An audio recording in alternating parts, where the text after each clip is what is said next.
This film is purely fictional. Please do not imitate it. Your like and subscribe are the motivation for me to update. Chapter 469. A membership club that can only be entered by invitation. The Race of the Red Queen. When Carl and his team got the information about the entertainment venues that Mayor Lucius Lane often went to from Wilton Holt, the discussion about how to enter this club was put on the team's agenda. After giving the information, Wilton Holt left after a short while. Perhaps because he was worried about possible leaks. Now only a few people from Carl's team are still sitting in the private room of this restaurant. So they can discuss without worrying about anything and just talk directly. Anyway, let's summarize what we need to do. Oliver spoke first, repeating what Wilton Holt had said before. In short, according to Wilton Holt's information, Lucius Lane often goes to the Red Queen's Race Club to spend money. And when he goes to this club, he usually accomplishes something or is frightened and needs comfort. I should be right. Right? You are right. I remember it too. Jack nodded. This information was destined to not be recorded, and they could only rely on their heads to remember it. But this information was not difficult for them. Then I will continue. Oliver paused for a while and said, then Wilton Holt's plan is to sponsor a street homeless person when Lucius Lane holds a press conference. Preferably a guy who lost everything because of Lucius Lane's policies and is dissatisfied with Lucius Lane. Then let the homeless person install an unrecorded numbered prosthesis that is enough to turn him into a cyber psychopath and has no source. And let this homeless person attack Lucius Lane. Right? Accurate? V also said, in order to clear himself from this matter and prove his innocence in the subsequent investigation, Wilton Holt will report the cyber psychopathic assassination plan against him to Lucius Lane, and then direct and act himself to make this blatant assassination fail. Up to this point, it is Wilton Holt's responsibility. We will not participate. Oliver did not have much objection to the current situation. As long as Wilton Holt did not intend to make them scapegoats and could systematically exclude their responsibilities, they could accept it. Although the atmosphere was a little tense just now, they are here to help after all. As long as the helper does not cause trouble, they do not have to make the helper die. Then it's our business. After Wilton Holt has eliminated his suspicion, according to his impression of Lucius Lane will go to the Red Queen's race. At that time, according to the previous process, when Lucius Lane is enjoying himself, Wilton Holt will take the initiative to leave the club. That's when we will take action. Carl flipped a Mutuo chip between his fingers. When the time comes, we just need to find a way to sneak into the Red Queen's race. Put this Mutuo with a deadly virus in a fixed box, and wait for Lucius Lane to take it away and use it as usual. Right? Self-directed and self-acted self-proof of innocence. Plus an alibi. Oliver laughed, as expected of a politician who can reach the position of deputy mayor. It's really amazing. I guess he has been planning this plan for a long time. A cyber psychopath who has lost his mind and can't be used as evidence after interrogation. And a private and difficult to trace special membership club involving the mayor's reputation. If he came up with this in a short period of time, I would have to admire his ability. But there are no problems with this plan in general. But there are 2 points that need to be considered. V felt that there were still omissions. What if Lucius Lane did not go to the club to calm himself down after being assassinated as Wilton Holt said? And what if Lucius Lane did not go to see Mutuo today? Some things don't need to be explained so clearly. Carl shook his head when Wilton Holt told us about this plan. He actually divided our respective responsibilities.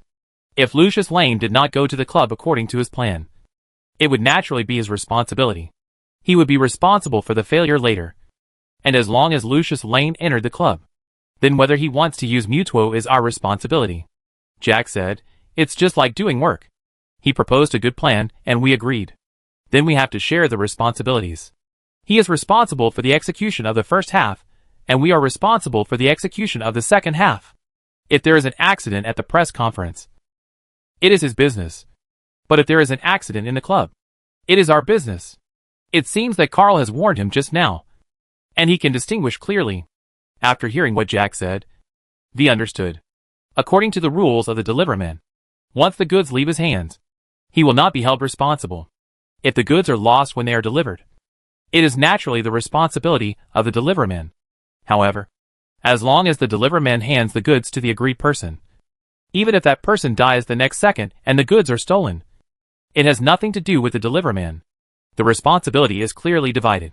He clearly divided the responsibility with us mercenaries.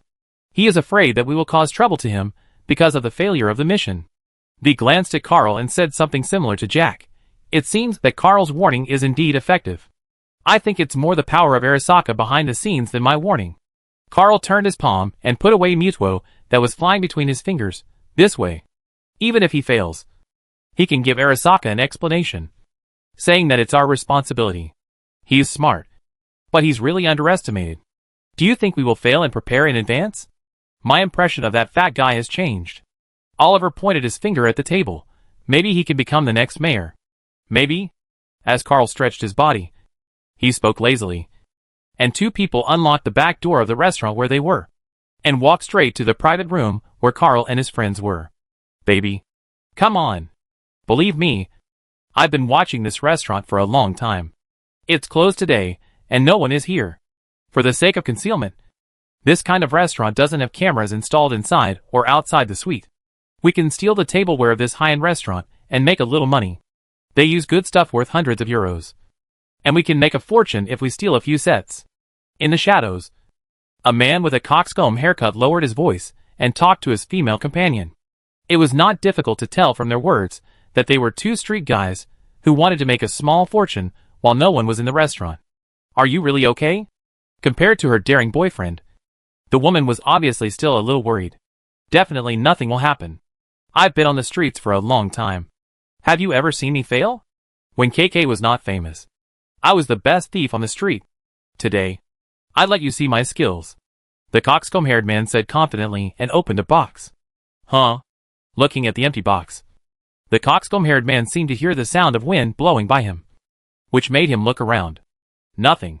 Was he nervous because he hadn't made a move for too long? Looking at the tableware in the box, the coxcomb-haired man smiled. Behind him, Carl also smiled. Someone helped open the door. Saving some effort. You save even this much. Your laziness is really outrageous? Oliver was somewhat speechless about Carl's laziness. But he also looked back at the restaurant as he spoke. Little thief. It's been a long time since I last saw one. With the departure of Carl's team and the theft of the thief duo, the peaceful night passed quickly. With the dawn of the next day, Carl's mobile phone received a new message. Chapter 470. This is Carl's response to Haruko's early morning emoji. He had just gotten up and was preparing to cook breakfast while waiting for Wilton Holt to give the date of Lucius Lane's press conference. When he received Haruko's message, he looked at the time. It was 7:55. Carl, you got up so early? Haruko, Maki stayed at my place yesterday, and she went back this morning. So I got up too. Carl, sounds good. Have you had breakfast? Haruko, Chiom is making arrangements. Carl, I'm just about to make breakfast. I take a picture for you later. Haruko, is it delicious? Carl, if I say delicious, it's definitely delicious compared to street food. After all, it uses real ingredients. But it can't compare to your breakfast. Haruko, I want to eat it. Carl, then when I come to play with you later, I borrow the kitchen and make some for you. While chatting with Haruko on the phone, Carl heated up the oil in the frying pan in front of him, replying with the phone in his left hand. Carl picked up the eggs prepared in advance from the side with his right hand, beat the eggs with one hand, and beat an egg into each of the four corners of the frying pan. Sizzle. The hot oil and egg liquid made a sizzling sound when they came into contact, and the high-temperature egg liquid quickly took shape, thanks to Carl's steady hands. The egg whites of the eggs that were beaten to the four corners interacted with each other, but the yolks were not damaged at all. Throwing the eggshell of the last beaten egg into the kitchen waste bag, Carl held the handle of the pan with his right hand and let the eggs in it begin to slide slightly in the hot oil to ensure that the four eggs could completely cover the entire bottom of the pan. After noticing that the yolk in the middle of the egg also showed signs of solidification, Carl put down the pan steadily and took out 4 plates to place next to it. He took out a long-handled pointed spoon, one vertical and one horizontal, and evenly divided the eggs in the round pan into 4 parts according to the location of the yolk. Then he pinched the back handle of the spoon, put the tip of the spoon under one of the eggs, and gently pried the egg onto the spoon, keeping it stable. Carl kept the egg fixed on the spoon only by the handle of the spoon, and then transferred it to an empty plate next to it, and then repeated it 3 times. T-Bug, I stayed up late again yesterday, so I will make 4 servings for breakfast today. Thinking of this, Carl was busy replying to Haruko while watching the oil in the pan. There was still some left. Just enough to fry bacon and sausages. Today's breakfast, as always, was bacon, sausage, poached eggs, bread and milk. And it was a standard Western breakfast. The reason for eating it every day is that this breakfast is simple to make and nutritious enough. If you lack vitamins, just replace the milk with orange juice. Anyway, there is no need to supplement nutrition for breakfast. This is really convenient. For Carl, who gets up early and always makes breakfast for everyone, it really can't be easier. In fact, Carl would rather eat classic Chinese breakfasts such as fried dough sticks, soy milk and steamed dumplings. But the work of kneading flour and grinding beans is too troublesome. So Carl would rather cook a pot of porridge. Hey, Carl, you got up the earliest today. While he was busy, Carl heard Oliver's voice on the second floor. He turned his head and saw Oliver, who was rubbing his face and bleary-eyed, greeting him. Come down and help. Bring the food to the table. And wake up V and Jack and let them eat while it's hot. And wash the pots and dishes after eating. Okay. I get busy now. Accustomed to Carl's nature of ordering people to be lazy when he sees an opportunity to be lazy. Oliver, who didn't feel bad about having a breakfast, yawned and went to knock on the door first. If you want to work, you have to get your brothers to work together. It would be too hard to work alone. After V and Jack were woken up by yawning, the efficiency of making breakfast was significantly improved. After a while, the four people who got up sat at the dining table. Where's T-Bug? V looked around and found that T-Bug hadn't gotten up yet. Should I go call her? You go if you want to. T-Bug stayed up late again yesterday. She might be catching up on her sleep. I think she will be furious if someone wakes her up. Oliver chewed a poached egg and waved his hand. Last time, he disturbed T-Bug and she dug out his childhood photos and played them on TV. He didn't want to offend T-Bug again. Forget it. V also thought of Oliver's experience last time and chose not to disturb his companion's quality sleep. However, he used the efficient eating method left over from his wandering days. When he sandwiched bacon, sausage and poached eggs and bread and ate them, he noticed Carl, who was playing with his phone while eating, and asked casually, "Are you chatting with someone?" "Yeah." After replying, Carl glanced at V, noticed his classic sandwich, and pushed his plate in front of V without hesitation. "Give me one too. I can't free my hands." "Can't you do it with one hand?" V complained. But he still did it, while helping Carl. He heard his reply, "I think your sandwich tastes better. You have the soul of a chef." "The same thing. What's the difference? I've seen a lot of Mutuo of the Cooking Fairy. Don't tell me that I have some ingenuity, so the sandwiches taste good. Maybe it's something made by friends. It's always delicious." "Right," Carl said, looking at the information on his phone. "And he and Haruko were just talking about this. Haruko, Maki made me some small cakes yesterday, and they tasted really good. So, Christmas is coming soon. Carl, are you looking forward to Christmas cake?" "Carl, Maki made it. I want to eat it too." As for Christmas cake, Carl thought of the Christmas cake that Mrs. Wells ordered last year, and the taste of that cake. "Carl, actually it's okay. Although I don't really care about Christmas. But it comes once a year, so I still like to eat it." "Haruko, then do you want to eat the Christmas cake I made?" "Do you want to eat the Christmas cake Haruko made? Can Haruko cook? It's not the same as her tea-making skills." "Right. Carl, dark cuisine? Haruko, I learned very quickly. No denying." Carl narrowed his eyes slightly and calculated the time. There was still some time before Christmas. If Haruko started practicing from now on, then as long as Chio was tortured a little every day, he would be able to get a good cake by Christmas. "Carl, I want to eat." "Haruko, that's good. We spend Christmas together. I think I said I wanted to eat. Didn't you send me a cake? Do I still want to eat?" Carl thought about the dinner that Mrs. Wells would definitely host on Christmas, and was very hesitant. Carl always respected Mrs. Wells, who treated them like her own children, and telling her that he would not come to Christmas dinner was like a child telling his parents that he would not come home for New Year dinner. He couldn't say it. Carl hesitated for a moment and sent a message.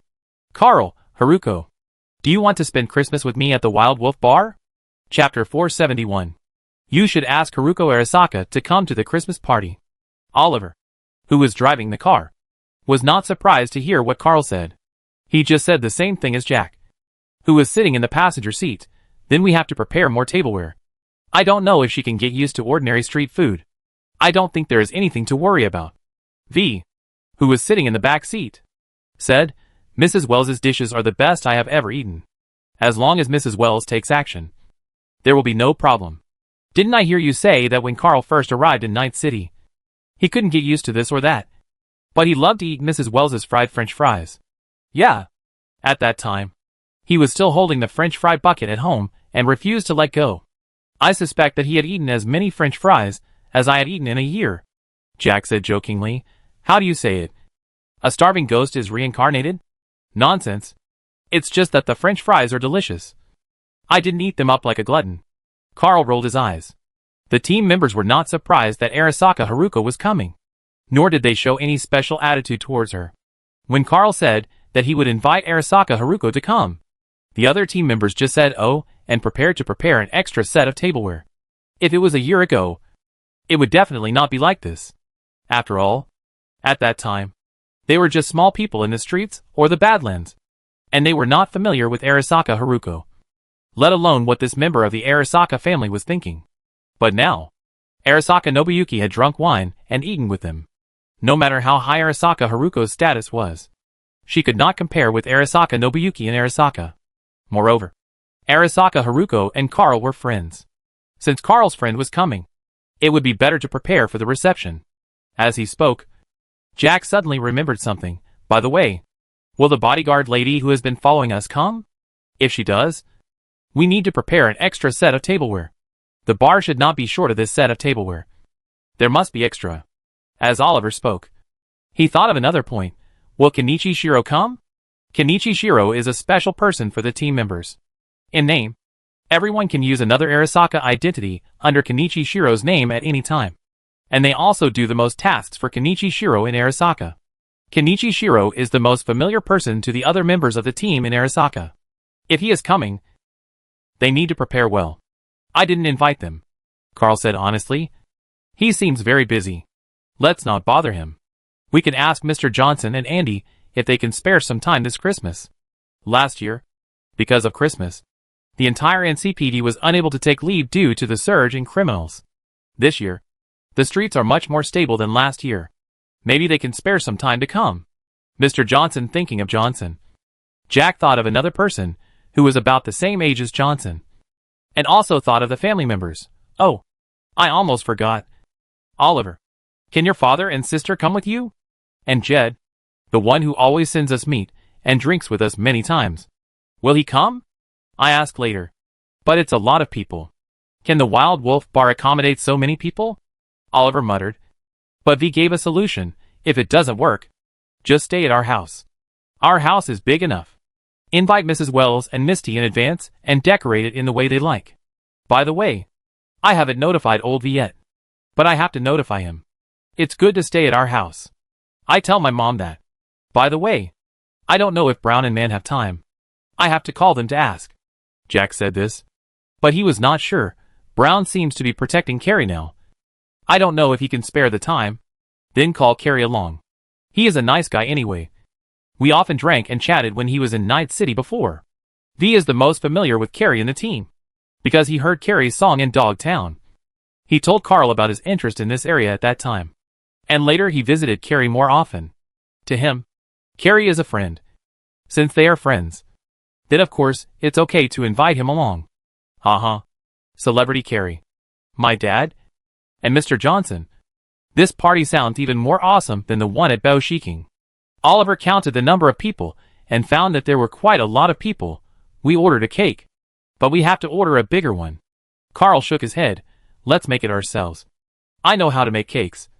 And Mr. Kenichi Shiro just sent the ingredients a few days ago. And the good flour will be just right for use. So Kenichi Shiro sent something over. But we didn't invite him. Or should we ask him? V felt a little guilty listening to Carl's words. And Carl thought about it and sent a message. I don't have time to participate. I'm busy. Don't think about playing the emotional card. Confused, Carl replied with a question mark and said Kenichi Shiro's attitude. He refused. Then there's no need to feel guilty. As Oliver said this, he remembered someone. By the way, let's call Blanca. She is our long-term client after all. Although she is only familiar with you. Carl, There are also a lot of friends who are only familiar with one of us among the people who came today. Do you want to call them together? Then I have to ask another friend to come with me. Carl thought of Mahi, and was going to ask his good friend if she was free. He just sent a message to Blanca, and before he could send a message to Mahi, Mahi sent a message. Do you like cake? Christmas is coming soon. I'm going to make a big cake. Let's go to Haruko's place to eat it. She was still very sensitive. She sent a message before he did. Come to my house? Haruko. After sending an invitation and explanation message to Maki, Carl received a reply from Blanca. Where? My house. Blanca's message stopped for a long time. And just when Carl thought she was working overtime and was busy again, a new message came. Okay. It was just a simple word switched to Chinese. Chapter 472. We've arrived. The discussion about Christmas ended after everyone agreed to send messages to their relatives and friends. As the car stopped, everyone who went out today also arrived at their destination. I don't know how many times I have listened to the press conference held by Lucius Lane on behalf of the city council as background music on TV since I was a child. And I don't know how many times I have watched it when I was bored. But if nothing unexpected happens today, it should be the last time we see it, Oliver said, feeling a little emotional. But Jack was not too emotional. Wilton Holt is really efficient. Although he said before that he arranged Lucius Lane's schedule. It's quite pathetic to think about holding a press conference to mention Lucius Lane so soon. His deputy is so deliberate that he wants to kill him. And he can't bear it when he has the chance. Deputy mayor. Deputy mayor. To put it bluntly, he is just a deputy mayor, with only the mayor above him. As a powerful creature, it would be strange if Wilton Holt didn't have such thoughts. But there are really a lot of people today. Fortunately, we are disguised. Looking at the reporters and the crowds that had arrived long before them, Oliver was glad that he had changed his appearance in the car. Otherwise, given the density of reporters, they would have been recognized on the spot. It was not like now. The reporters glanced over and found that they were unfamiliar people and a plain hera. So they no longer cared. Regarding those occasional glances, Oliver continued, if we reveal our true appearance and they see our team, what do you think their reaction will be? Will they scatter or rush over to interview us? I guess it's the latter. Carl still has confidence in the courage of the journalists. They dare to interview even the people of the Whirlpool gang. So why can't they interview us? We are not man-eating monsters. V also agreed with Carl's natural comparison. Compared to the Whirlpool gang, we are indeed much kinder. You can't compare with those crazy people in the Whirlpool gang anyway, Jack said, looking at the crowded crowd and asked, should we squeeze in? I heard that the original press conference was planned to be held in a heavily guarded room.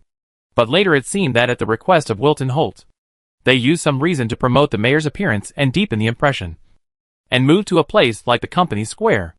Even if there are many people in this place, it won't be difficult for us to squeeze in. Why should we squeeze in? We don't need to do anything here. We can sneak into the club, and then it will be our turn.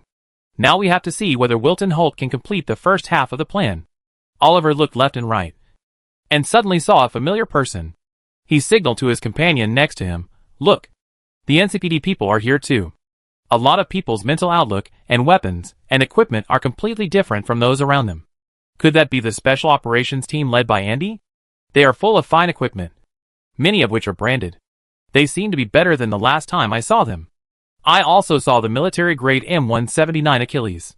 This thing needs to be repaired frequently, and is very expensive. They are equipped with them.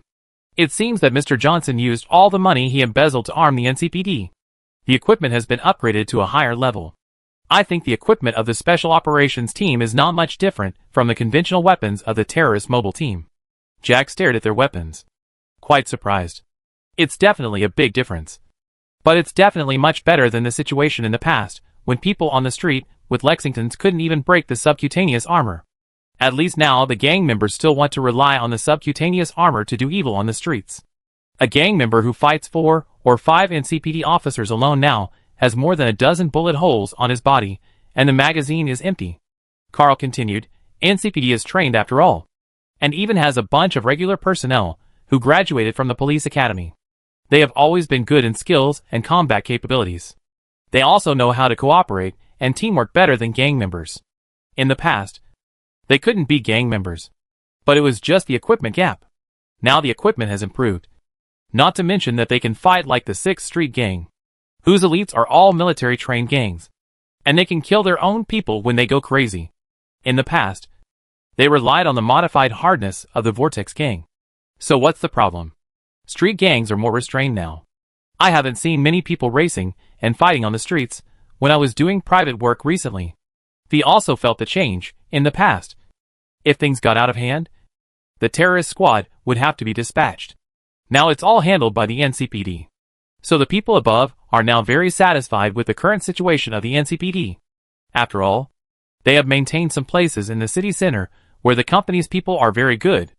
It's just that Mr. Johnson seems to be always being wooed by the city council recently. Those people are very smart and know what is the most useful thing to do in this city. I heard from Andy that the prices offered by those well-dressed and pretentious counselors are not low. Listening to Carl's words, Jack felt it was normal. No one should be stupid enough to think that they are a congressman and the people below have to listen to them. If they don't give them benefits, they can just order them to work. Who knows? Carl said, and noticed Andy and NCPD. So he started to move forward. I go to Andy to inquire first. You guys keep an eye on the periphery. Remember to tell Andy about Christmas. He didn't reply. He must be busy so he can't reply. I tell you. Carl nodded to Jack, who had spoken, and then entered the crowd. The crowd was very crowded, but it was not difficult for Carl to find the gap between the swaying crowds and pass through. He was like a fish swimming in the waves, and his movements were not restricted at all. When Andy noticed someone approaching him, Carl had already arrived in front of him. Outsiders stand outside the cordon. Seeing that there was no press card hanging on Carl's chest, Andy raised his hand to signal Carl to step back, and at the same time said, "Non-staff members are not allowed to enter." "I'm a staff member." Carl took out a mobile phone and turned it over, seemingly wanting to use the document displayed on the screen to let Andy confirm his identity. But when Andy saw the phone, he already knew the identity of the unfamiliar visitor. This modified mobile phone that can be used as a small bomb is quite familiar to Andy. His expression remained unchanged, and Andy nodded slightly. "Come in."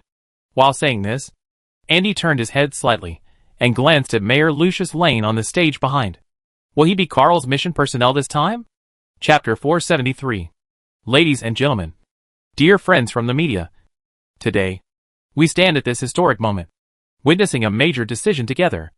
I stand here, with firm belief and infinite vision for the future, to announce to everyone, why do we have to give up Taiping State? Because it is for Night City. This is a strategic decision, a choice that concerns our common future. Taiping State, a once glorious name, has witnessed our past. But today, we must make sacrifices for a more ambitious goal. Night City. Night City, a place full of dreams and opportunities, represents innovation, progress, and our commitment to the future. Our city council believes that by giving up Taiping State, we will be able to concentrate resources, gather talents, and jointly build a more prosperous and vibrant Night City. In the sound of Lucius Lane's press release to the public, Carl was arranged by Andy to enter the jurisdiction of their NCPD and put on an NCPD uniform in the background. This is the first time I wear an NCPD uniform. After putting on the NCPD police hat, Carl said, "But count it. Arasaka. Hellhound. How many iconic uniforms of Night City have I worn? I feel like Martin. A new look every day. Pull the brim of your hat down a bit. It will make you look more energetic." Andy didn't pay much attention to his friend's strange words. He just gestured to his friend, who looked different from before, to pull the brim of his hat down to cover his hair. "Your hair is sticking up in your disguised face." "It's not a disguise. It's just that I messed it up when I slept yesterday and forgot to take care of it." Pushing the hat down, Carl looked at himself in the mirror, wearing an NCPD uniform. You know what? He looks pretty energetic. "So, Carl, will anyone die at the press conference?" Andy looked at Carl's outfit and confirmed that there was nothing wrong, then nodded and asked Carl, "If the mayor dies here? Then in order to avoid subsequent investigations, I have to make some preparations in advance." "Don't worry. The mayor's being here has nothing to do with me. I just came to see. At least it's like this here," Carl said, and asked back, "How about you? Do you have time on Christmas? How about coming to my house to celebrate Christmas together?" "It depends on the schedule. And I heard from other people in the department that Christmas is very busy every year, so I may not be able to spare the time," Andy said, handing Carl an Ajax rifle that is now standard equipment for the NCPD. But if there is time, I will definitely go with Mr. Johnson. Then it's a deal. At least one day a year should be taken out to relax. If there is anything that needs help, just tell me. I can still clean up the streets a day in advance on Christmas. And I will make sure most people know how to behave themselves on Christmas. Yeah. Andy didn't care too much about whether it was a holiday or not. But if it was really as rare as Carl said, then he would have to take a day off. How about it? Are you ready? After the two agreed to come and play on Christmas, a female voice that Carl was familiar with came from outside the dressing room reserved for NCPD personnel. Ready? Carl answered and walked out, and found that the owner of the female voice was indeed an acquaintance of his. Mr. Carl, long time no see. You look very handsome in this look. It suits you very well. You are? Carl looked at the female NCPD officer and recognized her. He couldn't help but smile and said, "How is your Mutuo business going? Is the sales okay?" The female NCPD officer is Mr. Johnson's niece. She usually records Mutuo and sells it. She has asked him in the past if she could record her own Mutuo. So Carl has a deep impression of her. I haven't done that business for a long time. The female police officer shook her head and continued. The salary from the bureau is more than enough to support our daily life. I was promoted a while ago, and now I am a sheriff like Andy. Because of the promotion, I used the extra money to treat my team to a meal of real meat. There was still some left. There is no need to sell Mutuo anymore. Besides, I am busy all day long and don't have time to sell it. But the recording is still going on. I have saved a lot. But unfortunately, I haven't had time to edit it yet. If you want an editor and a person who sells Mutuo, I know two of them. Carl thought of Judy and David, and said, I can give you their phone numbers. When the time comes, you can mention that I introduced you. Maybe you can make a little money. Maybe even enough to buy yourself a new car. Mr. Carl, the person you introduced is not a super famous person. Right? The Mutuo editor is. But the salesperson is just a student. While Carl was chatting with the female police officer, Andy came over and asked the female police officer, "What's the situation outside?" The two seemed to have a good relationship. After the female police officer looked at Andy, she naturally reached out and patted Andy's clothes. After smoothing out the wrinkles on Andy's clothes, she said, "The safety line has been pulled. As long as there are no accidents, nothing should happen. Today will be a peaceful day." It won't be peaceful. Carl did reveal a little information at this time. For example, some cyber psychopaths are going crazy and rushing over to kill the mayor. Carl's words made the other two look at Carl. Then, Andy said vaguely, "But it seems that the cyber psychopath will not succeed. After all, we have our righteous NCPD police officers." Carl grinned. "Let's go. Two sheriffs. We should maintain order. We can't let unauthorized people come in and harass the honorable city council members and the mayor." The three walked out from the backstage and stood in the bright company square. The Special Operations Team NCPD police officers, who were maintaining order around, saw the three of them, and tacitly did not say anything. However, during the operation, these police officers and two other police officers on the scene all vaguely protected the ordinary-looking police officer walking behind them in their encirclement. For these NCPD police officers, compared to the mayor and deputy mayor who kept talking, as well as the city council members, they were still their own people after all, and they were more supported and protected by them. Chapter 474. Citizens, please believe in the policies of our city council. Listening to Lucius Lane's endless words, Carl, who had been standing for half an hour after putting on the NCPD uniform, felt a little sleepy. To be honest, there are few things that can make people more drowsy than standing there and listening to a formulaic speech without any novelty. But fortunately, before Carl closed his eyes, he noticed a figure constantly squeezing into the venue from a distance. Looking at the person who was dressed quite ordinary, but had obvious signs of transformation under the ordinary clothes, Carl realized that the person he was waiting for had arrived. Peter Hoswa.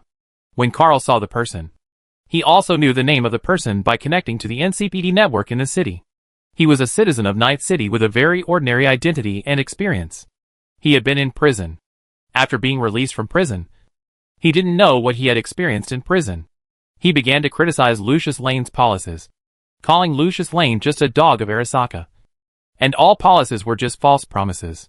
He would make Lucius Lane, who betrayed his promise, pay the price one day. Although most of what Mr. Peter Hoswa said about Lucius Lane was real. And he also made dangerous remarks about the mayor. But because he was just a small citizen, no one cared about his nonsense. After all, there were always many people in Night City who talked big. But now, it was obviously different. This Peter Hoswa seems to have enough power to realize his usual boastful words. His prosthetic body is definitely not something that ordinary citizens can afford. At least, not something that Peter Hoswa, who is just a small stall worker, can afford. His hands and legs have all been modified, all exuding a metallic luster. And under the metal of the hands, there are very obvious grooves suitable for the mantis knife to pop out. This set of prosthetics, added up to at least tens of thousands of euros. Considering the material of the mantis knife, the price can be raised further. For ordinary citizens of Night City, who may have an average salary of less than a few thousand euros, and can hardly save money just for daily consumption, this is money they can never earn in their lifetime. If he has the ability, he will do what he usually says. In this respect, Peter Hoswa is an honest man. At least he really takes action after talking about his ability. However, considering his current state, Carl is not sure whether he is completely willing to do it, or he was given the hint to kill Lucius Lane when he was transformed. Staring at the red artificial eyes flashing in the crowd, Carl silently sent a message to his companions and the NCPD channel he was connected to. A suspicious person is approaching at the 4 o'clock direction with me as the center. After receiving Carl's message, the NCPD personnel tacitly did not express anything. Their eyes swept over the place where Peter Hoswa was. But no one spoke. They just began to isolate the people around them silently during the action. Just when the crowd was not so tight, and a temporary path was vacated in front of Peter Hoswa for him to sprint, Lucius Lane appeared in his eyes. At the end of this road, about 50 meters away from him, was Lucius Lane, standing on a platform, with his back straight and his fat belly. The red flash stopped for a moment, as if the brain was receiving information, and then Peter Hoswa's hands instantly ejected the mantis knife. Attention! There is a suspicious person. The warning of the NCPD police officer cut through the air. In this chaos, Peter Hoswa acted quickly. He ignored the people around him, who were protected by the NCPD, and were still immersed in the confusion. He moved his legs, and ran towards the direction of Lucius Lane from the isolated and wider path he saw. The modified mechanical prosthetic leg burst out with extremely terrifying speed. Almost in the blink of an eye, he passed through the crowd and arrived outside the NCPD blockade. There was only one NCPD police officer standing in front of him. At this time, Peter Hoswa's mind only had the thought of targeting Lucius Lane. Facing the NCPD police officer blocking in front of him, his first instinctive reaction was to use the mantis knife in his hand to cut the young-looking police officer into pieces. But just when this thought flashed through his consciousness, a premonition of danger that could be better exerted after the consciousness was handed over to the instinct warned him first. Don't try to do it. You will die.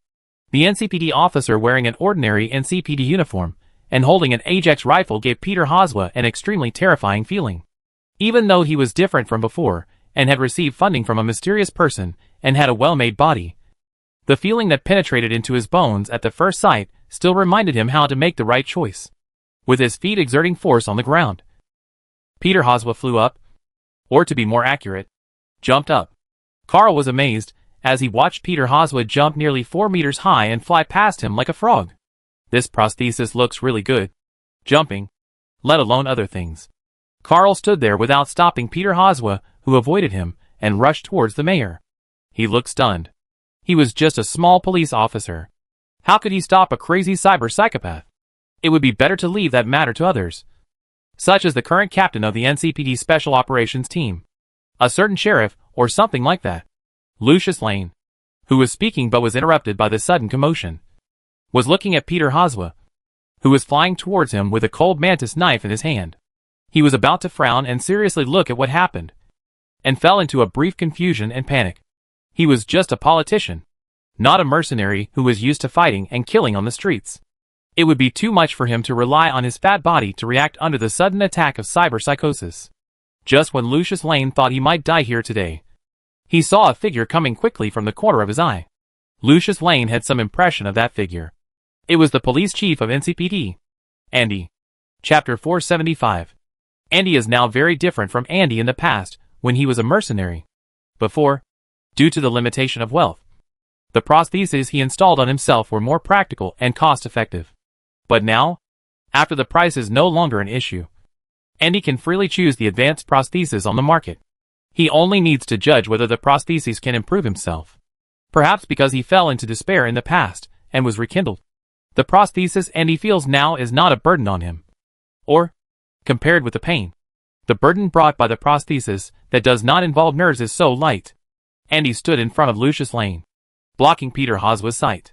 Naturally, he was regarded as the first target to be solved by Peter Hoswa, who was now in a frenzy. All those who blocked his way from killing Lucius Lane had to die. Peter Hoswa easily came to this conclusion in his mind, and waved the mantis knife in his hand, and rushed towards Andy. However, Peter Hoswa, who had not received any combat training, could not adjust his movements based on experience even under crazy instincts, so as to better rush over. His movements were so clumsy that in front of Andy, he was like a child who just held a toy knife and waved it arrogantly. Crazy civilians. Are they just civilians? Andy, who was originally planning to use a gun to understand Peter Hoswa, changed his mind and pulled out the telescopic baton at his waist. Is this a cyber psychopath? Of course. But for NCPD, only a madman with strength can be called a cyber psychopath. Peter Hoswa was not even qualified to be looked at by the terrorist mobile team and included in the reserve list. He was just a pure cyber madman tortured by the cyber body, dodging the mantis knife that Peter Hoswa chopped down with both hands. Andy stood sideways in the gap between Peter Hoswa's double blades, and then raised the hand holding the baton, kept sideways, and pushed an elbow on Peter Hoswa's chest. Peter Hoswa, who was attacking from a distance, had already become weak due to the distance. The charge should have been like a small vehicle collision. But when Andy used his now modified elbow with dense bone marrow to push forward, the collision between the two easily decided the outcome. Peter Hoswa's figure was intercepted and even retreated backwards because of Andy's strength. On his chest, a concave flesh groove was so obvious that it seemed as if one could see the white bones inside through it. Only the arms and legs were modified, not even the subcutaneous armor. It seems that the tolerance is not enough. This is the limit of the modification that goes crazy. Having thought about it in his mind, facing Peter Hoswa, who was knocked away by his elbow, Andy adjusted his body shape and turned back to face Peter Hoswa head-on, and then chased and smashed the baton held by the smart alloy palm. The electric current released from the baton hitting Peter Hoswa's head, under Andy's control, did not directly electrocute Peter Hoswa's brain, but maintained an appropriate degree to make him lose his mind under the stimulation of the strong current. Seeing Peter Hoswa's body out of control, his eyes white, his lips twitching, and his lower body leaking fluid uncontrollably, Andy stopped the electric current control, and the twitching Peter Hoswa fell heavily to the ground as the electric baton left. Protect the mayor. Until then, the other NCPD personnel, who seemed to be a beat slower in reaction, hurriedly surrounded the mayor's position with anxious shouts. What happened? The people outside had no idea what was happening, but the news reporters smelled big news and immediately started live broadcasts, letting them know what was happening. Dear viewers, this is the live broadcast of News 54. I am now in front of the temporary press conference stage of the City Council at the Company Square. Our city is facing a tense moment. Just a few minutes ago, our mayor, Mr. Lucius Lane, was attacked by a cyber psychopath during his speech. The situation at the scene was very chaotic. Fortunately, the police intervened quickly and subdued the cyber psychopath. We can see that the security personnel around are conducting an emergency safety check. Why did a cyber psychopath ignore the rest of the people in public and rush towards Mayor Lucius Lane? The specific incident is still under investigation. We are waiting for more details and official statements. Once again, Mayor Lucius Lane is currently safe and unharmed. We will continue to pay attention to the development of this incident and update you in time. Please continue to pay attention to the live broadcast of News 54. Amid the chaotic, but orderly loud broadcasts by the journalists, the people outside finally knew what happened. Lucius Lane was attacked? What? A cyber psychopath. Obviously, compared to Lucius Lane being attacked, people were more concerned about cyber psychopaths. Almost everyone was worried that they would be targeted by cyber psychopaths, and the scene was in chaos almost instantly.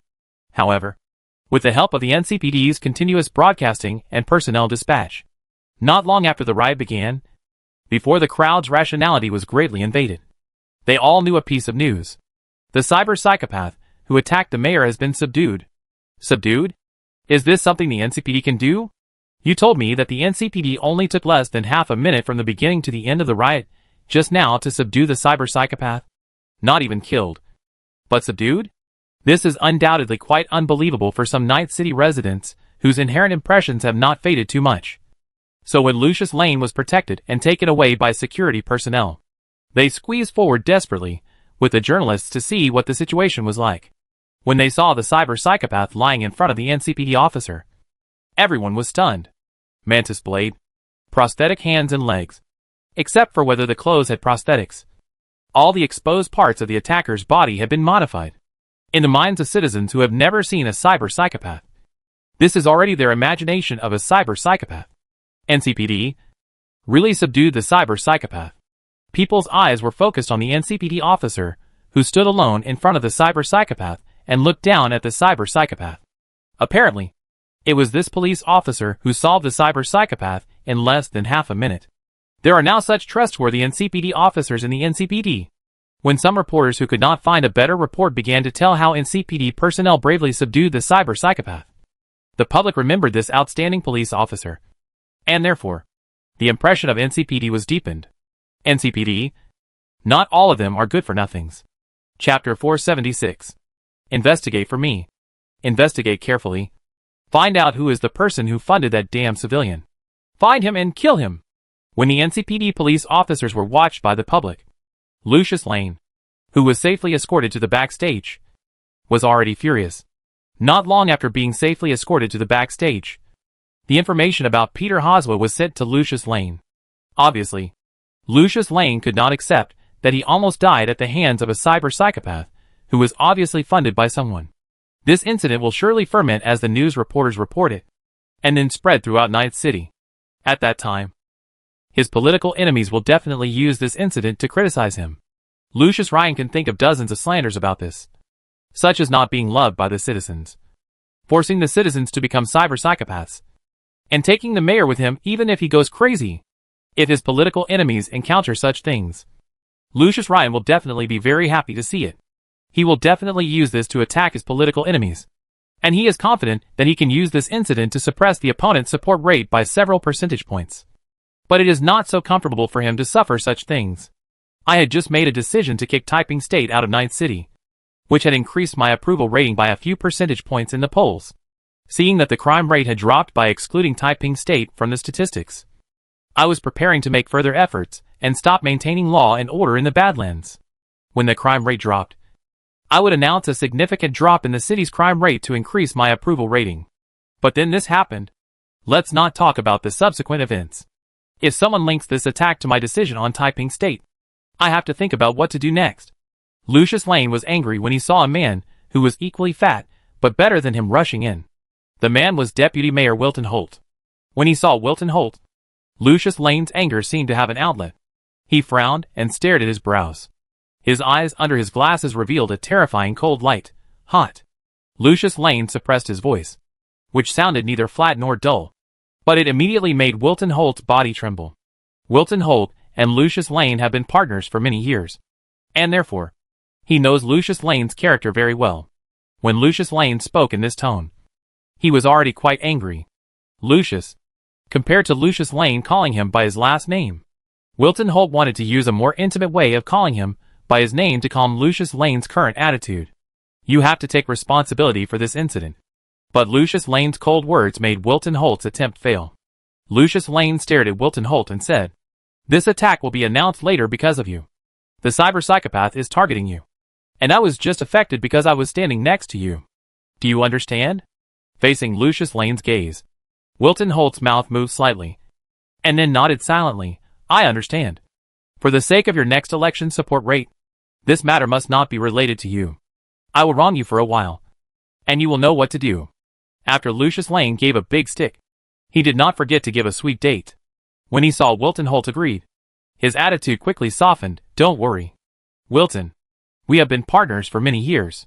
To outsiders, we are one and the same. When I am successfully re-elected as mayor this time, I will not forget you.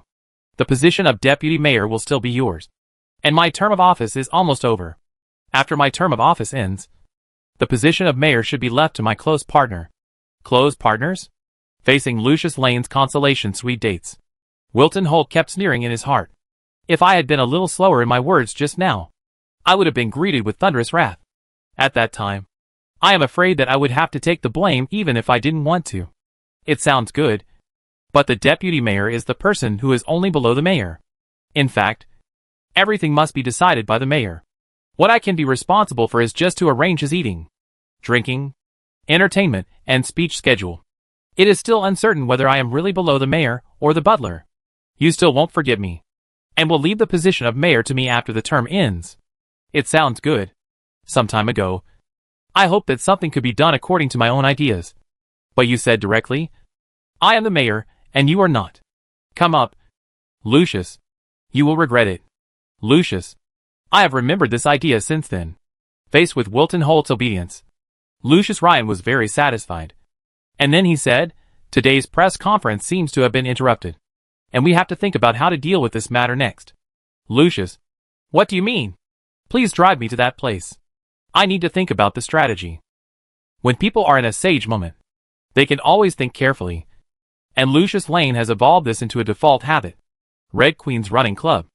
I understand. Walden Hot nodded, and a hint of coldness flashed in his eyes. Lucius. Lucius. You are still the Lucius the First, no? And everything is going according to plan. After today, there will be no Lucius Lane. The mayor's escort team escorted the mayor's special car away. And when passing a fork in the road, a very ordinary vehicle in the escort team broke away from the team and began to leave. Wait until I get to the place. You can go and rest. Wilton. I will call you when you are ready. Okay. During the conversation between Lucius Lane and Wilton Holt, the ordinary vehicle they were in was heading towards the Red Queen's race.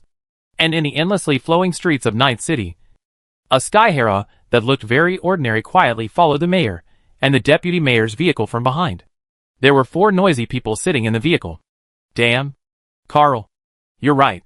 You look really good in this NCPD uniform after you reveal your true face. You look like a young and handsome police officer. You don't have to tell me. Oliver. Andy said that everyone has a set in the trunk. Everyone can try it on when the time comes. The 4 mercenaries were so happy about the NCPD uniforms they had obtained that they completely ignored the tasks they were supposed to do next. Chapter 477. Everything that follows will be left to you. The famous KK team. Please don't let me down.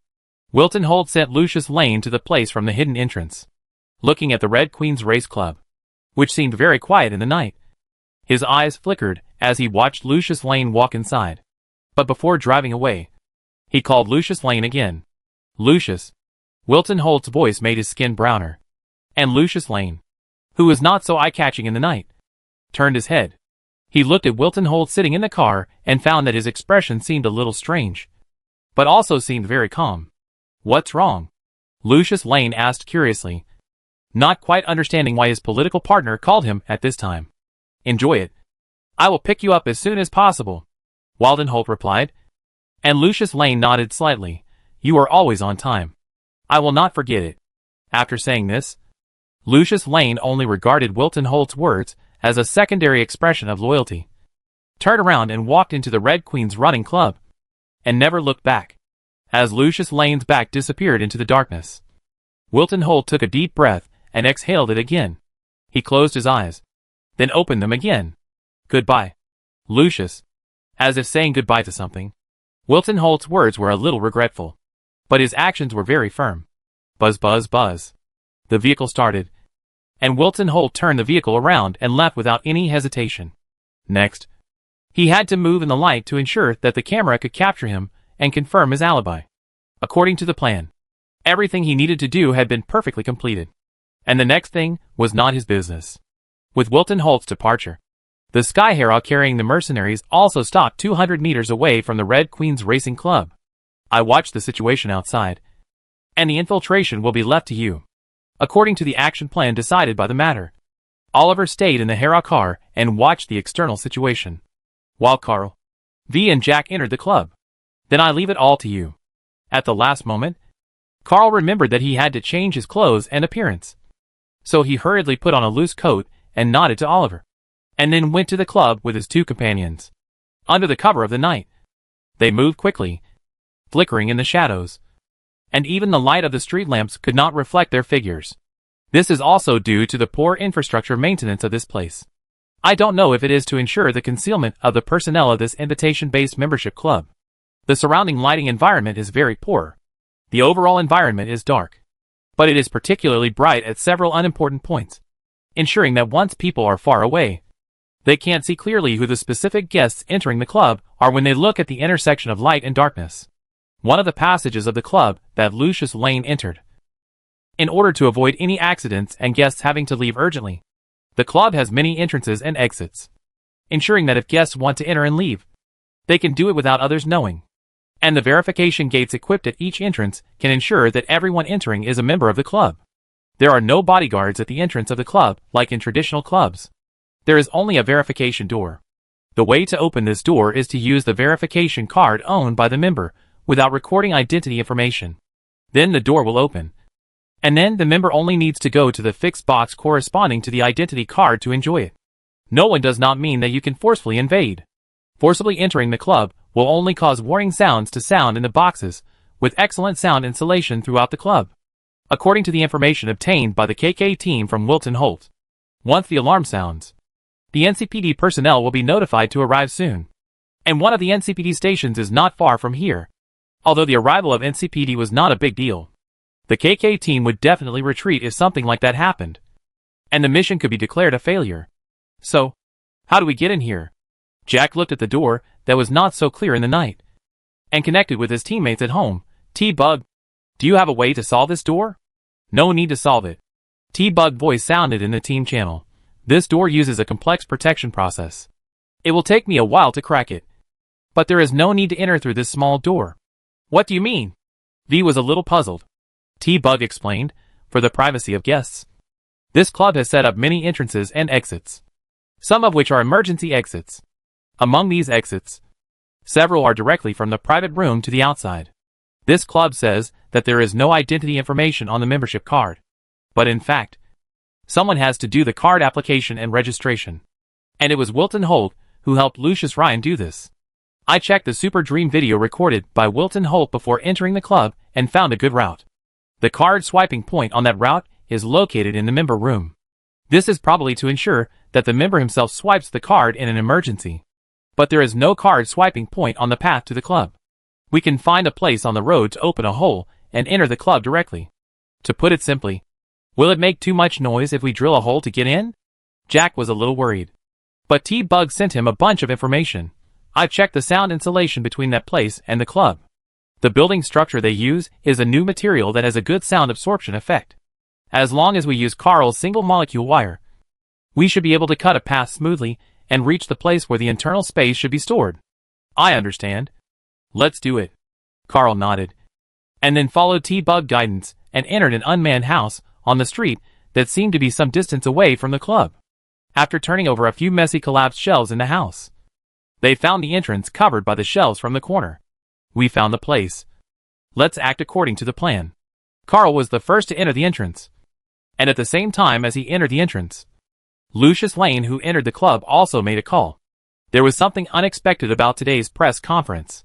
Before enjoying it, he had to talk to his current supporters behind him. Can you hear me, Mr. Harford? Chapter 478. Harford. This is not a common surname. At least not in the new United States today. And if you ask a military technology employee to evaluate this surname, then no matter who they are, they will probably think of that big shot first. Lucas Harford, the current CEO of a military technology company, a company leader who has reached the top of the world. Carl's guess was not wrong. The reason why Lucius Lane no longer respected Arasaka was because he had someone behind him. But no one would have thought that the person who was now standing behind Lucius Lane, the mayor, would be the CEO of Militech for Night City, where Militech had failed once before. Lucas Harford was not like his predecessor, Militech CEO and now the new U.S. President Rosalind Miles, who tried to unify it by force. He was more interested in a gentle invasion. He did not want to see another conflict with Arasaka and a corporate war. It would be too much of a loss for the company. In comparison, the price paid to win over a mayor was not worth mentioning. Facing Lucas Harford's solicitation, Lucius Lane, who had long been dissatisfied with Arasaka, happily changed his position and became a traitor. After the Free State and Arasaka, he leaned towards the military technology camp. It doesn't matter who I work for, as long as I am the mayor. It's not that Arasaka is bad, but I am still a North American after all, and military technology is more promising for me. After explaining the unexpected situation that happened today to Lucas Harford, Lucius Lane got what he wanted. Lucas Harford promised that he would give Lucius Lane a generous political donation later, which would ensure that Lucius Lane would be far superior to his opponent in publicity and achieve the best support effect. This suggestion was obviously very satisfactory to Lucius Lane. So after politely complimenting and responding, Lucius Lane hung up the communication channel built by the military technology satellite. The shadow of the accident today, along with this phone call, has left Lucius Lane, and he has now returned to being the fat mayor who is always confident in front of the public. Next, it was time to enjoy. Lucius Lane left the soundproof place in the club that he was in, which was specially built for guests who needed to communicate, and went to the private room that he had reserved with Wilton Holt's nameless card, which would never stain him even if he was exposed. When he entered the private room, he found that the mutuo he used to soothe his mood before enjoying himself was already placed in the room. But he was not in a hurry to use the mutuo. The excitement of getting political donations from talking to Lucas Harford just now still remained in his heart. He needed to calm down a little and think carefully about how to use the money and what price he had to pay. Lucius Lane lit a cigar. Military technology funding is not just a monetary transaction. It requires corresponding returns. And for Lucius Lane, it is time to separate the Badlands from the law enforcement area of Night City. Military technology has almost controlled all the border areas of Night City. Once the Badlands are out of control, the comprehensive encirclement of military technology can be completely completed. A North American stronghold of Arasaka is in an absolute encirclement. If a war really breaks out, this will be the first place to be removed. Military technology will be very satisfied with this return of favor. Lucius Lane was smoking a cigar and thinking. But what he didn't know was that in this small box, someone was watching him from the ceiling. Why doesn't he look at it? We rushed to put the virus-infected mutuo on him. He used it and died cleanly with foam at the mouth. The order was over. Why is he smoking a cigar? What else can he do? A foreplay is enough for the sage time. Can he do it? Oliver was in the car. Watching the situation through the artificial, I connected to his teammates, and couldn't help complaining. What if he doesn't use mutuo? According to the plan, this guy must die accidentally. The autopsy report later must be that he was frightened by the scene in mutuo and had a heart attack. If he doesn't look at it, and the sex doll he ordered comes later, he will enjoy the memory of the sex doll and pat his butt and leave. Then our mission will fail. What if I don't want to see it? It's very simple. Carl clearly remembered the division of tasks. Wilton Holt's part was to deliver Lucius Lane to the Red Queen's running club. And then how to make Lucius Lane die of a heart attack due to the insertion of mutuo was the business of Carl and his team. Since it was their business, why not just do it in their style? They had already infiltrated, and the sound insulation in this box was very good, so they could do whatever they wanted. Compared to the fancy way, Carl prefers the simpler one because he is lazy. So, hello, Lucius Lane was thinking, and suddenly heard a greeting that shouldn't exist here.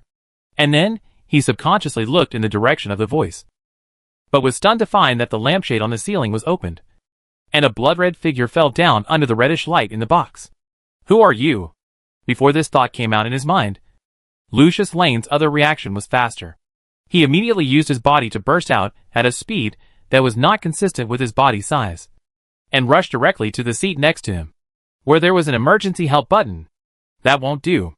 Lucius Lane burst out very quickly, but in front of the newcomer. It was obviously just like that, and the intention was too obvious. Control him. Jack. Are you too lazy to do it? Carl?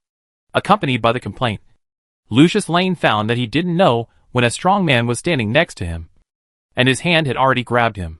Those hands were like iron chains, locking his shoulders like this, and Lucius Lane couldn't move at all. Damn. When he realized that he was subdued, Lucius Lane realized two names. Jack and Carl. Lucius Lane's exclamation was not heard outside the box due to the soundproofing. His unbelievable voice only echoed in the box. Oh! I was discovered. It's all your fault. Jack. Why did you call me by my name? I was obviously disguised. You called my name first, didn't you? Carl? Is that so? Carl didn't care. His face changed. And under Lucius Lane's increasingly horrified gaze, Carl returned to his original appearance, then picked up the Mutuo chip on the table, turned around and smiled at him. Bear with the pain. It will be over in a moment. Mr. Lucius Lane. All he needed was for Lucius Lane to insert the chip. So forcing it in was still an insertion. Chapter 479. Dear viewers, this is News Channel 54. And today we bring you a shocking piece of news. According to reliable sources, the mayor of this city, Lucius Lane, encountered a horrific incident at noon today. A cyber psychopath stabbed the mayor. Although the mayor survived the attack, unfortunately, due to extreme shock and tension, the mayor died in the subsequent heart attack. This incident shocked the entire city, and the citizens felt deeply saddened and mourned the sudden death of the mayor. Mayor Lucius Lane was widely respected for his outstanding leadership and deep concern for the citizens. His death is not only a loss for a family, but also a loss for our entire society. Currently, the relevant departments are conducting an in-depth investigation into the stabbing to ensure that the perpetrators are brought to justice and to prevent similar incidents from happening again. At the same time, the city government is also actively preparing for the mayor's funeral to express the final respect for this outstanding leader. Beep. Accompanied by the sound of the TV being turned off. The recorded video of the news was turned off. There is nothing good on TV here. Carl, don't you watch TV? The recorded news is almost a month old. The world-famous rock star, Cleo Rhode Island, was lying on the sofa on the first floor of the double-story flat where Carl's team lived, complaining to Carl, who was cooking in the kitchen in the distance. And why haven't V and the others come back yet? Didn't we agree to come over for Christmas? Who are the guests here? Wait a moment. Chris. Carl didn't mind his friend's complaints. After all, although he complained, he was the first one to arrive at the party. Carl was always tolerant of friends who showed up early. There will be quite a few people coming today. A lot of people. Are they all your friends in the mercenary world? Are all those mercenaries as powerful as you and Brown? That's right. Carl was thinking about how to explain. And Brown, who was helping to prepare the dishes, turned around and said, Chris, I can't be compared with Carl. Carl is now the most powerful mercenary in Night City. Your comparison has put me on a high position, and I can't get down from it. Is that so? I feel that you are the most powerful mercenary I have ever seen. Brown, remember the trip to Italy? There was a fanatical fan who wanted to drag me to hell and be a lovebirds who live and die together. You dealt with her in no time and controlled her there. I feel that the former Rog was no more than that. If it was Carl, he would have subdued her as soon as she had this idea. My speed is far inferior to Carl's. We are just complimenting each other. Carl complained speechlessly. Now there were only 3 of them in the apartment. And T-Bug, who was dressing up upstairs. The rest of Carl's team and Brown's team were either out shopping or helping to pick up people. The 3 grown men on the first floor had nothing to do and were just talking nonsense. Carl was always lazy. But since the people who came were all friends and guests, it was not easy to ask them to help. As a result, he was busy all morning, and now he only did some preliminary preparations for the dishes. He didn't know when the rest of the people would arrive. Just as he was thinking this, the elevator floor display began to jump, attracting Carrie's attention. It seems that someone else has arrived. They are so slow. The agreed time is in the evening. Carrie, you came too early, Carl complained, watching the elevator arrive. Just as he opened the elevator door, before he had time to see the situation inside, a lively voice came out from it. Hello. We are here. Rebecca and others from Man's team have arrived. Hey, everyone is here. Carl nodded to them and was about to ask Man to come over to help. But he found that their number seemed to be wrong. Lucy, where is David? The elevator can't hold so many people. The next batch. Sasha smiled at Carl and explained, while Rebecca next to her noticed Carrie sitting on the sofa. This person looks so familiar. My God, he can't be Carrie. Carrie Erodian. I've heard his songs. Hello, little girl. Carrie turned around and nodded to greet Rebecca, and everyone in the Man team was stunned when they saw his face. Is it really him? Rebecca, have you forgotten Brown's current mission? Man, who knew something in advance, was not surprised. He rolled up his sleeves and walked towards Carl immediately. Do you need help? Carl, you don't seem to be able to handle it alone. I was just about to call you over. The kitchen has a special transparent compartment to prevent oil spills, which can easily accommodate 4 or 5 strong men. Seeing men coming to help, Carl also instructed him to go to the side to help cut vegetables. I helped too, while the younger people in the team were still making noises. Dolio, the older sister in the team, also came to help cook.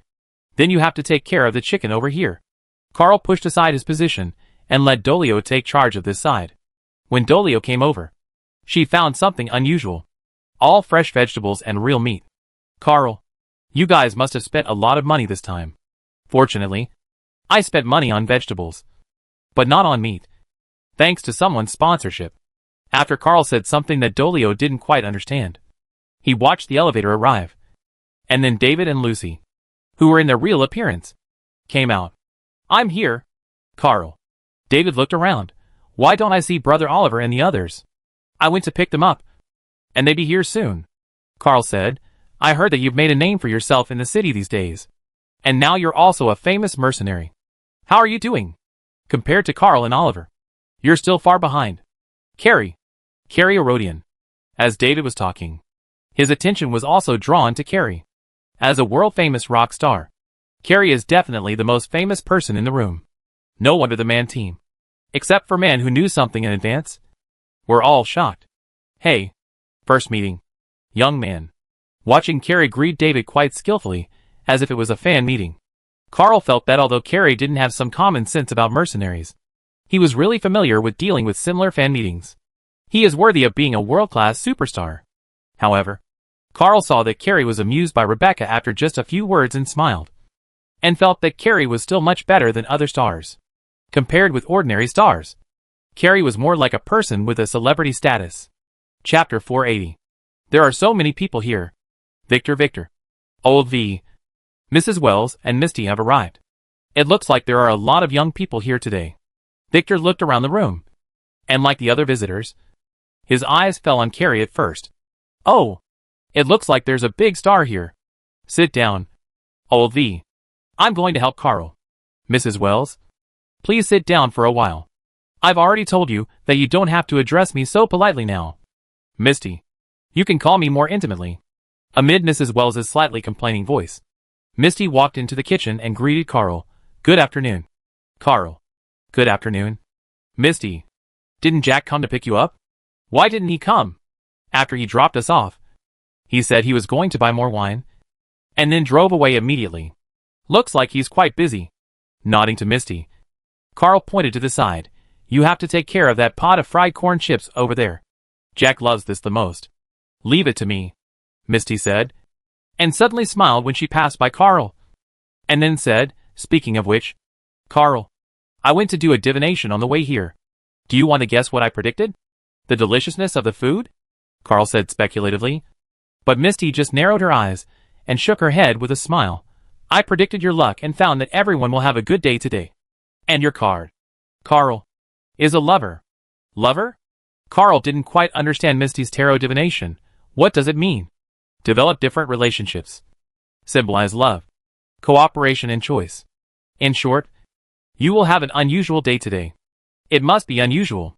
After all, there are so many guests. If Mr. Johnson and Oliver Daddy are here, then maybe we can really discuss cooperation in detail. Speaking of cooperation, Carl felt a little bit sorry. Among the people on the Night City trade route, although Carl invited the people from Atacado, only Panem said he would come.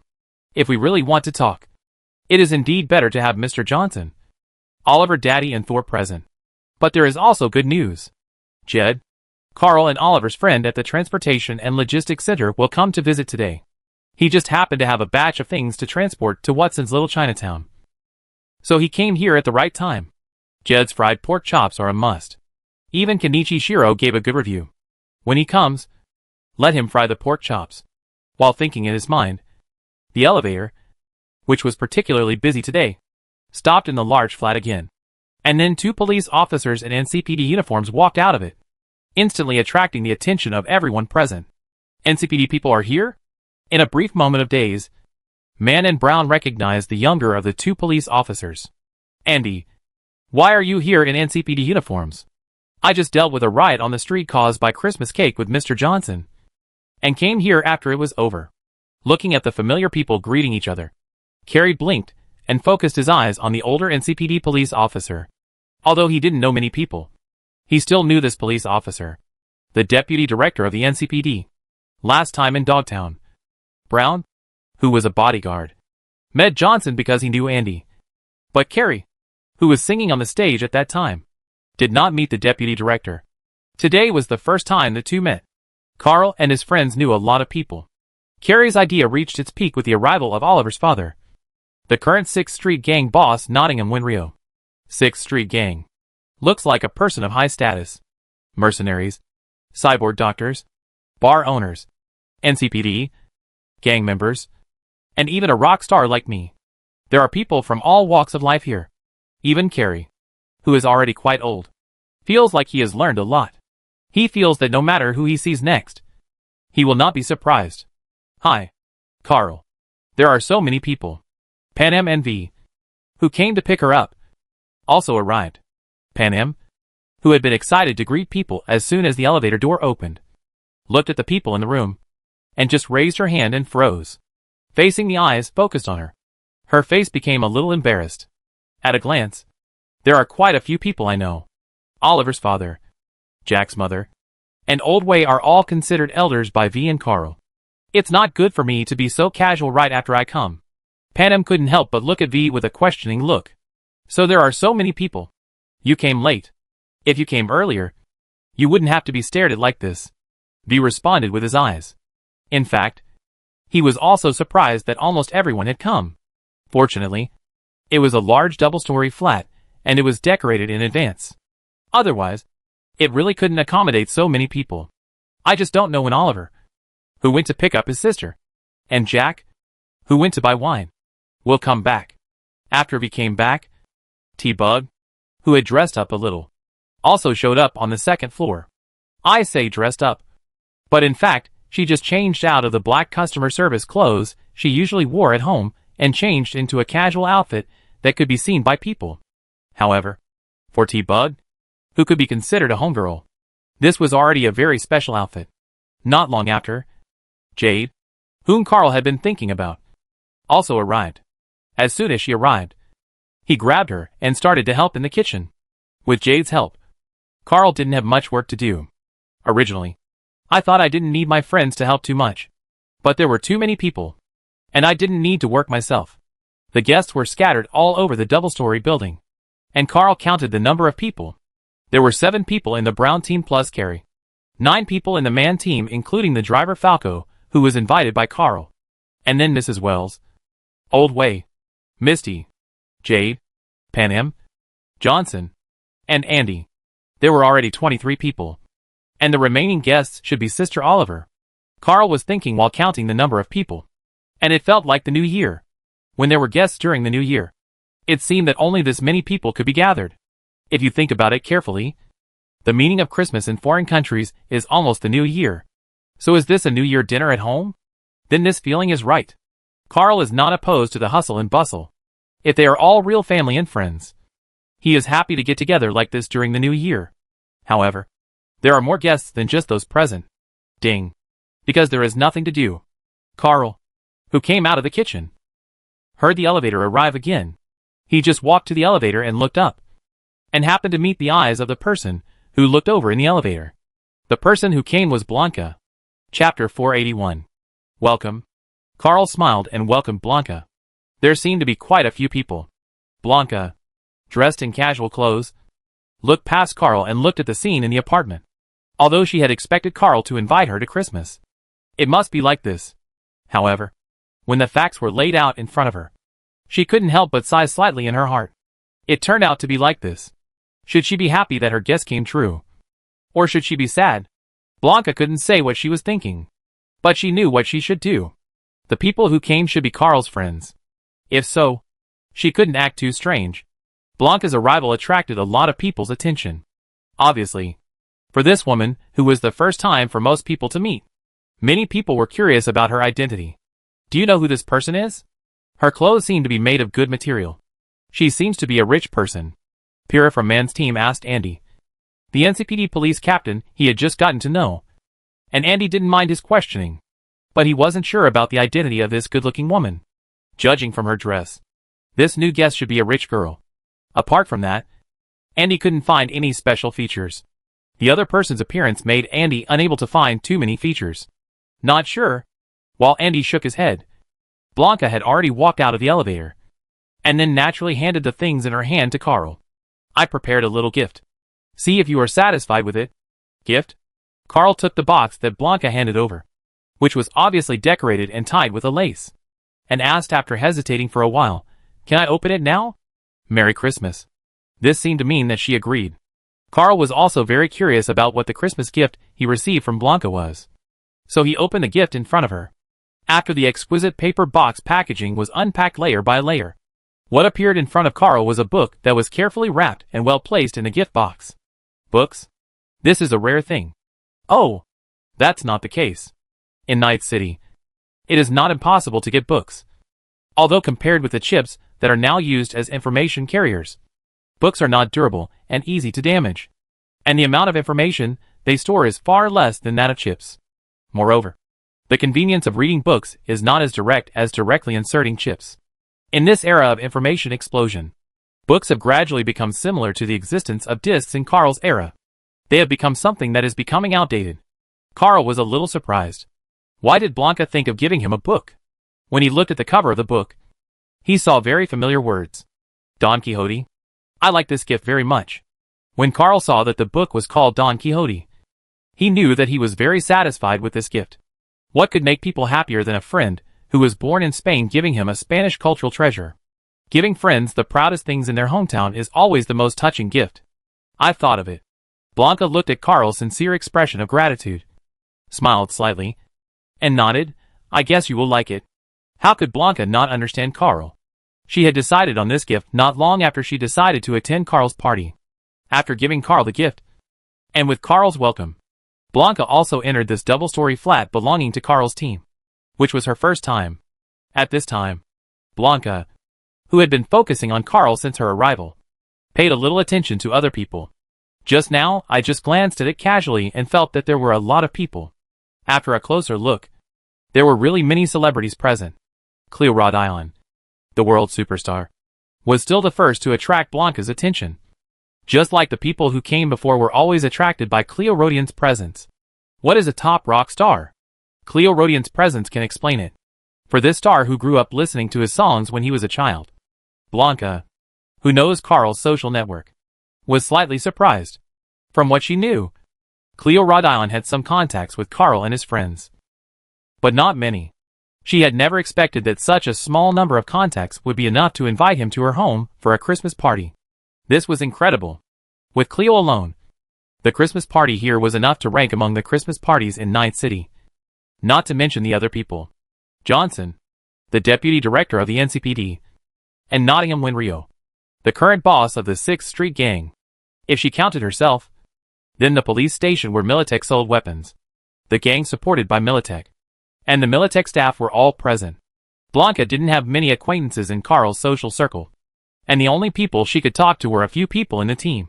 So after she looked around and didn't see Jack and Oliver, she walked over to Mrs. Wells and started chatting with this elder, whom she knew Carl respected very much. When Blanca and Carl first met, it was in Mrs. Wells's Wild Wolf bar. But at that time Blanca was involved in a rather troublesome leak, so she didn't pay much attention to other people. Or in other words, she didn't pay much attention to anyone except Carl at that time. And now it is naturally impossible to be like that.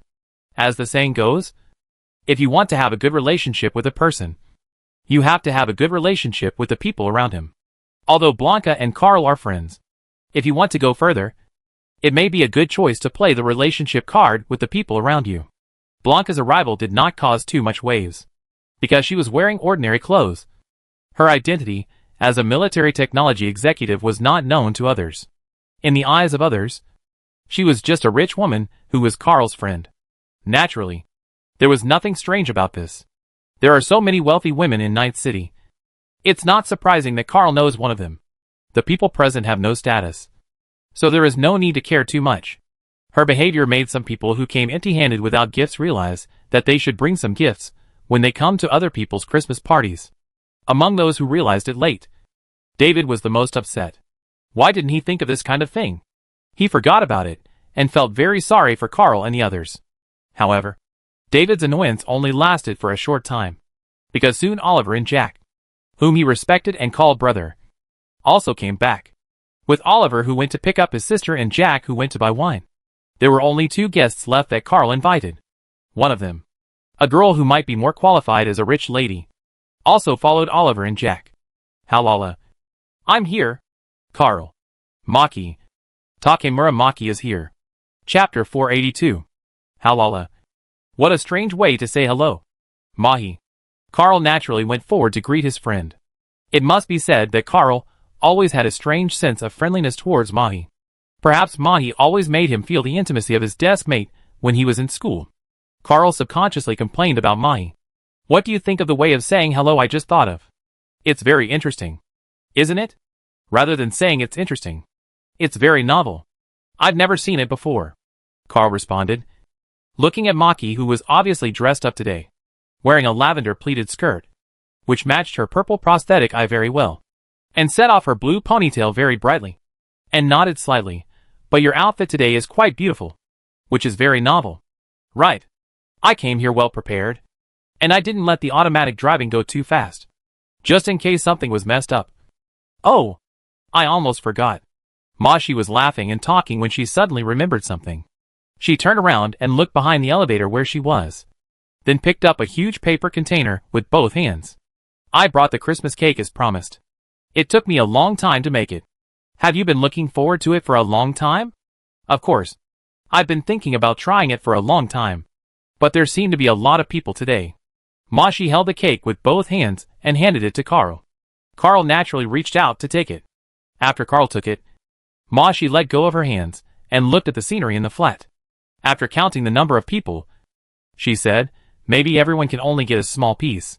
I am satisfied with a small piece. After all, this is made by you. Mashi, you seem to be particularly good at complimenting people today. However, no matter how much you compliment me, I will still have a portion. I will not give my portion to you. It would be too pitiful for someone who worked so hard to make a cake to not even have a portion. As sharp as ever. Mashi. Carl found that his calculations failed. His friend was really very sharp. Mashi and Carl's interaction and conversation were not concealed or lowered in any way, although the sound was not clear in the noisy room. As long as you paid a little attention, you could hear what they were talking about. Blanca was chatting with Misty, who came out of the kitchen after helping out, and listened to their entire conversation at the same time. Mahi. Carl had occasionally mentioned that he had met a good friend when he was studying at Arasaka Academy, which he already knew. Could it be her? Students of Arasaka Academy. Blanca was not very concerned. A little girl whose appearance could only be considered pretty, even if she was dressed up. In the eyes of Blanca, as a woman, she was just like that. Blanca was still very confident in her appearance. This young girl is not as good as Oliver's sister. The sister, who is very attracted to boys, makes Blanca feel more threatened. Blanca's mentality is very peaceful, but someone's mentality is a little hard to describe. This person is the same person who was upset that he didn't bring a gift when he saw Blanca bringing a gift. David, why are you hiding behind? David seemed timid at this time in Rebecca's somewhat curious voice. He wanted to ask Rebecca not to speak, but Rebecca's extremely penetrating voice still attracted many people's attention to David. And this also included Mashi, who just came in. You are? Mashi turned her head slightly and saw David, who was trying to hide behind Lucy, who looked helpless. He looked very familiar. After blinking a few times, she recognized him. You are David, right? Mashi's voice was like a verdict, which froze David's body. Then, looking at David, who was motionless, Mashi confirmed it. I remember you. Although we are not in the same class, you seem to have always been at the top of the report card.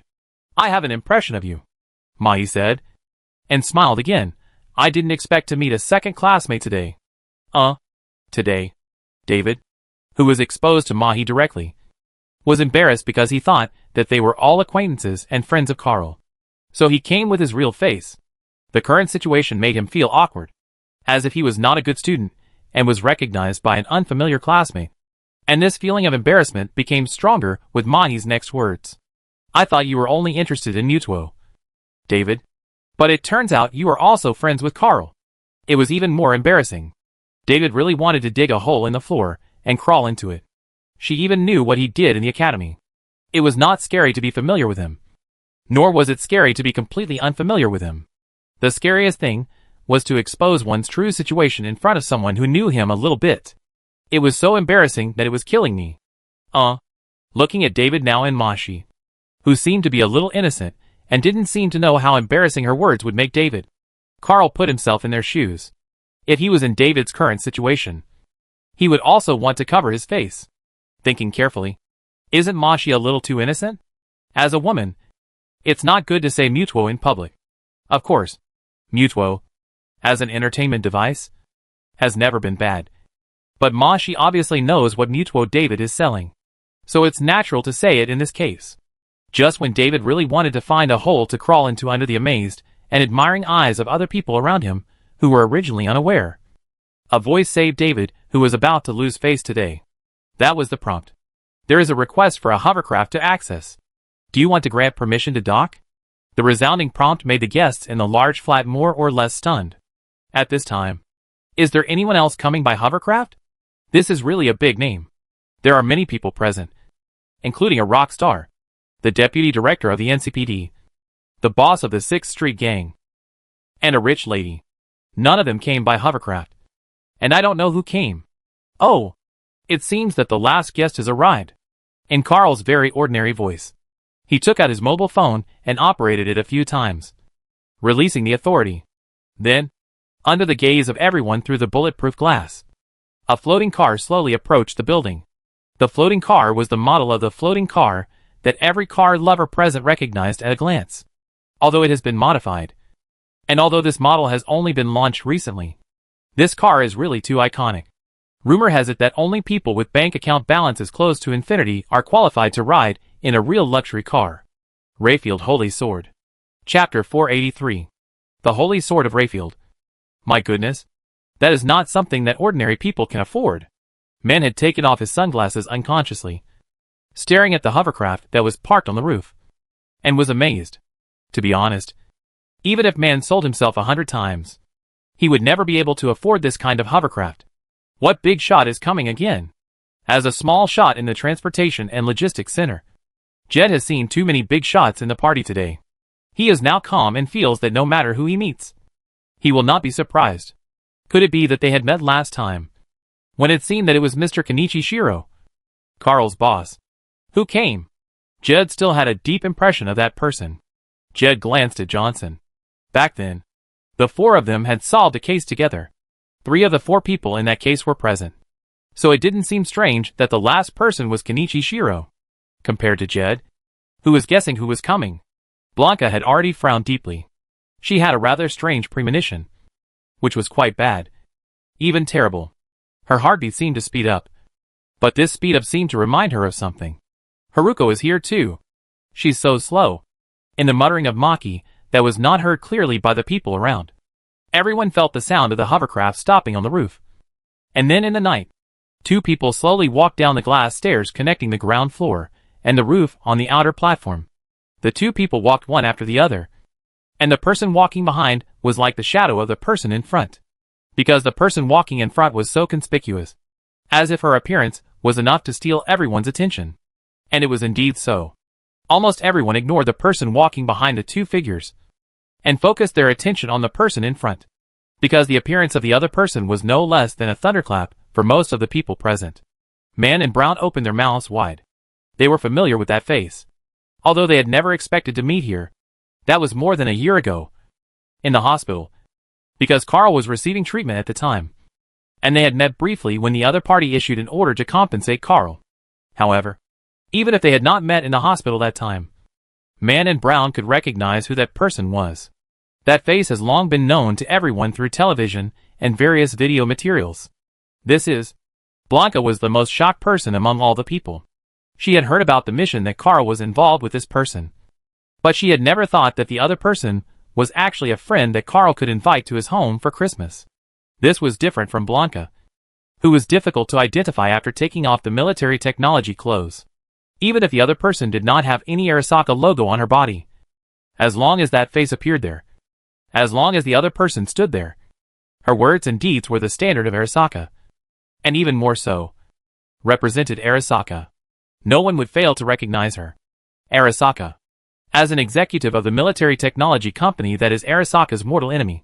Blanca read out the name, Haruko. Arasaka Haruko. The last of the guests? Came with her bodyguard Chio. What a great person is here. Carrie looked at Carl. There is one thing he doesn't understand now. It's not that he doesn't understand why he, a big shot, is no longer being watched by everyone. But he really doesn't understand it. Carl should be a mercenary. Right? Why would a mercenary be related to the Arasaka family and become a friend who can be invited? This is too outrageous. As an old man from the old times, he inexplicably thought of some rumors that were popular in the streets in the past, which might be considered hearsay. The relationship between Adam Heavy Hammer and Arasaka's eldest daughter Arasaka Michiko is unclear. This was just regarded as a false urban rumor at the time, and no one really believed it. But now, the real thing between the mercenary and Arasaka's eldest daughter happened in front of Carrie. Johnny, if you were still alive and saw the scene, your eyes might be bulging into balls. Amid the shock and disbelief of the crowd, Arasaka Haruko had already come down the stairs from the top floor. After the verification door connected to the rooftop terrace was unlocked and opened, Arasaka Haruko walked in slowly. She first looked at Carl, then at Maki, and finally at everyone. It's an honor to meet you all today. I'm Arasaka Haruko. In the rather formal and polite greeting, Blanca, who felt her eyes sweeping over her, clenched her palms. Blanca felt that when Haruko Arasaka's eyes swept over everyone, they stayed at her position for a moment. This seemed to be just an illusion, but Blanca was sure that this feeling was absolutely correct. This girl from the Arasaka family knew herself. Of course, Haruko Arasaka knew Blanca. In other words, she knew every friend around Carl, and she knew every one of them. She could call out the name of everyone present, and she could easily tell their life stories. Among these people, it was obvious that Ms. Blanca, who came from military technology, was someone who was quite noticed by Haruko Arasaka. However, it was just a slight look. It was not that Haruko Arasaka was arrogant or looked down on Blanca.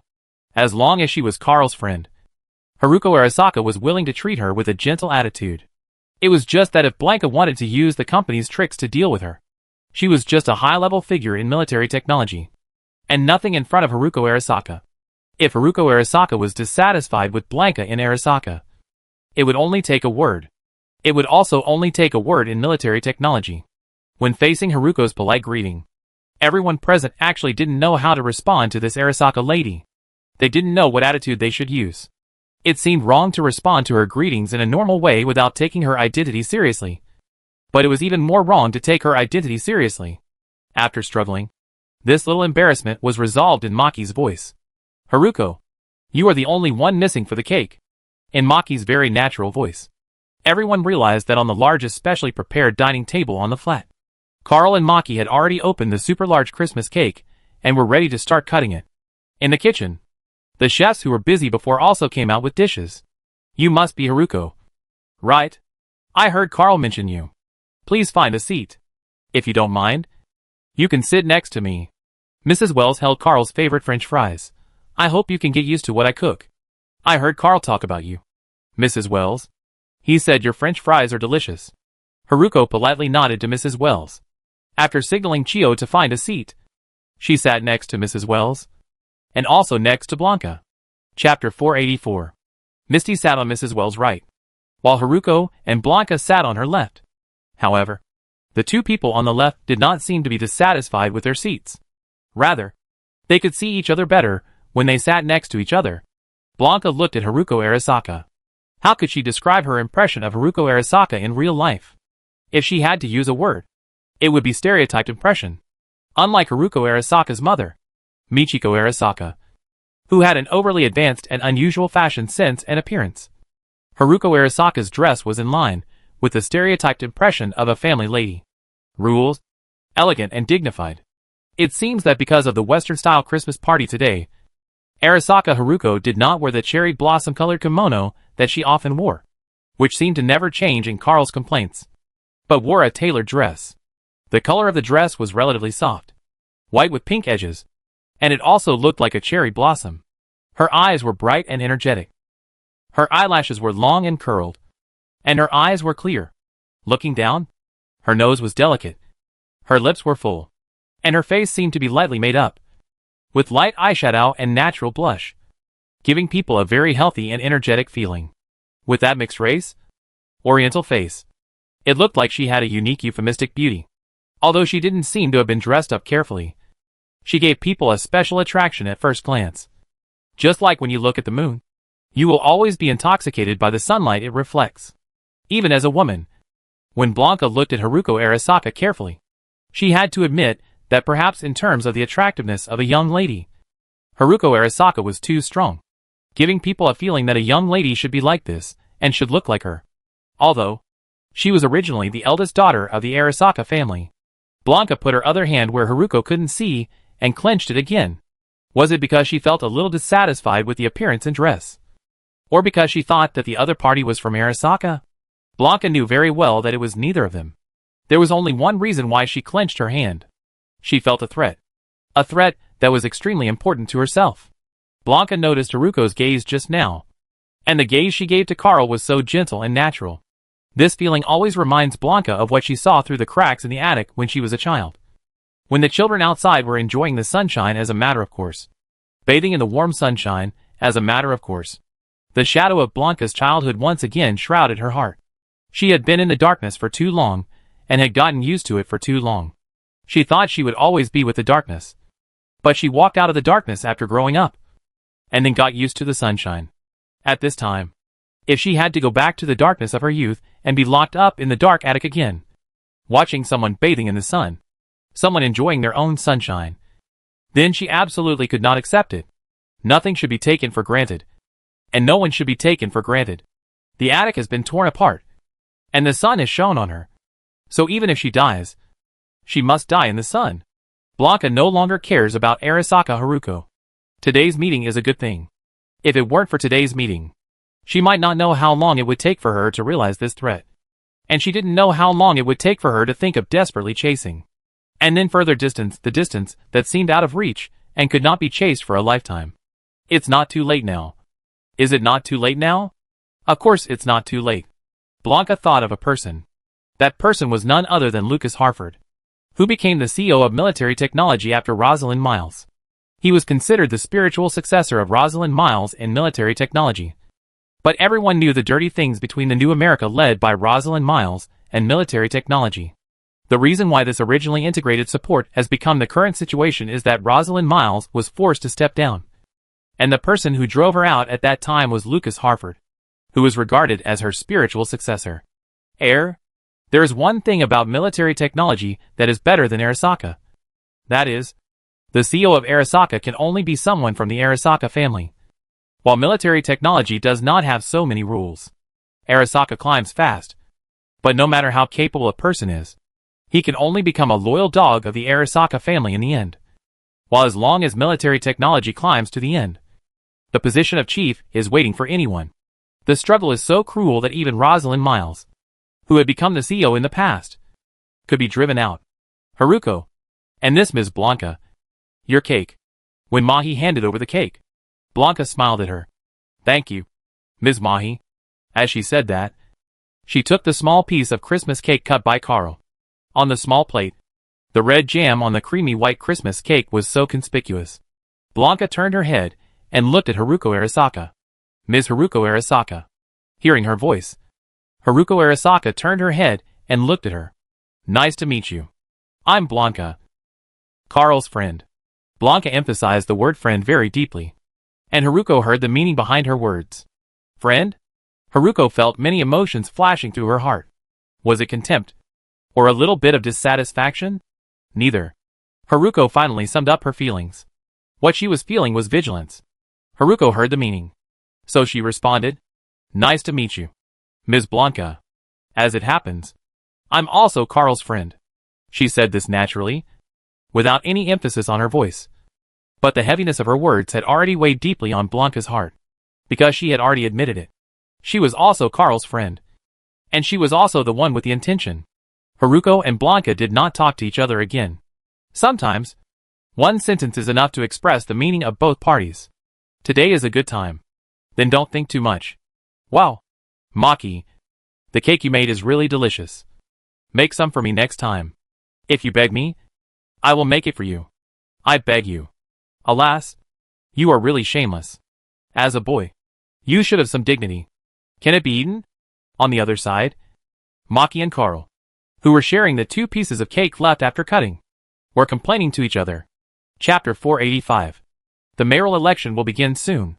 Who will the new mayor be? Is he another puppet supported by Arasaka? Please pay attention to News Channel 54 for the latest updates. The security of Night City is gradually improving. What is the secret? An exclusive interview with NCPD explains the changes in the city in 10 minutes. In 2077, the new election of the new United States is coming to an end. Rosalind Miles may be re-elected as president. Does it mean that the new United States has ambitions to further invade the free and democratic Night City? WNS recently invited political analysts to analyze it for the citizens of Night City. In the next life, Carl listened to the various news broadcast on TV and drank a sip of ice-cold sweet tea. But it didn't feel substantial. It was already 2077, and the news was still the same. The military supported News 54, and the Arasaka supported WNS attacked each other. And there was no nutritious information. Christmas is December 25th every year. Basically, after Christmas, the new year is approaching. After Christmas, Carl's team also had a good rest for a while. Today, Carl thought about taking a job. As a result, in the next life, he found that no matter what, it seemed to be the same as before the rest, with no changes. Would you like something else? Seeing Carl drinking a cup of sweet tea alone, the bartender Claire came over and said, recently, the snacks in the Lisham can be updated, and there are many new things. It seems that there are some changes. What are they?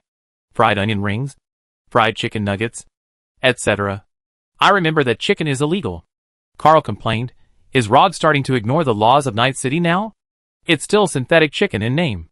Claire blinked at Carl. Isn't this the goods delivered by Jay from the logistics center you introduced a few days ago? The price is fair. Rog thought about it, and felt that there would always be self-righteous young mercenaries who wanted to try to show off. So he ordered some to test the waters. You know what? The efficiency is really good. Rog added more after seeing the sales. Does Rog still care about this little money? No wonder she is said to be the top middleman in the city. She makes money from young mercenaries, just to bet that one of them thinks it is illegal to eat real chicken and looks cool. Right? Carl shook his head, but it's a bargain for me. Give me one. I give some money to Roger. 1 fried chicken nuggets. Got it. Claire nodded and was about to leave when Carl remembered something and asked casually, speaking of which, how is the racing going? I heard from Oliver and Jack a few days ago that there seemed to be an accident. Is everything okay? No big problem. It's just that my husband had a problem with driving. Jack and Oliver saved his life. Anyway, I shouldn't touch this kind of thing again. It's time to retire. Anyway, the top racing champion in the city is also brought into the industry by us. There's nothing to regret. Is this talking about Jack and Oliver winning the championship? Thinking about how they drove back in a dirty Hera. Carl actually found it hard to imagine how a street racer could make their modified Hera look like that. Even with Oliver driving and Jack assisting, Hera was almost damaged in the battle. The intensity of street racing is really high. Claire's retirement is a good thing. Carl is almost used to Claire being the bartender in his next life. If something unexpected happens and someone else is replaced, he won't know what he likes when ordering food. Just as he was thinking, Carl felt someone approaching. He turned his head and saw that it was Man. Hey, Man. Carl nodded slightly at Man. Are you here to take on the job too? Yes. I drank too much at your house a few days ago. It seems that the alcohol has corroded my nerves. I went back to adjust for a few days, and then dealt with some small matters. I was thinking of coming to visit in the next life. And I met you. Have you rested well, and come to take on the job? Almost. I told you that you drank too much a few days ago. But you didn't believe it, and insisted on drinking. Carl thought about the mess that took 2 days to clean up. And then thought about the wine bottles that took up almost 1/3 of the mess. In fact, to some extent, he still admired the alcohol tolerance of these people. Only the wine was good. If it was the wine that the gang drank, man would not have suffered nerve damage that day, but would have been taken to the emergency room urgently. You should control your drinking in the future. I understand. As a mercenary, it is necessary to keep a clear mind. But that was the happiest day since I came to Ninth City. I had to drink well. Man was telling the truth. In Ninth City, where gunfights could break out at any moment, and where you couldn't relax for a moment, he could have a night of drinking with friends without worrying about danger. This was the only time he had the experience. He was completely addicted to the experience of letting go of any worries and drinking a lot. He drank a little too much without paying attention. However, man was still proud of his drinking capacity, but I didn't realize that I won the drinking contest that day. But I was the only one who was still standing afterwards. Yeah, you're the only one standing in your circle. Carl didn't say anything. Like the final winner was T-Bug or something like that. What a freak thing. When the last time the ball was named, T-Bug drank more than Oliver and Jack. And Carl thought it was because T-Bug drank less. It was just a coincidence. But now it turns out that T-Bug has a physique that doesn't react to alcohol. And it makes people wonder if she has had a kidney replacement to help detoxify. Man, who didn't know Carl's inner thoughts, smiled when he heard Carl say that he was the one standing in the last circle. I said Jack, and the others couldn't beat me. I have to laugh at them next time we meet. Man realized something halfway through his speech and looked around. Speaking of which, why are you the only one here today? Where are the others? I went to work for NCPD as a temporary staff member. It's only the beginning of the year, and a lot of people probably think that the new year brings new changes. So they all came out to try the waters. So they all went to make a little money. Are you interested? If you are interested, I can recommend you. Occasionally, you can catch some people and get paid. Okay. Send me a message. It's not bad to make money just by passing by. Carl. Just as Man and Carl were chatting, a voice sounded around them, accompanied by footsteps. I have a job for you to do. Not us? Carl knew who the person was after hearing the voice, and turned his head in surprise. Is it stipulated that only one person can do this job? Then you have to talk about this job well. Roger. The person who came was Roger, the owner of the Next Life bar, and the top middleman in the city. Chapter 486. After Man had the foresight to temporarily leave this place, Carl took the data chip handed over by Rog. According to Rog, all the requirements and information were in it. Carl inserted the chip into his modified mobile phone and read the content. Rog did not let him go into the box to discuss things during the communication, but gave the information openly in front of others next to the bar, which was actually quite unexpected by Carl. There are very few people in the city who don't know the current appearance of Rog and Carl, especially in the mercenary holy land of Lyshang. It is impossible for someone not to know the two of them. In this case, Rog directly gave the chip, which made others know at a glance that Rog had business to entrust KK. Although it is not a big deal for a middleman to commission a mercenary, it is not a simple matter for the city's top middleman to commission the top mercenary. It is foreseeable that many forces will be secretly on guard based on this information, fearing that the person KK commissioned by Rog will find him.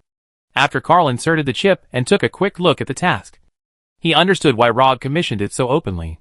Because this job must be done openly, or let everyone know that it was Rog who hired KK to do this, which was Rog's purpose. The matter is not complicated, even too simple. To put it simply, Brick, the boss of the Whirlpool gang, has done something wrong recently. They actually robbed Roger's goods. So Roger plans to teach him a lesson with KK. It is obviously not a particularly strange thing for the Whirlpool gang to rob goods. In other words, if the gang announced one day that they were not interested in the company's transportation and had never touched the company's transportation goods, it would make people wonder if they were preparing to make a big move. It's just that they shouldn't touch Roger's goods. Or in other words, they shouldn't touch the goods that the transporter said were Roger's things and then rob them. If they just robbed Rog's goods, Rog could not care less about it because they were all idiots. But after reporting her name, they also robbed the goods and killed the transport personnel, and even did not delete the dashcam. This naked provocation was not something Rog could tolerate. Rog could turn a blind eye to the previous things. After all, it might not be worthwhile to clash with the Whirlpool gang for a trip of goods. This small loss was taken, and he could just send more mercenaries to target this group of idiots. But the following things involve Rog's reputation and middleman status. Rog has become the top middleman in the city. But she has never relied on a good temper. If she can tolerate such things, then she might as well retire early. After all, there will be new people to replace her soon. A middleman who has no effect after reporting his name. Then isn't he dead on the street? If you do something wrong, you must learn a lesson. And it must be fair and above board. Everyone must know that it was Rog who taught you the lesson. There are obviously many candidates who can teach the Whirlpool gang a lesson. But you must choose someone who can satisfy Rog, do good things, and cover up even if something unexpected happens. There are only a few of them. Roger originally thought that if KK's rest was not over, she could entrust V and the others with the task. But since he met KK, who was going to order fried chicken nuggets in the next life, it would be unreasonable not to give him a job. This job is not easy to do. After looking at the task, Carl chose to lie. You have to go in alone. Not kill Brick, but just teach him a lesson. This job is too difficult. Half of what Carl said was true. Going into the lair of the Whirlpool gang alone was a troublesome thing. You can't kill Brick, but just teach him a shameful lesson. This job is indeed quite troublesome. Can't we just kill him? That would be easier. If we kill Brick, there will be another idiot coming from the Whirlpool gang. Brick is already one of the few guys with some brains in the gang. I don't want another guy without brain tissue to come and cause trouble for me in the name of revenge for the former boss. Rog's words were very clear. She just wanted to teach the boss of the Whirlpool gang a lesson for the sake of face, so that he would understand some things. Where to touch and where not to touch. Instead of wanting him to die and replace him with someone stupid to continue to oppose her. She wanted to do business. And she didn't have the time to waste money and mess with a crazy gang. I thought you, Roger, would care about the dead transporter. I've already given his family compensation. And I think that's enough in Night City. Looking at Roger's obvious self-interest, Carl wasn't too surprised. Roger might have some friendship with people, but it's unlikely that Roger would have some friendship with people. A middleman like her has seen all kinds of things. And it's really unlikely that she would get angry and go to war with a gang just because one of her men died. That's obviously not realistic. Who knows? She might send KK to teach Brick, the boss of the Vortex gang, a lesson. And then she would talk business with Brick. The reason why she asked KK to work was just to maintain her reputation as a middleman and her street status. Rog, that stinky old woman. He thought of Panem's words for no reason. In Carl's impression, Panem seemed to have cursed Rog with even dirtier words. Maybe for Panem? A pure bad land wanderer. People like Rog are very annoying. But for Carl. Blinking, Carl said, let's talk about the reward. For Carl, Rog's work is not bad. Rog is better than Faraday and Cormac. At least she will give some compensation for her work, which is better than 99% of street middlemen. If you really want a mercenary to have a relationship with a middleman, it depends on the specific relationship. For example, Rebecca and Pyrrha's father, Sunrise, often worked for Wakako. So after their father, Sunrise, mysteriously disappeared, Wakako took care of Rebecca and Pyrrha. Without that relationship, most mercenaries would never be able to do things like Rog.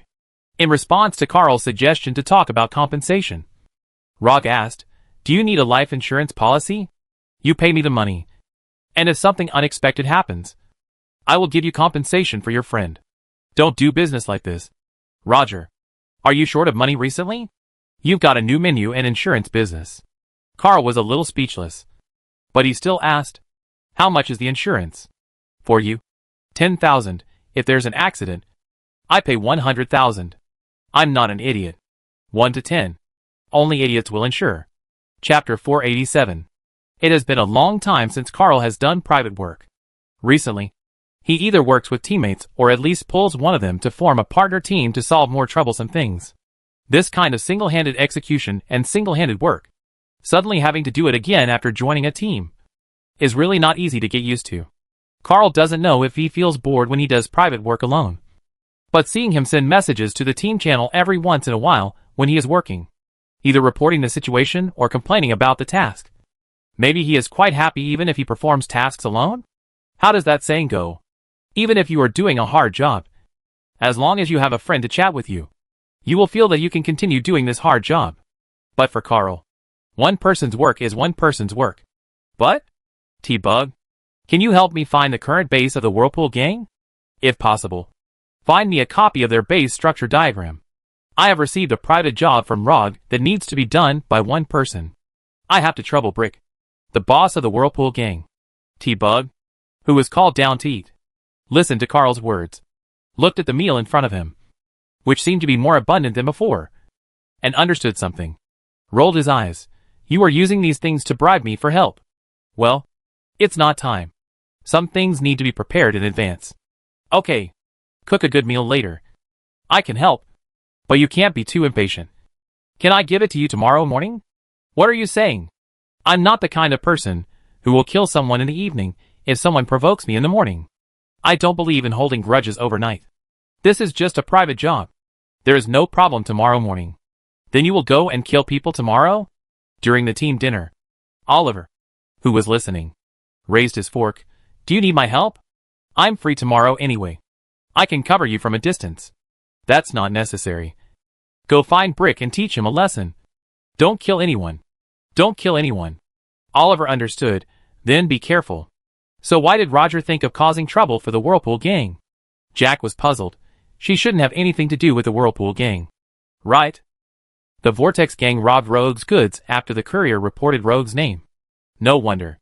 Jack was eating the lunch that Carl made today on the table. The Vortex gang is indeed not like other gangs in Night City. Other gangs have rules and know what they can and cannot touch. And what are their taboos? Only the Vortex gang is a bunch of psychopaths. Once they get high, they dare to mess with anyone. So this is Rogue. V ate the ribs and nodded to Carl. The ribs are delicious today. Unfortunately, I have some private work tomorrow. And it's not in Watson District. Otherwise, I can ask the middleman if there is any work targeting the Whirlpool gang. I will do it when I go with you tomorrow. You are doing the mission, and you still want to do it. Carl looked at V. You have saved a lot of money now. Not to mention buying a hovercraft. It is definitely more than enough to buy a few luxury cars. Why do you save so much money? Buy something interesting.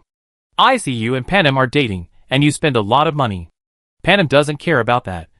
But I want to give her something nice. When he was talking halfway, V suddenly realized something. How do you know about Panem and me? I saw it last Christmas. Who can you hide it from? Oliver said beside him. As a little prince of love. Although most of his relationships have failed. And most of the time, he just kept boasting. But theory and practice cannot be equated. Who says that people who are not good in practice are not good in theory? He saw the relationship between V and Panem at a glance. We actually just started not long ago. V was a little embarrassed. I was thinking about when to tell you. This is a good thing. There is nothing wrong with it. We are not unaware of Panem's personality, Jack said, although she is a bit fierce. She is indeed a good girl. Fierce is actually a derogatory word, Jack. Carl corrected Jack's Chinese words. But he was not too surprised about V and Panem. V is a person with a good personality. Panem is a good girl. Isn't it natural for the two to be together? But next time you go on a mission, remember to tell Panem that you're safe. Otherwise she might get worried. Carl glanced at Jack, just like Misty. Carl, I always meet with Misty when I come back from a mission. Yeah. I never tell her before a mission. I only tell her after I come back from the mission. I understand that you don't want to worry Misty. But Mrs. Wells has complained to me. So it's better to talk about some things. Listening to Carl's words, Jack nodded thoughtfully. I remember. After all, Misty's divination seems to be very accurate. It's not wrong to ask her to do a divination before the mission. Oliver finished his meal, held his head, and leaned back in his chair. But now there shouldn't be any dangerous work for us, Oliver said. But corrected himself, of course. I know that as mercenaries. It is impossible to be without danger. Sometimes a small job may cost us our lives. But as long as all of us go out together, I think there is no job that can stump us in Night City now. You sounded arrogant, and like you were planting a flag, Carl complained. After saying this, people usually encounter some great danger. And then, they either die or become disabled. Can I take back what I said? It's okay. If I really encounter that kind of thing, I will take back my mouth for you. Just take back my mouth? As the team chatted with each other, the night of Night City fell quickly again. At this time, on the other side of the earth, on the Japanese island, Arasaka Nobuo, who had been waiting for a long time, received a communication. The message was not long, and only Arasaka's Nobuyuki could understand the content. But it was this message that made Arasaka's Nobuyuki start to act. Soon. The exact location will be found soon. Arasaka's Nobuyuki has been looking for something hidden by the person who should be called his father in his blood. And now he has found it. The fire in his heart is burning. Chapter 488. The Vortex Gang. This is an organization founded in the Red Era after the nuclear explosion in Night City in 2023. Its predecessor was once a gang that focused on high-intensity crazy transformation. Later, in a series of developments and changes, it evolved into the gang that is now entrenched in the Watson district of Night City. According to NCPD calculations, it has 1,300 members. Almost everyone in the Vortex Gang will eventually become a cyber psychopath. But they often don't live to see that day. The crazy transformation in their bodies will overwhelm them and take their lives. In this case, the members of the Vortex Gang are often young and strong, and are equipped with a variety of high-burden prostheses. Facing the Vortex Gang with such an organization, even the veterans of the 6th Street Gang with rich combat experience and the Tiger Claw Gang equipped with sophisticated weapons could not stand up to them in street battles. It was precisely because of this force that the Vortex Gang could firmly occupy an area of Night City with fewer people than most Night City gangs. And in recent years, under the command of the boss Brick, it began to expand to other blocks. For Carl, the Vortex Gang was the first opponent he encountered when he came to Night City. It was precisely because he was almost blown up by a stray bullet from the Vortex Gang that Carl picked up the gun, aimed at Night City, and started to shoot it hard. In the days when he just became a mercenary, his opponents were always the Vortex Gang, and the degree of frequency was so high that he began to complain later why it was the madmen of the Vortex Gang again. But now, if you count, Carl hasn't received any missions related to the Vortex Gang for a long time. This doesn't mean that Carl only targets other gangs. But there are really no middlemen who will specifically issue missions related to the Vortex Gang. Why bother to target a few psychopaths who won't live long anyway? Even if they go crazy, there will be the terrorist squad and NCPD to deal with them. It's better to waste this money than to see the body of the Vortex Gang member on the street in a few days. There are no related tasks. And on the other hand, the people of the Whirlpool Gang will not provoke Carl and his men for no reason. They are just crazy, but not stupid. There is a piece of knowledge that is not uncommon on the street. The people of the Whirlpool Gang are not stupid. They have excellent prosthetic transformation and related technologies. Otherwise, they cannot support their crazy transformation. The goal content of that technology is even better than that of other gangs because of the many experimental products in the gang. There are even rumors that some companies' experimental products will be handed over to the Whirlpool Gang, so that they can use them for pre-market clinical trials on the gang members. This group of people knows who to mess with, and who they should not mess with. And it is obvious that Carl and his gang are the ones they should not mess with. Unless necessary. They don't want to clash with Carl and his gang, even if it is the Whirlpool Gang. But just because they don't want to doesn't mean Carl won't make trouble for them this time. Carl takes money from people, and does things for them. He has no shame in making trouble for the Whirlpool Gang. If they want to make trouble for them, they can do it. What can the Whirlpool Gang do? They can't call the police and cry about their grievances and go to the NCPD. Squeak. Carl got out of the Stop Delamon car and stepped on the muddy and oily ground. Due to the organizational structure of the Whirlpool Gang, unless necessary, the groups often act in groups. Each group will find a base, and there will be more than 30 active members at most. This way of action not only prevents one person's cyberpsychosis from affecting other groups, but also ensures the structure of the Whirlpool Gang. Under this habit of action, even the people around the boss of the Whirlpool Gang are no exception. And there are only more than 30 people at most. The place where the Vortex Gang leader Brick has been recently entrenched is a whole food factory located in the industrial area in the northern part of Watson District. According to the information provided by T-Bug, the whole food factory seemed to be in operation before. But after being occupied by the Vortex Gang, it became their territory, producing large and small packages of synthetic food for them to sell. It is even possible that the food sold at the snack stand downstairs of Carl's group was purchased from the Vortex Gang. 30 people strolled in the midday sun, and Carl felt that the sun was a little dazzling today. Too dazzling. I just don't know if the sun on the ground was much brighter than the sun in the sky when the nuclear explosion occurred in Night City. Carl has read some eyewitnesses' later accounts, saying that the light of the nuclear explosion was almost 2 or 3 times as bright as the sun. Just looking at it from a distance can blind your eyes and make you cry. Why did I suddenly think of that? Strange. I feel that my thoughts today are a bit strange. Carl thinks that in today's Night City, unless a corporate war starts again, it should not be hit by another nuclear bomb. Military technology and Arasaka's interests are in this area. Unless it is a war that is a confrontation at all costs, it may attract the kind of mutual destruction of interests. Otherwise, there should be nothing that will require a nuclear bomb. Thinking of this, Carl approached the Whole Foods factory where Brick's group of the Whirlpool gang was located. Strangely, when he walked to a distance of 50 meters from the Whole Foods factory, he did not feel any peeping in the Whole Foods factory. Is there no camera installed outside? Carl, who originally planned to fight the Vortex gang alone and find Brick to remove his limbs, strangely moved closer, until he walked to the door of the Whole Foods factory and saw the scanning camera. Carl did not see the camera move. The camera hung there lifelessly, as if there was no one behind it to control it. Could it be that the information given by T-Bug was wrong, and he went to the wrong place? Carl compared the address shown in the information. That's right. Did T-Bug go to the wrong place? She would make such a mistake. It's really unlike her. When Carl thought he had missed the target, and that Brick's group of Vortex gang was not in this area, he heard a sound in the Whole Foods factory. Crackle, crackle, bang, bang. The sound was far away, as if it was inside the Whole Foods factory. But the sound made Carl's expression a little more serious, because he would never hear that sound wrong. There were gunshots inside. It seemed something unexpected had happened. Carl looked at the steel shutter door in front of him, and did not hesitate for too long.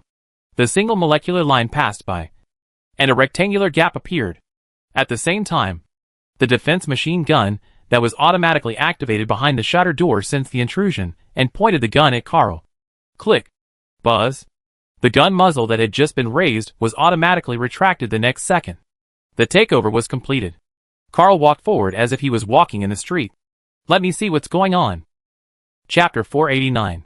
Royce. You bastard. How dare you betray me? Whirlpool Gang's boss Brick used his modified and loaded pistol to shoot at another group of Vortex gang members in the distance, while cursing Royce, the leader of that group of Vortex gang members, as the boss of the Vortex gang. Today, Brick faced a test that every Vortex gang boss will face every now and then after taking office.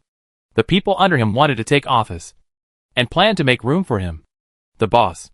This was not something that was particularly rare in the Vortex gang. Brick had used similar means to rise to the top. Now it was just his turn to be tested. Winning or losing was just a matter of life. It didn't matter to the people of the Vortex gang.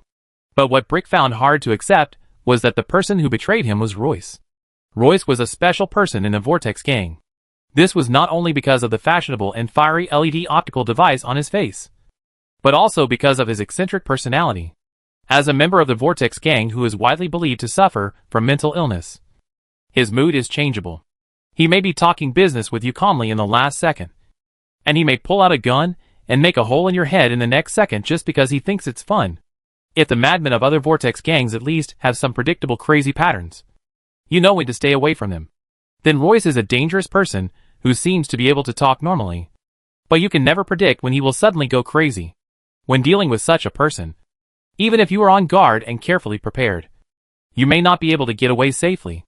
As for Royce, there is someone who has a decent relationship with him in the Whirlpool gang.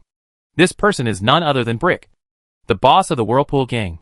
Brick is also quite special as a member of the Whirlpool gang. Even in the eyes of street people, Brick is a guy who understands the rules and follows the rules. Even in the company's judgment of his danger, a comment is given. That is, he is a smart man, and he has more friends than enemies. He has more friends than enemies. As a member of the Whirlpool gang, and the boss of the Whirlpool gang, this evaluation is quite valuable. In fact, Brick has always been more reformed and more capable of fighting after the Whirlpool gang's red era. The reason why he can become the boss is because of his ability to make friends. As I said before, the Whirlpool gang is just a group of lunatics on the edge of madness. They are not fools. They all understand how much care they can get from people with good relationships to become the boss. Brick's promotion is better than running a marathon that makes you vomit blood. Constantly strengthening reforms within the gang to fight internal conflicts, and always being on guard against your own people. Brick was once the boss that Royce recognized. But today, It is clear that the meager feelings between them are no longer enough to support Royce, who is one of the best fighters in the gang, to continue to maintain this position of superiority. There can only be one boss. And Royce now obviously only recognizes himself as the boss. And it is precisely because of this that he led the people loyal to him to attack Brick. It will be over soon. Brick, your end is already determined. That is, after this is over, I will tell everyone that you are dead. As Brick's former friend, Royce obviously understood why Brick could become the boss of the gang. In order to prevent possible support, he sent all the surrounding Vortex gang groups to attack the transport convoy before the raid on Brick today. Brick himself may not be good at fighting, but there are more people supporting him than those supporting Royce. If he said something in the name of the Vortex gang boss, and called some people, then the group of followers brought by Royce might not be enough for those people to fight. Fortunately, the grouping problem of the Whirlpool gang helped Royce after all. As long as Brick was dealt with, no matter how loyal the other people in the gang were to him, they would no longer have anyone to be loyal to. At that time, there would be few people in the gang who could make the final decision. And he, Royce, was obviously the one who had the final say. Anyway, the people in the Whirlpool gang were crazy enough. They could survive by replacing their eyes without taking sedatives when they joined the gang. It was just a matter of changing the boss. It was not as painful as changing the eyes that had been with them for more than 10 or 20 years. They just had to get used to it. Damn. Don't think you can hide it from everyone. Royce. Brick looked around, watching those members of the Whirlpool gang who were still loyal to him fall one by one. And regret surged in his heart. He regretted not listening to the advice of a subordinate named Ellis Carter to deal with Royce earlier and get rid of him. If Brick had listened to his advice, it would not be Royce's turn to usurp his position now. Ha ha ha. I didn't want to hide it from everyone. But I just need to get rid of those who don't listen to me. Brick, don't worry. For the sake of our past relationship, I will keep your life. But it depends on my mood, whether I want to take good care of you. You are a psychopath. Royce, I hope I catch you later. You can still call me Brick. If you want to run, run. I will catch up with you soon. You can't run. The sudden attack, coupled with the numerical disadvantage of one side being prepared and the other side being unprepared. When Royce had only more than 50 people left, Brick and the 2 people around him were the only ones left out of the 30 people who were acting as a group around him. It was difficult for the people led by Brick.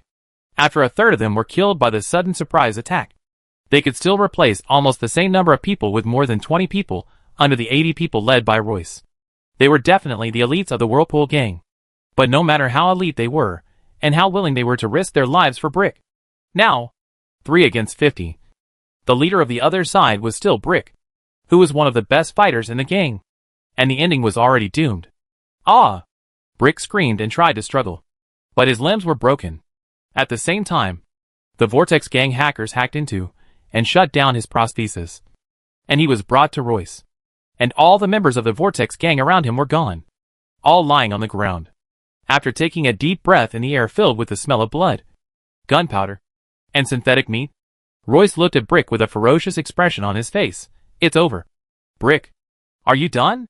When Royce said this, all the living members of the Whirlpool gang heard a voice at the same time. Royce subconsciously looked towards the location of the voice, and found that there was a man on the high steel beam of the Whole Foods factory looking down at them. From his posture, he had been sitting there for a long time, watching the 2 groups fighting below.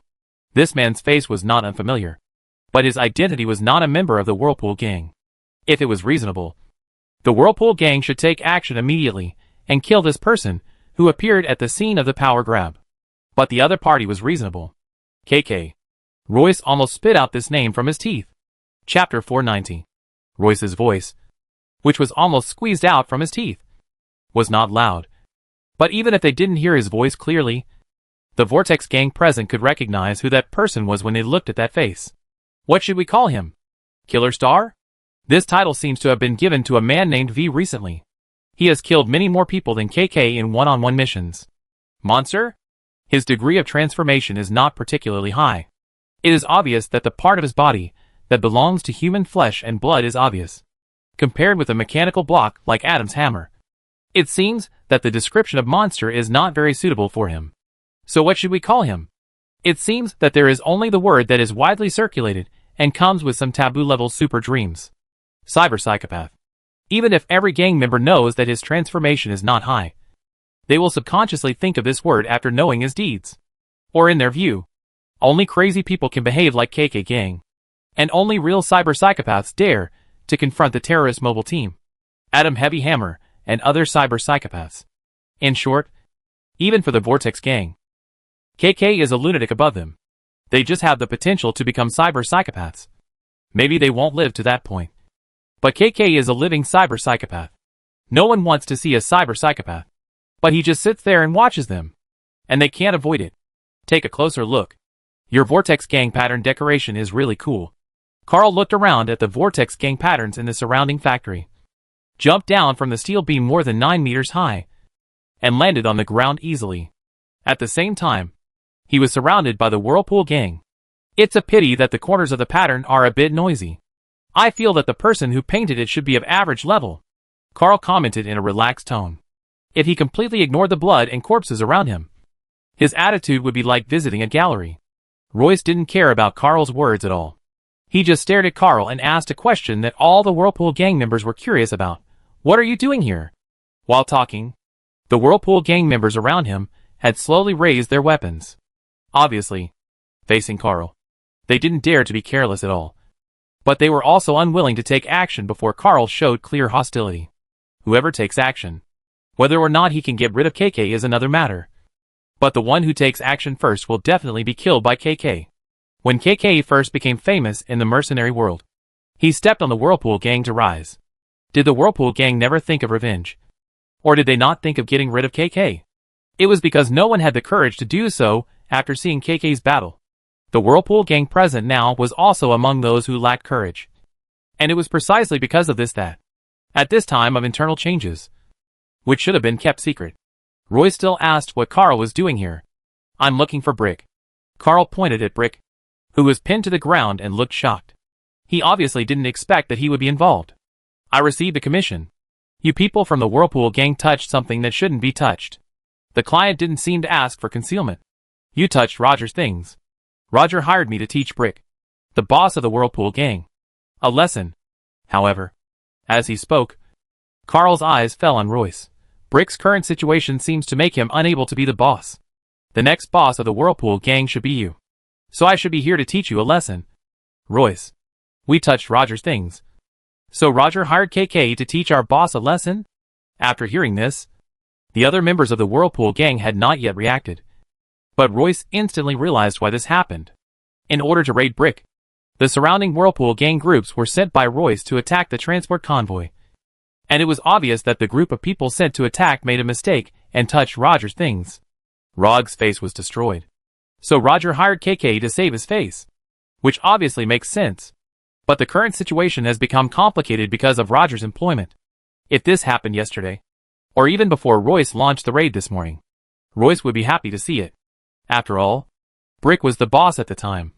And KK was obviously helping him by targeting Brick. Even if it happened after Royce had usurped the throne, he would not care. After all, no matter how powerful KK was, their Whirlpool Gang was also a large gang with more than 1,300 people. But by coincidence, KK came at this time. What can Royce do? Admit that he is the boss of the Whirlpool Gang. What else can he do when KK comes to his door? Just start fighting.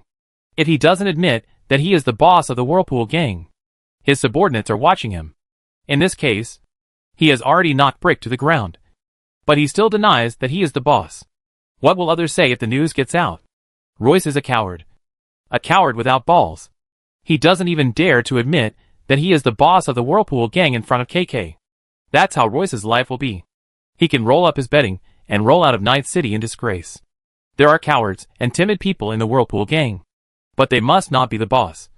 The boss who strikes hard at the inside and kneels directly at the outside. Compared with Royce, who was tangled for a while. Carl's idea was very simple. The reason for his coming was very simple. That is, to teach the boss of the Whirlpool Gang a lesson. If Royce did not admit that he was the boss, then he would kick Brick's third leg on the ground and break it, and go back to report to Roger. And Roger would not find any fault. If Royce admitted that he was the boss, then he would break Royce's legs and hands on the spot as a congratulations to him for becoming the boss. Carl stared at Royce, waiting for his words. Royce knew how to answer from the don't-lose-face looks from the members of the Whirlpool gang around him. The reason why Royce wanted to get promoted regardless of his relationship with Brick was that he couldn't stand Brick's behavior of cooperating with the insiders of the company and giving them money.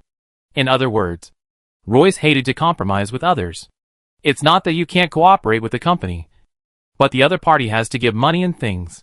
They buy intelligence, cooperate with each other, pay money to bribe each other, and have to provide for others. What's the difference between this and being a purebred dog? It is impossible to be a dog. Accepting things and money from others to help with things is at most considered as employment. In the face of Royce's uncompromising thoughts, he gave a reply. I am the boss. As he said this, he raised the gun in his hand, completely ignoring the members of the Whirlpool gang behind Carl, and shot Carl directly. Chapter 491. Good job, boss. You really didn't lose face. Amid the size of the Whirlpool gang, they also tacitly picked up their melee weapons and surrounded Carl in the middle, compared to shooting without worrying about accidentally hurting their boss. They, the Whirlpool gang, more or less know a little about siege. KK, who was surrounded by them, was a good fighter. He could handle 1, 2, or even 5 people at the same time, but facing weapons coming from all 10 directions. Could he still handle it? What a joke. KK is not Adam Hammer. He doesn't have any subcutaneous armor. If he is hit by a weapon, he will be bruised and purple. The Vortex gang's idea is not wrong. Carl is indeed not Adam Hammer. If he is hit by the Vortex gang's weapon, he will be bruised and purple, except for his hands. But he is KK. The Vortex gang members rushed towards Carl. No. They delivered the door for Carl. How dare you approach me on your own initiative? With a soft sigh, Carl slightly tilted his head to avoid the bullet from Royce's gun. When the bullet passed by and landed on the chest of a member of the Vortex gang, making a sound of bullets colliding with flesh and metal, Carl raised his hands. When cutting tough materials, wire can be an excellent tool. What Carl holds in his hand is one of the best single-molecule wires in the world, which is exclusive to him. It is so sharp that it will not even feel much resistance when cutting a human body, even if the human body is a member of the Vortex gang who has installed subcutaneous armor on himself. Carl's figure had disappeared from the spot amid the flying blood and limbs. When the Vortex gang stepped on the bodies of the first row of fallen Vortex gang members and rushed to the center of the encirclement, they did not see Carl, but only saw an object being activated in the center. When the Vortex gang members who rushed over saw this object, they almost screamed miserably in unison. Laser cutting grenade. Correct answer. Carl, who had already jumped into the air, stepped lightly and jumped up again, completely leaving the ground. At the moment when Carl jumped up for the second time, the laser cutting grenade on the ground was activated according to the settings left by Carl. Carl usually likes to shorten the fuse or activation time of the grenades he uses. This laser cutting grenade is also the same. He has specially adjusted it so that half a second after it is released, the grenade will be activated and start cutting the people around it. In half a second. Obviously, none of the Vortex gang members who surrounded them had time to run. During the laser cutting, some bodies that were already divided were cut again, while some other people who were originally intact were also cut. The Vortex gang members who rushed over at the first time, each of them enjoyed the cutting in the order of their sprint speed. In the laser light, the Vortex gang members, who were lucky enough not to be covered by the laser, caught Carl's figure in midair. He's there. KK is there. Kill him. Obviously, for the Vortex gang members roaming the streets, the death of the first person to rush over would not slow down their attacks by even a little bit. After catching Carl's figure in midair, the Vortex gang members, who were originally blocked by their own people and on the periphery, showed joy instead. There was nothing to worry about the people inside being killed. According to their view of KK's strength, it was not surprising that KK could do such a thing. But their death was not without value. KK's body was now in the air, and it was difficult to adjust. It is naturally needless to say how difficult it is for the people who have jumped to change their bodies. The Whirlpool gang also has intelligence. They know that KK has a reinforced tendon that can change the trajectory of action at once. From their perspective, in order to avoid their own laser cutting grenade, KK has jumped twice, and he has put himself in a rather embarrassing situation. KK miscalculated. The Vortex gang members raised their weapons, which were not easy to aim at their own people, and aimed at Carl in the air. KK was killed in the air before he fell. Carl, whose body had risen to the limit in the air, felt that his body began to fall under the drag of gravity. But he did not panic at all. Instead, he took advantage of the angle where he could see everything at a glance and instantly scanned the situation below. After the melee, Royce's men were still 53, including him. If Brick, who was pinned down by Royce's men, was included, then there were 54. After Carl used the single molecular line to clear the first row and threw the laser-cutting grenade, there were about 44 members of the Vortex gang who were still breathing. Only 9 died. It was no wonder that this group of Vortex gang members were able to be brought around by the bosses. They were indeed elite and had quick reactions. As long as they were not completely unavoidable, they would retreat as far as possible within half a second, and even forcibly open their prosthetics to knock away their companions behind them to avoid the fatal blow of the laser-cutting grenade. The range of the laser-cutting grenade is still too limited. Some of them overlap with the range of his own single-molecule line. This must be remembered. Carl's brain worked quickly, and at the same time, he noticed the whereabouts of the 2 important people present.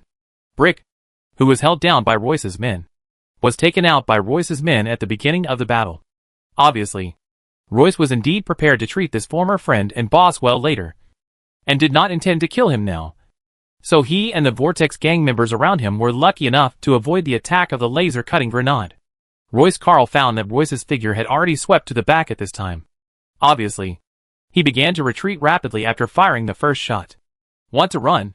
No. He seems to be preparing to do something in the back. No matter what the opponent is going to do, it is always right to interrupt first. Carl took a breath, and the time in his senses slowed down.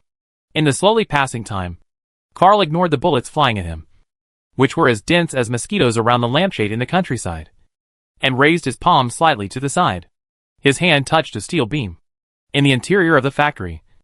In order to maintain the stability of the structure, there are often many beams. When you are on the ground, you can't feel them. When you are in the air, these beams are the best relay points. The palm exerted force, and the burst of power allowed Carl to instantly climb on this beam with a width of about 30 centimeters. Time passed at its original speed. Ding ding dang dang. Feeling the sound of steel colliding when the bullets hit the beam under his feet, Carl began to run. Chapter 492. Damn it. Why does it feel like KK is more familiar with this factory than we are? And he's dodged it again. Be careful. KK is up there. Watch out for his body. Shoot over there. Be careful. Don't let the bullet bounce back and hit our own people. Watch out for stray bullets. Amid the chaotic shouts of the Whirlpool gang, they saw something falling from midair. Damn. Another grenade. When Carl threw the grenade without caring about the possibility that the factory structure might collapse due to the explosion, the Whirlpool gang below felt what the infantry felt when facing bombers in the past. No matter what. When someone throws something over your head, it doesn't feel good, especially when it's a grenade. Is this guy carrying an arsenal? In the explosion of fire, Carl chased Royce in midair. He heard the shouts of the Vortex gang members. Carrying an arsenal. How is that possible? These thrown grenades were the last belongings Carl brought with him, except for the mobile phone that could be thrown out when necessary. Carl no longer had any explosives left on his body, and the reason why he threw these grenades at once was very simple. He is lazy, compared with his companions, especially V, who is extremely patient and chops people one by one with a knife. Carl's patience is limited. When facing a large number of people, he either uses intrusion means to hack into the group or throws all grenades at once to clean up.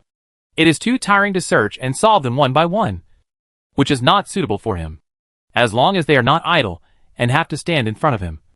Carl does not care about other people's escape in front of the target. The young man who would solve all the people when he just entered the industry is gone. Carl has become a veteran now, and knows how to be lazy, as long as they were not the scavengers. Even if they were the Whirlpool gang, Carl was willing to deal with them. However, Carl's ease was not something that the Whirlpool gang members could easily take over. In the explosion, more than a dozen Whirlpool gang members were blown away by the air wave, and their bodies hit various parts and equipment in the factory. Royce was still running.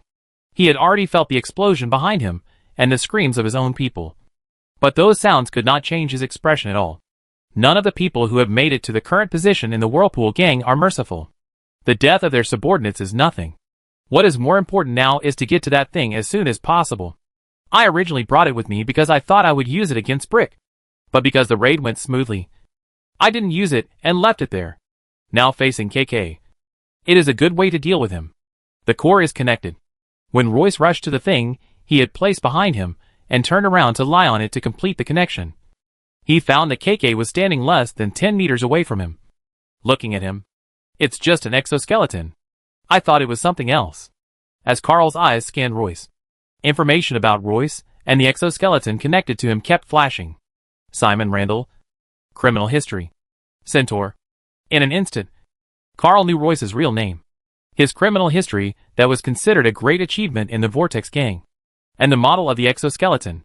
Centaur exoskeleton? Military technology. Very rare. The transformation madmen of the Whirlpool gang actually have this kind of thing. And they use it on themselves. Carl looked at Royce, who was about 2 meters and 3 meters tall, standing up slowly in front of him after connecting the exoskeleton. He didn't seem to be afraid at all, and was ready to face him. Carl's eyes became a little more serious. Behind him, an automatic machine gun that had invaded when Carl came over slowly rose up. But it didn't point the muzzle at Royce, but at Carl's back, and started shooting at the group of Whirlpool gang members who were chasing after him, blocking them outside.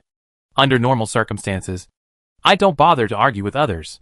Carl looked at Royce, who raised the charging gun connected to the exoskeleton with his left hand and a heavy shield with his right hand, and nodded slightly. But you seem to be very confident in your own strength. So I will try you. Try? You are really crazy. Who are you? Royce, who was connected to the exoskeleton, obviously had his confidence and emotions stimulated to a certain extent. He looked at Carl. What a bullshit, KK. I have wanted to try you for a long time. And it's just right that you come to my door today. In Night City, there may be people who are scared away by KK's name and dare not face him. But Royce is definitely not among them. Basically, people who are somewhat confident in their own strength. When they hear KK, in addition to subconsciously not wanting to conflict with him, more or less want to test him. They want to test how capable this mercenary, who has gradually been called a new legend, is, and what qualifications he has to be recognized by most people. He is the strongest among those who have made it in Night City. The former animal gang leader Savage King wanted to try it. But as things changed, this idea was finally buried in his mind. Now the Whirlpool gang leader Royce has already planned to try it. If he beats KK and steps on him to become the leader of the Whirlpool gang, he will become the most unquestionable leader of the Whirlpool gang. Even the Whirlpool gang leaders in the past Red era can no longer compare with him. He will become the best one.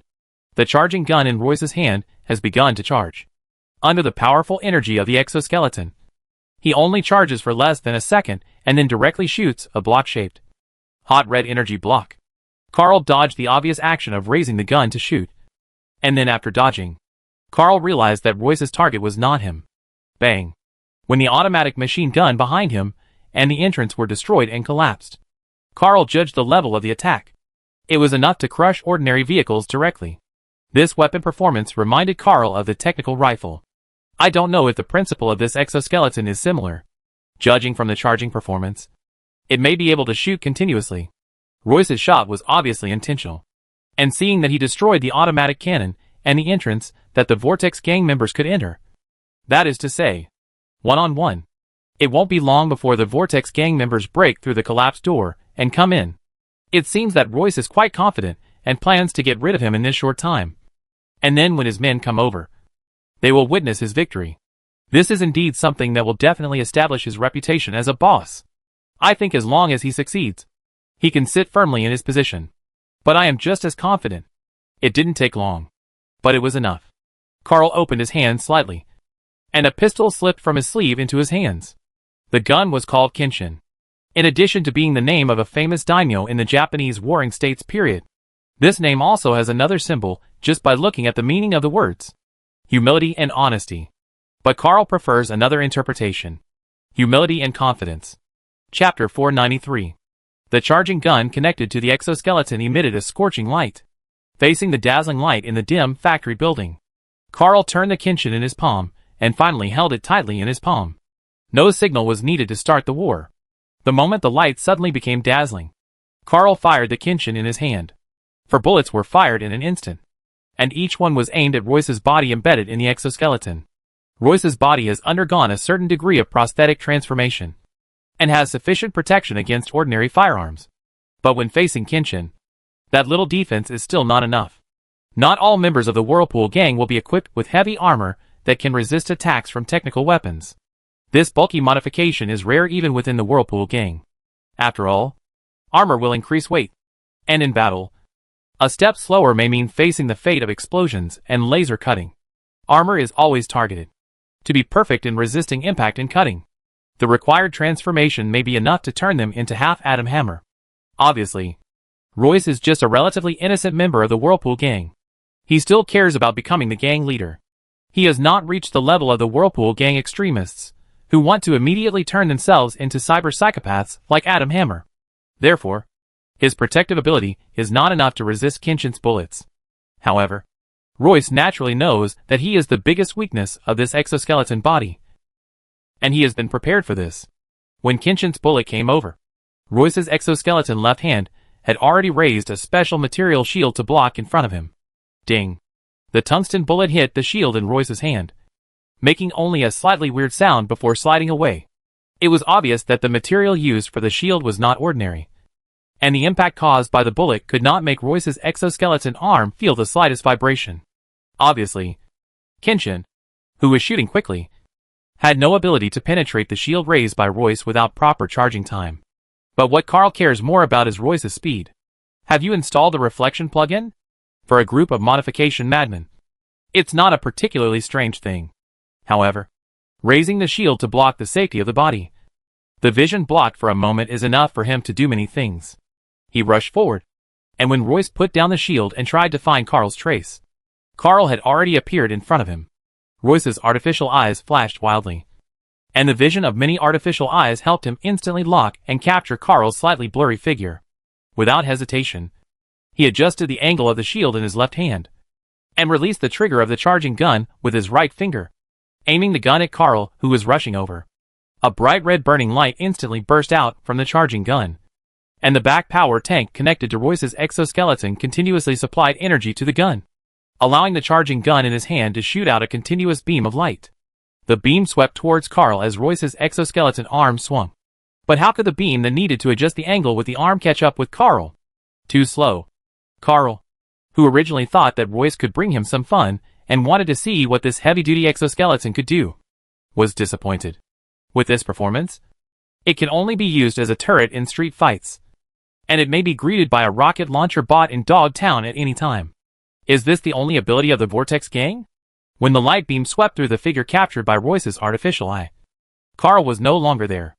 According to the visual persistence phenomenon of the human body's original eyes, if an object completely leaves its original position within 0.4 seconds, an afterimage may be generated. But that is the time span of the artificial eye. If you want to leave this visual blur in the artificial eye, it can only be that the artificial eye's light capture function cannot catch up, and that speed has far exceeded the limit of what ordinary people can react to. The normal human reaction time is only 0.3 seconds. The specially trained and selected personnel can reach 0.11 seconds. Royce, who has installed the Reflex plugin, can be faster than this. But even if he has reached this level, his visual capture and his reaction cannot keep up with Carl's speed at this moment. Before Royce could react, a gun had already been pointed at his jaw from the side. Royce's face has been modified with prosthetics, and the only place on his face that is not covered by the prosthetics is the jaw. If you shoot from this place, the bullet will directly penetrate his brain. And Carl did the same. Bang! In the sound of gunfire, Royce didn't even have time to say anything, and a hole appeared in his brain. For ordinary mercenaries, if they want to deal with Royce, a leader of the Whirlpool gang who wears an exoskeleton and has quite good physical strength, they should start with the energy tank of the exoskeleton, destroy it, and paralyze part of the weapon power source, and then find a way to break through Royce's defense and attack Royce himself. However, this strategy does not apply to Carl. Carl's vision now can easily see through people's weaknesses. In this case, combined with his speed, as long as he is a little serious, a Whirlpool gang leader wearing an exoskeleton will not be able to pass in front of him even for a moment. The speed will be very fast. The time is not very long, but it is enough. It is indeed enough. There are countless moments in the sigh of life. It is indeed enough to take one of these moments to get rid of Royce. Kachi. In the sound of the exoskeleton stopping because it lost control. Carl looked at Royce's body and began to be stunned. Then, he took a full 4 seconds to accept a fact. Oops. I accidentally killed him. Carl always said that he rarely held back when doing things. And today, he obviously verified what he said to the middleman. He acted too quickly, and when he realized that he should stop his hand had already pulled the trigger. Carl looked at Royce's body and was stunned for a few seconds. What did Rog ask for? It seems that he just wanted to teach the boss a lesson. Not to kill him. Right? Carl looked at Royce's body again. Can the boss of the Whirlpool gang be saved? Damn it.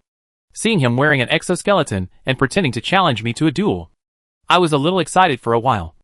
But who knew that he was just a silver gun candle head? And he fell down at the touch. Chapter 494. He killed Royce. Damn it. KK killed Royce. I'm going to kill him. When the members of the Whirlpool gang opened the collapsed factory door and entered the warehouse where the exoskeleton was placed, they saw Royce's body and Carl standing next to Royce's body, who seemed to be in a daze and unable to accept the fact. With almost no hesitation, the few most loyal to Royce in the group rushed up first. And then, bang bang. While Carl was thinking about what to do, he raised his hand without turning his head. The fastest ones all had holes on their foreheads. Be quiet. You are too noisy. Carl complained a little. And the rest of the members of the Whirlpool gang who had just taken a step and were just a beat slower in sprinting were all frozen in place. What did they just see? In just a blink of an eye, 7 members of the Whirlpool gang who rushed forward and took only one more step than them all had holes in their heads and fell over there? Huh? Is this the ability KK showed just now? When he was in the previous place, didn't he kill a few people around him and then threw a few grenades? He didn't seem to have shown such amazing shooting skills before. If you really have such shooting skills, why didn't you show it just now? According to this efficiency and speed, were the people around you enough for you to kill? This group of Vortex gang members obviously forgot what weapons KK used to deal with their Vortex gang when he first showed his prominence in Night City. KK usually doesn't use a gun, but when he does, he usually kills. Using a single molecule line can save a life according to the Force. Just cut off a hand or foot. But with a gun, a bullet is shot out, and KK is too lazy to retrieve it. Of course, sometimes it's too fast, and he doesn't react to retrieve it. Royce is very tough. Very tough. He is the boss, and he wants to fight KK alone. Then he died of toughness. Really tough. The degree of body modification is not low, and he is tough even when he dies. I didn't do a good job on this, Carl complained, turned around, and looked at the remaining members of the Whirlpool gang who had regained some of their sanity, and began to tremble with fear. There didn't seem to be many people left. If I gave them all one bullet, could I hide this matter? I would go back and tell Roger that when I arrived, the Whirlpool gang was in a bloody fight. But there should be more than 1,200 people in the Whirlpool gang besides the people here. It's not easy to hide this matter. Kill them all? It feels very troublesome. It's not very cost-effective. I have to fire more than 1,200 shots. I'm not playing some Dynasty Warrior series. I have to collect 1,000 kills to prove that I am the real Dynasty Warriors. And with so many people, it's also very troublesome to find them. I feel tired just thinking about it. Carl hated trouble, but because of his own reasons, he was in trouble now. If this matter got out, his reputation for being incompetent would spread. And this would not do. He was doing a fair job in front of a group of people in his next life. Thinking about it, Carl suddenly had an idea. Hey, you, bring Brick to me. When Carl turned his sight, the members of the Whirlpool gang, who realized that the number of people could not bring them a sense of security, almost knelt down to him. And after listening to Carl's words, they immediately dragged Brick, who was already in the middle of the crowd, to the front. Plop. Brick was thrown out by them. And then they retreated a little. Some smarter ones had already got back into the collapsed passage, but they didn't dare to run in front of KK. They just wanted to hide behind him to avoid attracting KK's attention. Carl looked at the people of the Whirlpool gang and felt a little strange. He thought, the Whirlpool gang is not a random knife gang. Why did they become obedient after the boss died and a few people were killed? He was planning to kill a few more. Forget it. The mission is important. Carl walked up to Brick, stared at Brick, who was still accepting the current situation, and asked, "Do you still want to be the boss?" "I have always been the boss." Although he saw Royce's body die over there with his own eyes, and witnessed Carl's terrifying gun skills that instantly killed 7 people, Brick's mouth was still very hard. Just like Royce. Not at all false. In this regard, the boss of the Whirlpool Gang did perform much better than the gang members of the Whirlpool Gang. Or this is the boss's fine tradition. Only such people can be the boss? Carl didn't quite understand.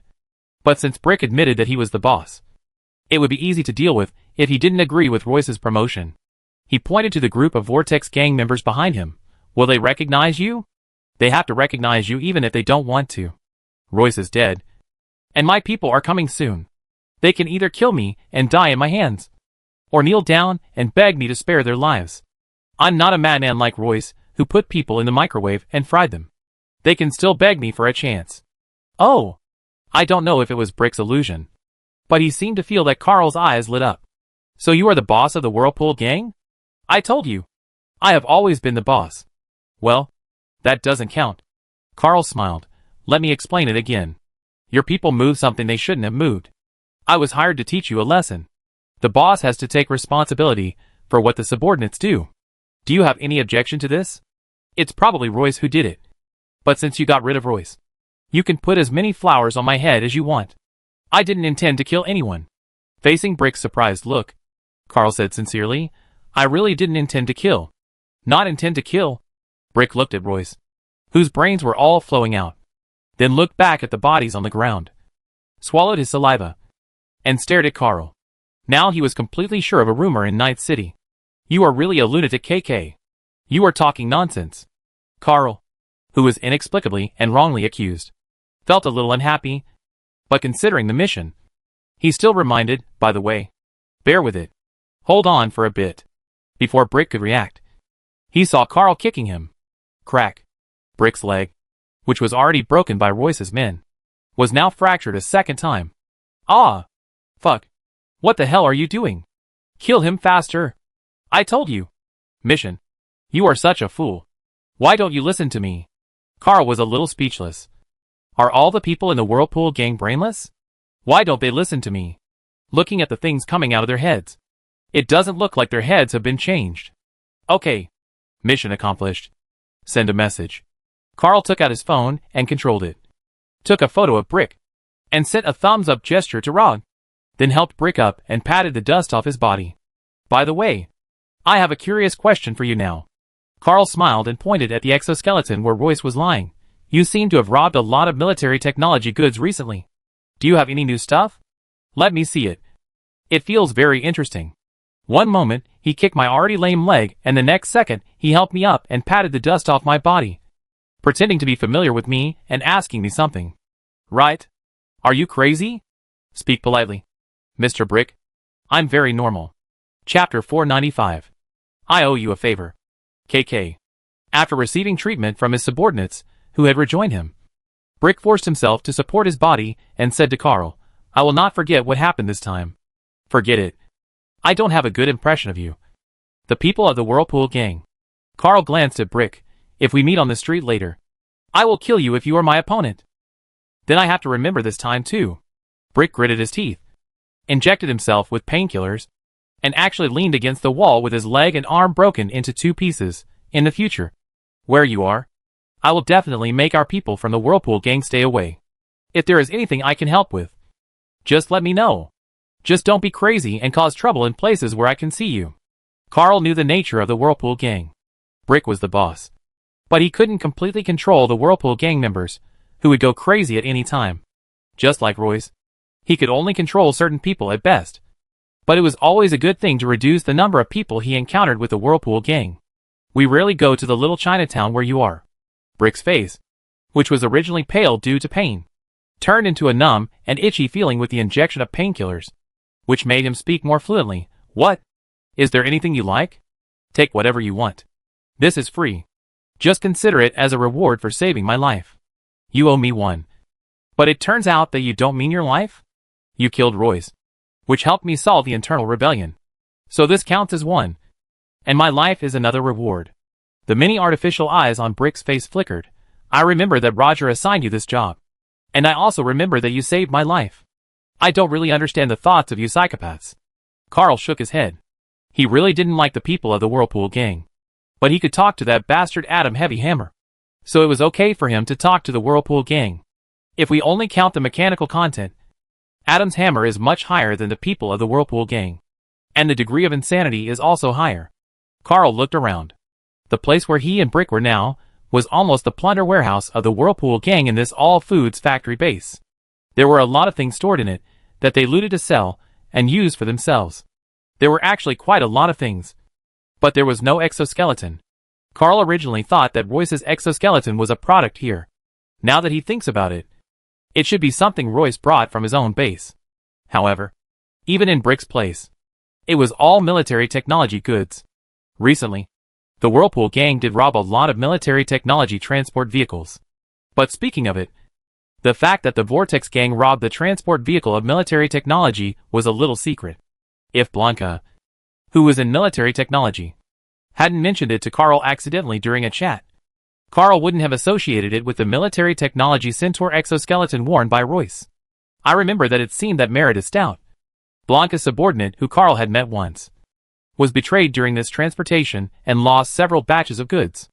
If he couldn't find them, Blanca was going to replace him with a smarter subordinate. A person who is already a senior operations department leader can't find out who betrayed her one after another. Then, there is no need for her to continue to hold the position. As for what the people who come up will do to her after she goes down, whether she sinks into the sea or commits suicide, it is not what Blanca considers. After all, Blanca is not related to Meredith. So there is no need to worry about her. This is very important to Meredith. But it is just a casual mention to Blanca during the chat. Now the goods involved are placed in front of Carl. Not to mention, there are so many military technology products. It looks like a military technology press conference. Military technology anti-infantry mines. Well, I remember that this thing doesn't seem to be that easy to use. After being triggered, it gives people too much time to escape. And the range is just SOSO. It's not as good as Kongta's smart sensor mines in this aspect. It seems that you know a lot about this kind of products? Brick leaned over there. Do you know about it in Dogtown? I went to buy some goods and was promoted to learn about this. In Dogtown. Let alone other things. There are weapon brochures one after another. And each one praises their own products to the sky. And also provides testing services. It is really the best. As he was talking, Carl noticed a box. What is that? It looks pretty thick. Judging from the material. It is made of synthetic fiber and thermosetting plastic. This is the treatment used only for exquisite things. Carl was a little curious about the thing. And asked Brick, who was like a shopping guide. That thing? Brick glanced at it. A small combat robot with a flat head. A prototype of the NTOD-12 model, which is considered a high-end product. Prototype? Carl listened in amazement. If Arasaka knew about this thing, they would probably offer a high price. However, according to the nature of Arasaka and military technology, their spies may have submitted the product design drawings. And now an identical product has been made. Carl became interested in this thing. Picked up the box. Checked it. Opened it and took a look. And found a small combat robot in the box with a short flat head. From the appearance, it looks like a spider. Inexplicably, I felt like I was looking at the terrifying robot in the older game Red Alert. What's the introduction of this thing? Dynamic photothermal camouflage armor. Prototype drive device made of titanium alloy fiber. Fully integrated connection. And Crow immersive cognitive system. The Crow control unit is developed by us. The neural synchronization effect is guaranteed to satisfy you. It sounds like you have modified it. But it's normal for this to be a military technology product. Carl was not too surprised why the Vortex gang would modify this robot. The prototype of the military technology. Its controller will automatically connect to the military technology system.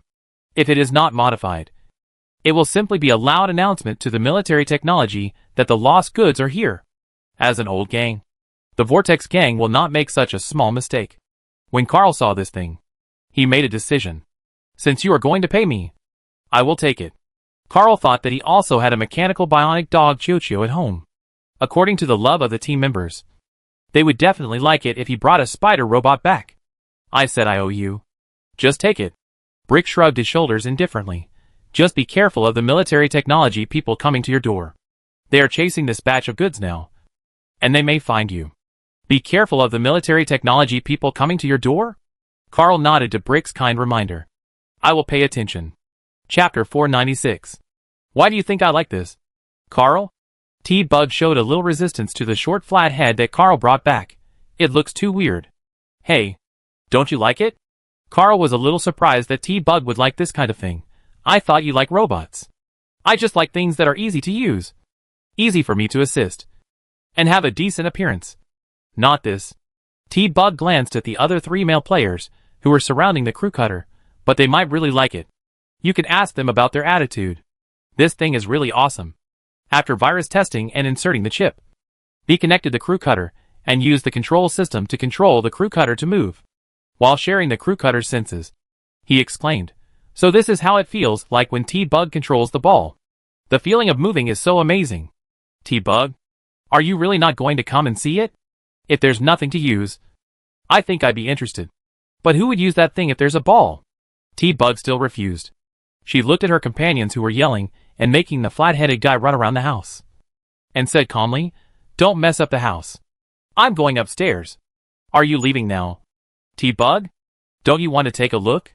When Oliver turned around, he found that T-Bug had already gone up the stairs. This is really cool. I don't really understand you. After saying this, the door closed. Is that so? Oliver turned to look at V. Have you finished trying? Now it's my turn. I want to try it too. Wait a minute. Let me try it for another minute. Just 1 minute.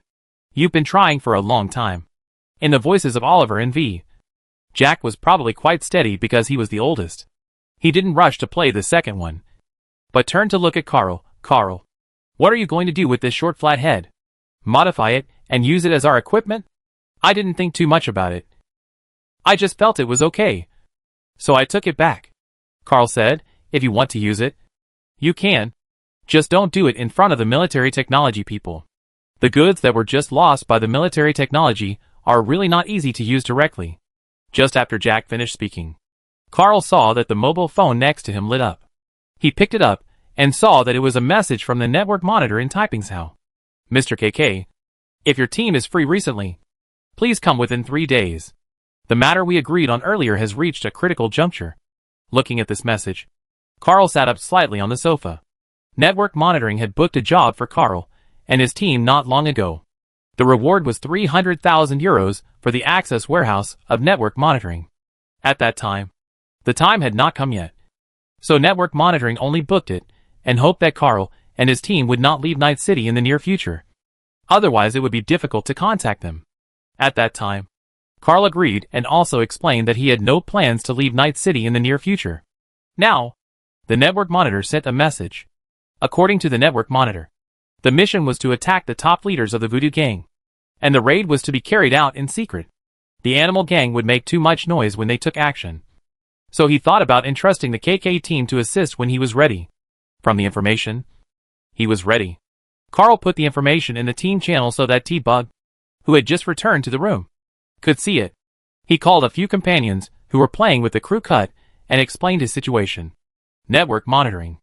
Oh, the scheduled job I mentioned before. Is it finally time? Oliver recalled the relevant things after a moment's recollection. Then when are we going? The network monitoring asked us to go within 3 days. So it should be possible within these 3 days. Do we need to prepare? To be safe, we'd better not rush to go without preparation. And not go until the last day is almost time. Jack thought for a while and said, how about we go to Lao Wei's place to maintain the prosthesis tomorrow? And then go the day after tomorrow? Just do as you say. Carl slammed the table and decided that Jack's idea was very safe. It is true that we should not be too hasty or too slow to accept the job. They have done the network monitoring job once and are not familiar with it yet. So just do it normally. Since we are going the day after tomorrow, we can modify the flathead a little bit. At this time, V controlled the flathead and walked among the few people. The job given to us by the network monitoring is a covert raid. I remember that many people in the Voodoo Gang are excellent hackers. It will be very troublesome for T-Bug to deal with them to prevent them from invading us. It may not be able to provide us with some covert support. We just happen to have the flathead. How about using it directly? Use the flathead to assist in combat? Carl thought for a moment. Can the transformation be completed within 1 day? Will it be very hard? Don't worry. I know a lot about this now. Have you forgotten that I was helping T-Bug with the debugging of the ball? I didn't even join the team at that time. V said confidently. I can go to Lao Wei to debug the prosthesis tonight. I can finish the transformation of the flathead tomorrow. The Raven system of the Whirlpool gang is okay. But the neural synchronization effect is too good. The flathead can easily cause neural confusion and dizziness after long-term use. I plan to switch it to another interface. Slightly reduce the neural synchronization effect. And then fine-tune it. So it can be used directly. V pointed to his head and said, I feel a little dizzy now. No wonder the people in the Whirlpool gang are crazy. The transformation is crazy enough. Even the equipment system uses such stimulating direct sensory connections. It's a miracle if they are not crazy. What they brag about is the good effect of neural synchronization, Carl said. And he was relieved to see V so confident. Then I trouble you with this matter. I have to focus on laziness. Put your energy on laziness. You can say such a thing. Oliver complained. At least you should make an effort for dinner tonight. No. It's not my turn tonight. Carl looked out the window at the gradually darkening sky and the city that was getting brighter against the darkness. Today is also a good day. On the other side of the world, Japan was welcoming the dawn when Night City entered darkness. 142 degrees 10 minutes east longitude. 27 degrees 45 minutes north latitude. On the sea outside the hidden laboratory of Arasaka on an island in the Ogasawara Islands. Tokyo. Today will be a good day. Arasaka Nobuyuki. In the submarine. Looked at the island illuminated by the light of dawn through the periscope. He was not far from getting the real thing. The pursuit was about to end. Chapter 497. It's been a long time since we last met. Mr. KK. It had been a while since Carl last saw this network monitor. When he saw him again, he had to say that from the outside. This network monitor had not changed much. It's been a while since we last met. Carl looked around the surrounding scenery. Taipingshao is still the same Taipingshao. This sentence that often appears on morning TV is not false. Even though the animal gang has been in the Great Empire Mall for some time, and has made some renovations everywhere, this mall standing in Taipingshao still looks so desolate against the backdrop of the surrounding scenery. Obviously, the reconstruction of one place alone cannot bring much vitality and glory to this abandoned place. If Carl was a Taiping State native, he might have considered becoming a congressman to save Taiping State. But he was just a mercenary on a mission. So the desolate scenery of Taiping State, apart from the small feelings in his heart, could not leave much impression in his heart. The place where Carl was going on this mission was considered a rare gathering place in Taiping State. But that place only welcomed Haitians. Voodoo Gang. The network monitor stood in the cinema screening room in the Great Empire Mall. Using this abandoned cinema that he had renovated and reactivated to play the information he wanted the KK team to see, the estimated number of people is between 50 and 250. It is located in the coastal area of Taiping State. It is notorious for its cunning network hacking technology and mysterious voodoo customs. Almost all gang members are Haitians. They exclude any non-Haitian outsiders, and mainly rely on criminal hacking operations to operate in cyberspace.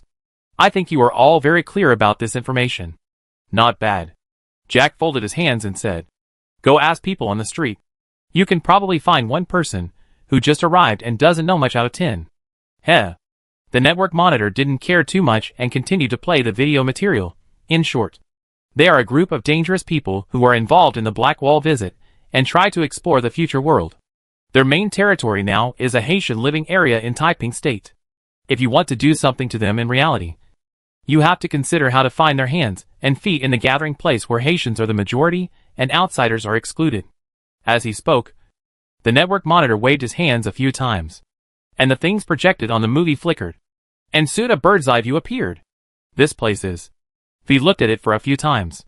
Now that he had memorized the streets of Night City as he ran around for missions, he recognized the place.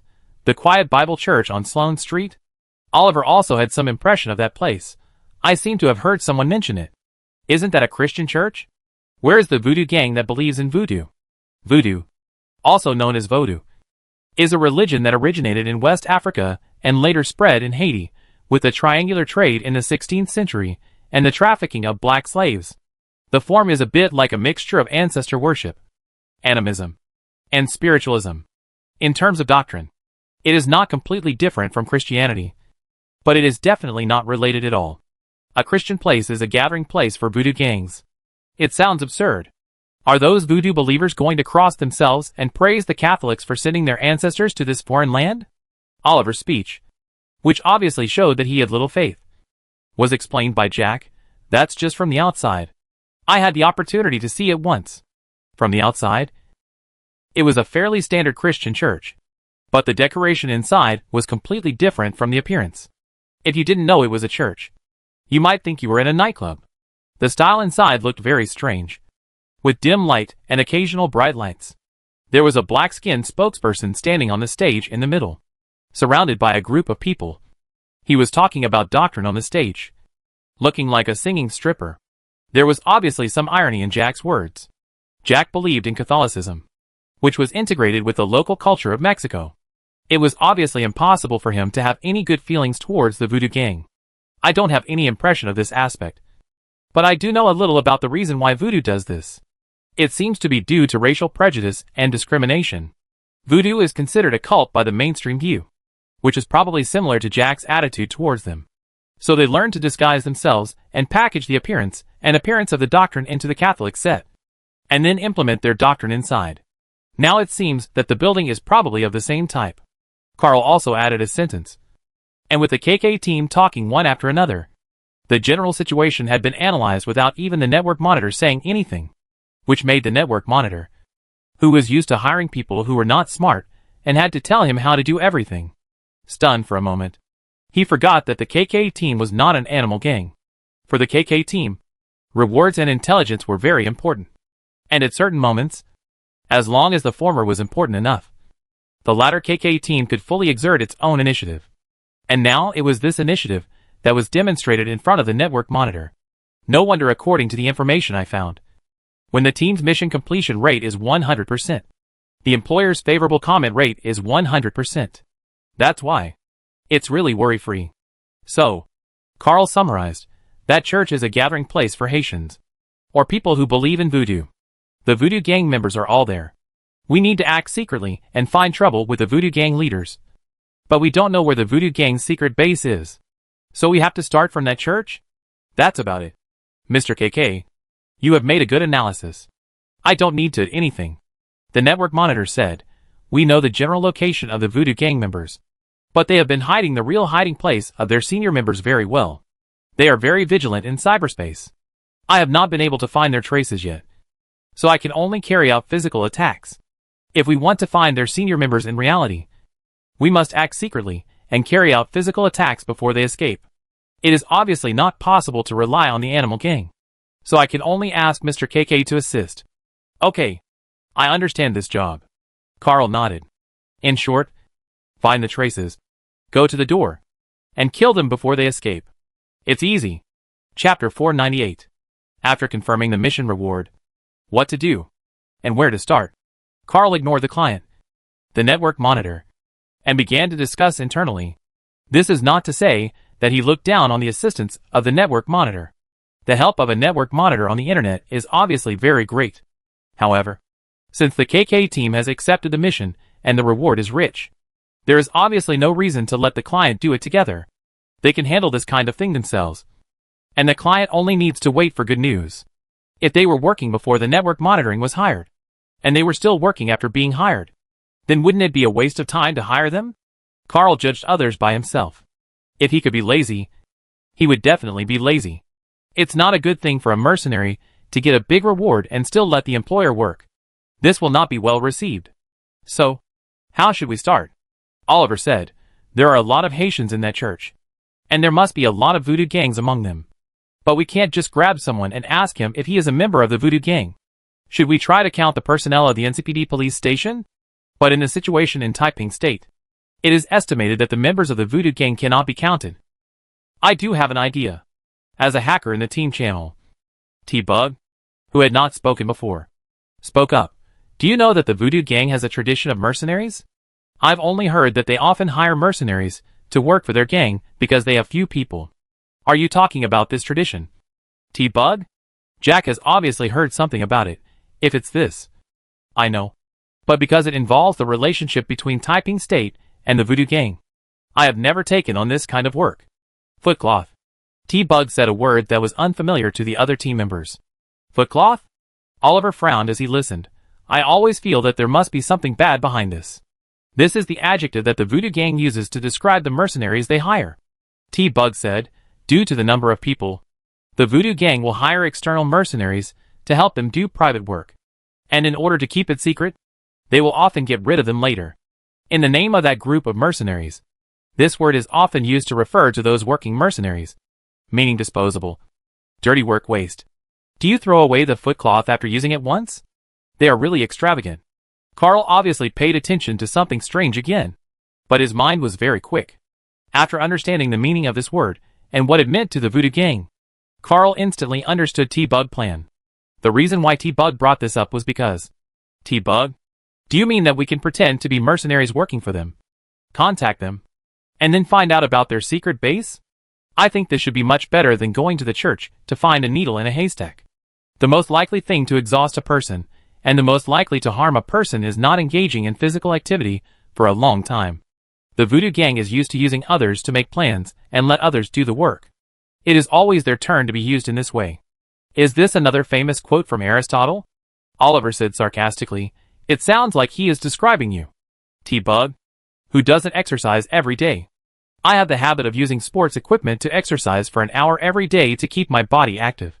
Which is much better than you. Oliver. Hiding in your room watching Mutuo when you have nothing to do. T-Bug counterattack was a bit sharp, which made the bad-mouthed Oliver instantly recall all his privacy. So he wisely shut up. When someone has a handle in their hands, they will more or less understand some wisdom. Okay. In order to prevent Oliver from being exposed again, V stood up and interrupted the topic. Our plan is to pretend to take the job of the Voodoo Gang and take the opportunity to get information. Right? What should we do? V paused and continued, if we go directly to their door, they will definitely not think our team is just a doormat. And it may even arouse suspicion. If we need to disguise, a little-known mercenary will not be favored by them. Right? Simple. Carl said naturally, we can just pretend to be famous mercenaries. It's easier said than done. Now there are famous mercenaries. Jack thought about it, and found that he really knew a lot of people. And now it's suitable. I make a call. Carl made a call. And after talking for a while, he nodded to the other team members. Man, and the others said it's okay. They are on vacation recently. It seems that they are going to take a short trip to the moon. It costs 250,000 euros for a 3-day and 2-night trip. It's an ESA flight. It's not in Night City. So it's just right for us to use it. Moon trip? Oliver remembered that he had heard David mention this when he was chatting with him on weekdays. It seems that Lucy wants to settle on the moon in the future. So she joined Man's team and became a mercenary. Is she planning to go to the moon to take a look first? Maybe there are other factors as well. Carl said while holding the phone that had been hung up. David is not going because of his studies and his mother. And according to Man, David and Lucy's relationship seems to be going well recently. David is not going. And Lucy doesn't really want to go to the moon. Now it seems that she just wants to go and see it for the sake of her previous idea. Oh, I understand. Oliver nodded with an experienced look. The previous dream has changed with love. But it still shines in my heart. So in order to leave no regrets, take a look at the past dream and then move towards a new life. Right? Maybe? Carl shrugged indifferently. Anyway, if we have time in the future, you can go up and take a look if you have time. 250,000 euros is not expensive. But it's much easier now that I have an identity. Carl took out the face disguise chip and plugged it in. During the change, he revealed a younger appearance. That was David's disguised face when facing outsiders in the team. I will use the identity of David, who is close to my age. Then judging from his body shape, it can only be Man, Jack said. Then what about me? V was about to say that he chose Pyrrha. But Oliver cut in. I choose Pyrrha. There are only a few people left in the event. There are only a few people left in the Man team? V took a few seconds to understand the meaning of this sentence. And suddenly realized it. In addition to Falco, the cooperative driver who was only responsible for the pickup mission, there were several men in the Man team. The answer is 3. David, Man, Pyrrha. They have been chosen by Carl, Jack, and Oliver respectively. If he wants to disguise himself, can he only pretend to be V? His face twitched, and he stared at Oliver with a deep look. He just helped Oliver to get out of T-Bug hands not long ago. And Oliver treated him like this? No. Buddy? Leave these options for your brothers. Right? V is a qualified mercenary after all. He took a deep breath, gritted his teeth, and after judging the height and body shape of the women in man's team, he let out a long breath. So it seems that I am Lucy. V turned his head and looked at Carl. Chapter 499. After confirming the identity, it is not difficult to disguise. Except for V, who is very entangled in choosing a loose-fitting outfit that can be worn by both men and women. It is quite easy for other team members to pretend to be members of the man team. Even Oliver, who disguised himself as Perra, a modified person with a prosthetic hand, only installed a device on the outside of his hand. In other words, the Carl team and the man team are familiar with each other. Both sides know each other's appearance and attire very well. Otherwise, there might be some omissions in the disguise. After the disguise, it is difficult for ordinary people to notice any difference in the appearance of the Carl team unless they are familiar with it. As for the Voodoo Gang, which would use hacking methods to investigate mercenaries in advance, Carl also asked Andy and his team to change their whereabouts in the NCPD, unless the Voodoo Gang hacked into the NCPD database and searched for database changes in detail. The surface information that the Voodoo Gang could find would only be that the man team had just completed a job recently and was now empty. This was exactly the fact. Of course, if the Voodoo Gang dared to search the NCPD database in detail, then Carl and his team might not have to take action on this mission. The reason is simple. Because of the acquaintances in NCPD, Mr. Johnson used his authority to put the information about Carl and other mercenary teams into the database of candidates for the terrorist mobile team. In other words, if the Voodoo Gang wants to look through the information about man and others in NCPD, they will inevitably find information related to the terrorist mobile team. There may be people in this city who dare to attack the terrorist mobile team, but the Voodoo Gang obviously does not have that ability. Those lunatics don't care about the impact. If they are really provoked, clearing the Haitian gathering place is not a big deal for them. Cyber psychopaths don't care about hurting innocent people. The big stage of violence and terrorism. Come if you have the guts. After confirming that there will be no problem in checking the whereabouts of the personnel, there is only one problem left for Carl and his team. How to let the Voodoo Gang choose them and assign them tasks. Even if the Voodoo Gang takes the initiative to get close to them, they must have connections. If Typing's How wants to choose someone familiar with the Voodoo Gang, we need a middleman who can keep secrets and has a way to help us get in touch with the Voodoo Gang. Carl said, Hans, or Dexter Deshawn. Dexter Deshawn fled Night City because he messed up the Voodoo Gang's business last time. He was afraid of being in trouble with the Voodoo Gang when he returned to Night City. So he took the escort job. V said, even if he used to be the most powerful middleman in Typing's How, Hans is still the most famous now. Let's find Hans. That's right. It's not a good idea to find a middleman who messed up the Voodoo Gang to take over the Voodoo Gang's work. But if you find Hans, Carl thinks about Mr. Hans's shrewd brain. This middleman who came from a corporate dog background is not so easy to deceive. According to his brain, it shouldn't be difficult to guess what the KK team wants to do. But it doesn't matter. Mr. Hans, I think you should be a little interested in the Typing's How territory vacated by the Voodoo Gang after the chaos. A place where Haitians gather, but don't have much money. But if you said that, Carl, I'm very interested. After answering the phone, Mr. Hand's words were still so calm and steady, as if nothing could cause him to fluctuate in the slightest. But Carl could still tell that Mr. Hand was interested. If this kind of middleman really disliked the lack of money, he wouldn't continue talking. And he wouldn't show interest just because the person he was communicating with was Carl. None of these street middlemen are stupid, whether they are really interested or not. It is their habit to verbally pressure them first. Carl did not care about what Mr. Hand said. He just briefly described his needs. So, Carl, you plan to use the identity of the man team to let me help you get the job of the Voodoo Gang? That's about it. Heh. Hearing Carl's affirmative words, Hans laughed from the other end of the phone.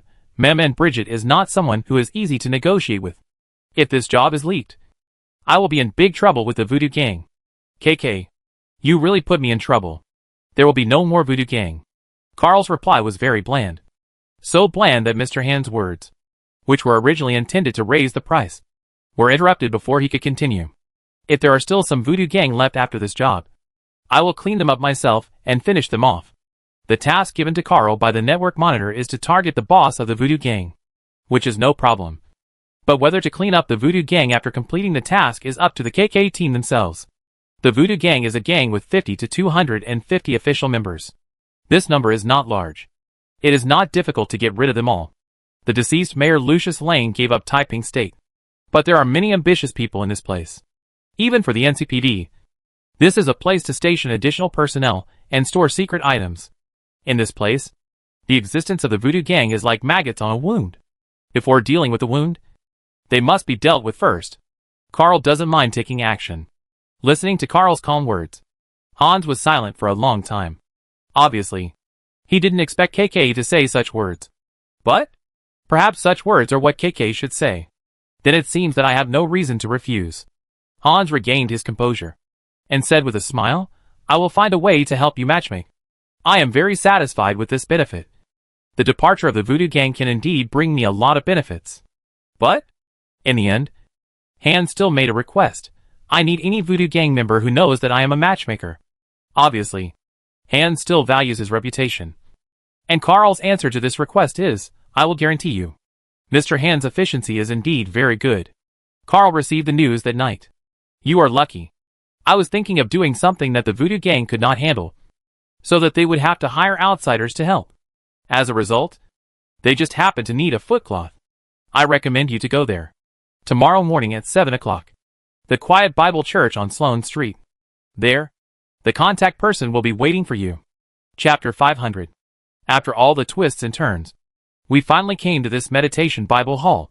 Do you think this is the same as our original plan? How can it be the same? If we didn't come here to accept the mission, what do you think we can find out? Jack, who was disguised as man, looked at Oliver. He now suspected that the reason why Oliver chose to disguise himself as Pirra was because Pirra was also a talkative person, and would not reveal too much in his words. Anyway, we should be able to meet someone once we get in. The voodoo gang requires that no more than 5 people come. I guess they are also cautious about the number of people. But this is just the right time for us to meet up. David Carl walked behind Jack, anyway. The leader this time is man. You. Everything depends on you. Don't worry, David. Just follow me and learn well. Jack deliberately catered to Carl's address, and at the same time looked at V, but you know what? V really looks like Lucy. Even the way he walks is the same. If we hadn't seen V start to learn to walk with our own eyes, I would have really thought V was some agent. And he got the disguise so quickly. Facing Jack's compliments, V Lucy forced a smile on her face. It must be said that this kind of disguise was almost embarrassing for V. He had never thought that pretending to be a woman would be so troublesome. Now that he thinks about it, he still admires the street performers he has seen. Among them, there are really a lot of masters who can be seen without distinguishing gender from the appearance. If we encounter similar things again in the future, we have to draw lots. V squeezed out a few words from his teeth and said them in a tone that was exactly the same as Luce's. The expression on V's face became more tangled. Keep your expression. Keep your expression. V, you can't let your expression fall apart. If the voodoo gang notices the inconsistency on your face, then our efforts will be in vain. Jack put his hands flat, signaling V to calm down. No outsiders will know about this being seen by you. I think it's enough. Fortunately, Panem is not here. V sighed heavily, but changed his state in an instant. He was a professional who often took on strange jobs privately. He entered the state at an alarming speed.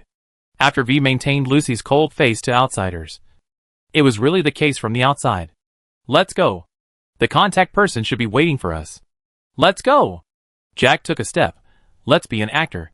The 4 arrived at the church at 6:55. And after pushing open the door, the scene inside was exactly the same as Jack said at the beginning, with gorgeous and strange lights, a crowd surrounding the middle stage, and a person who was like a stripper, attracting everyone's attention and preaching. Carl looked around at the crowd and found that almost all of them were black. Even if they were not black, they had obvious mixed-race features on their faces. A gathering place for Haitians. Carl muttered to himself and saw a hooded man notice their group of outsiders and slowly approached them. After walking for a few seconds, he approached Jack who had noticed his movements and turned his head to look at him. "Are you man? You came earlier than scheduled." The hooded man revealed a black face under his hood, which was a little unclear in the dim light of the church. It seems that the mercenaries this time at least understand the concept of keeping time. Jack raised his eyebrows. It sounds like there are still people who don't keep time. The last group of mercenaries was late for a full hour. The hooded man said, "It was almost time for the sermon to end and leave." "So the job is off?" "People who don't even understand the rules of keeping time. Naturally, there is no need to contact them anymore." The hooded black man looked Jack up and down.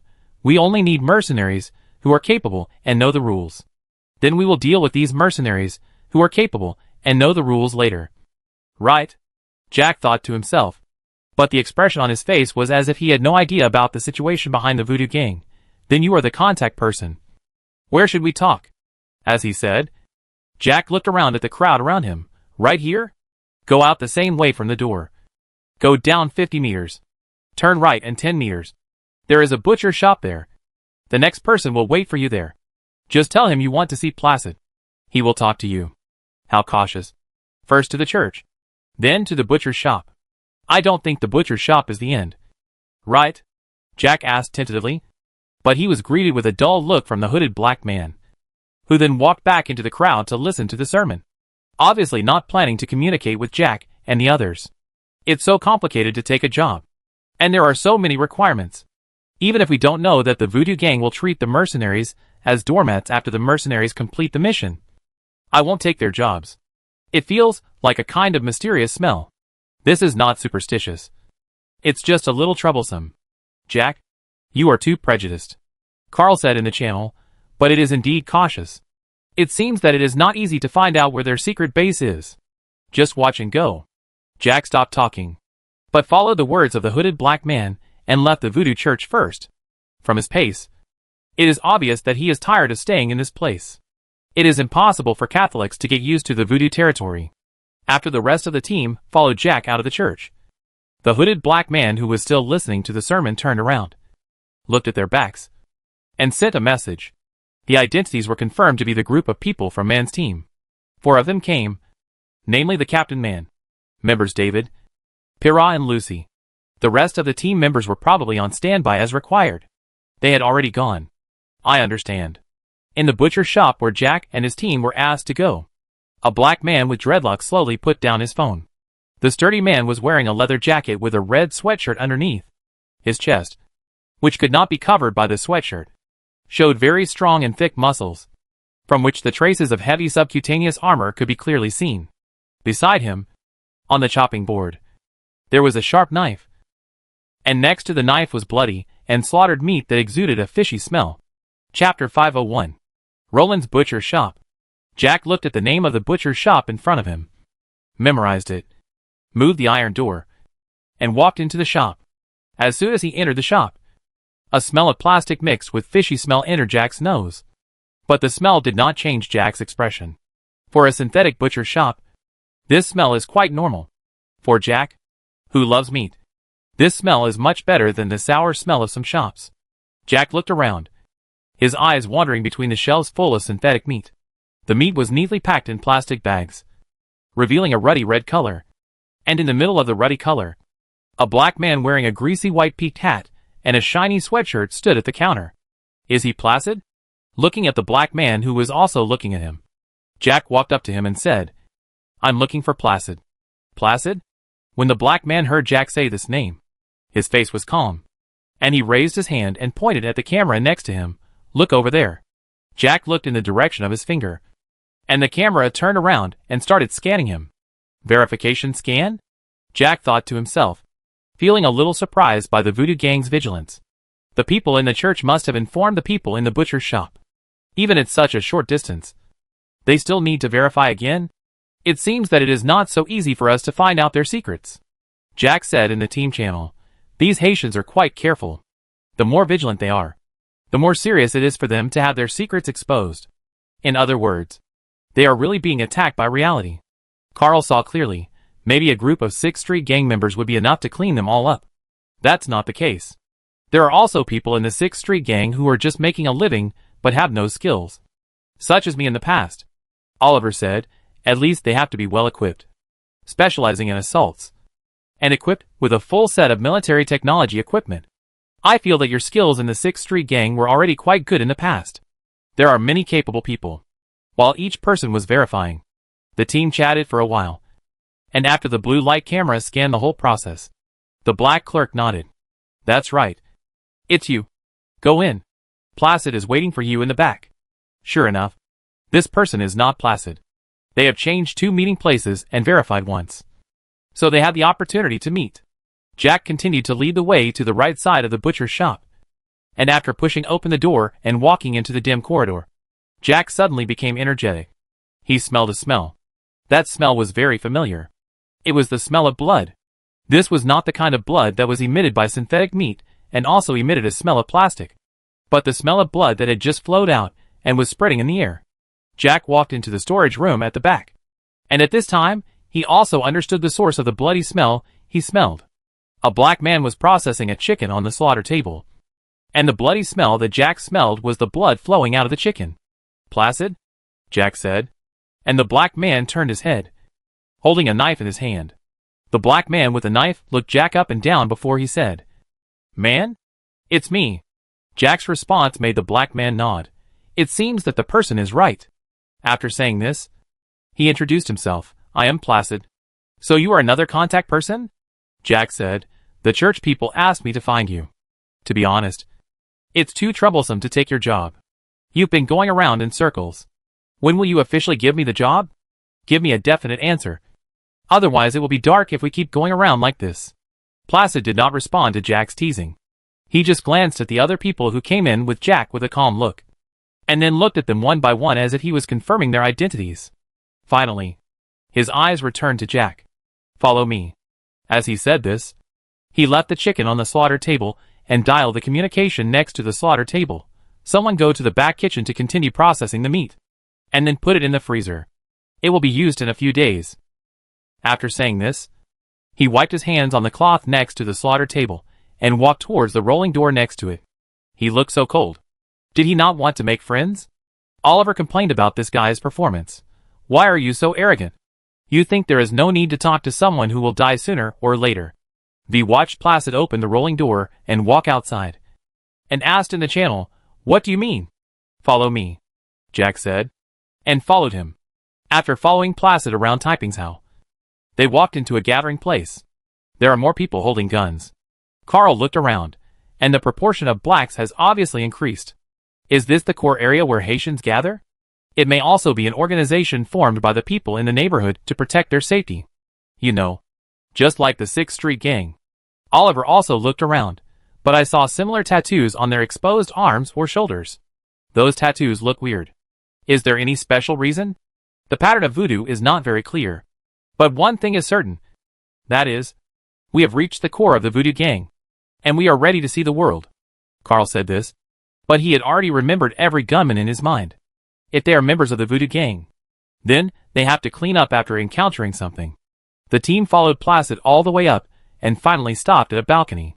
This gathering place for Haitians was built based on the Batty Hotel, and they are now on the 3rd floor of the hotel. Placid stopped by the French window on the 3rd floor. From this height, he could see half of Taiping State. He could even see the shadow of Dog Town in the distance. Have you been to Dog Town? Standing by the French window, Placid looked at Dog Town in the distance and suddenly asked Jack this question. As a member of the voodoo gang, which is rich in hackers, Placid must have checked the actions of the man team before. But now he still asked them if they had been to Dog Town.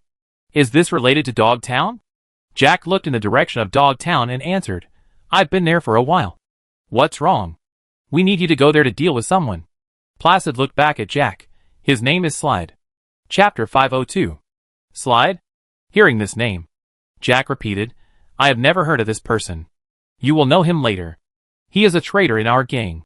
He ran away to Dog Town to work alone because he couldn't get along with us. He also kidnapped many of our people, Placid said, and there was obviously something hidden in his words. If it was just that, he ran away to work alone because he couldn't get along with us, and he wanted to get rid of that person.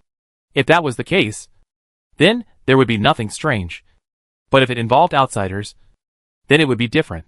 Which gang has a traitor and let outsiders deal with it? It sounds like his gang is not good, based on Jack's experience in the Valentino gang. If this happened, the Valentino gang would probably be disbanded. The real reason is probably because the lone man has threatened the current Voodoo gang, and the Voodoo gang cannot be cleaned up. Otherwise, there is no reason to let outsiders participate in dealing with traitors. Not to mention that the outsiders involved are mercenaries hired for money. As Jack guessed, Placid added a few more words. He has almost established a new Voodoo gang in Dogtown recently. This is a provocation.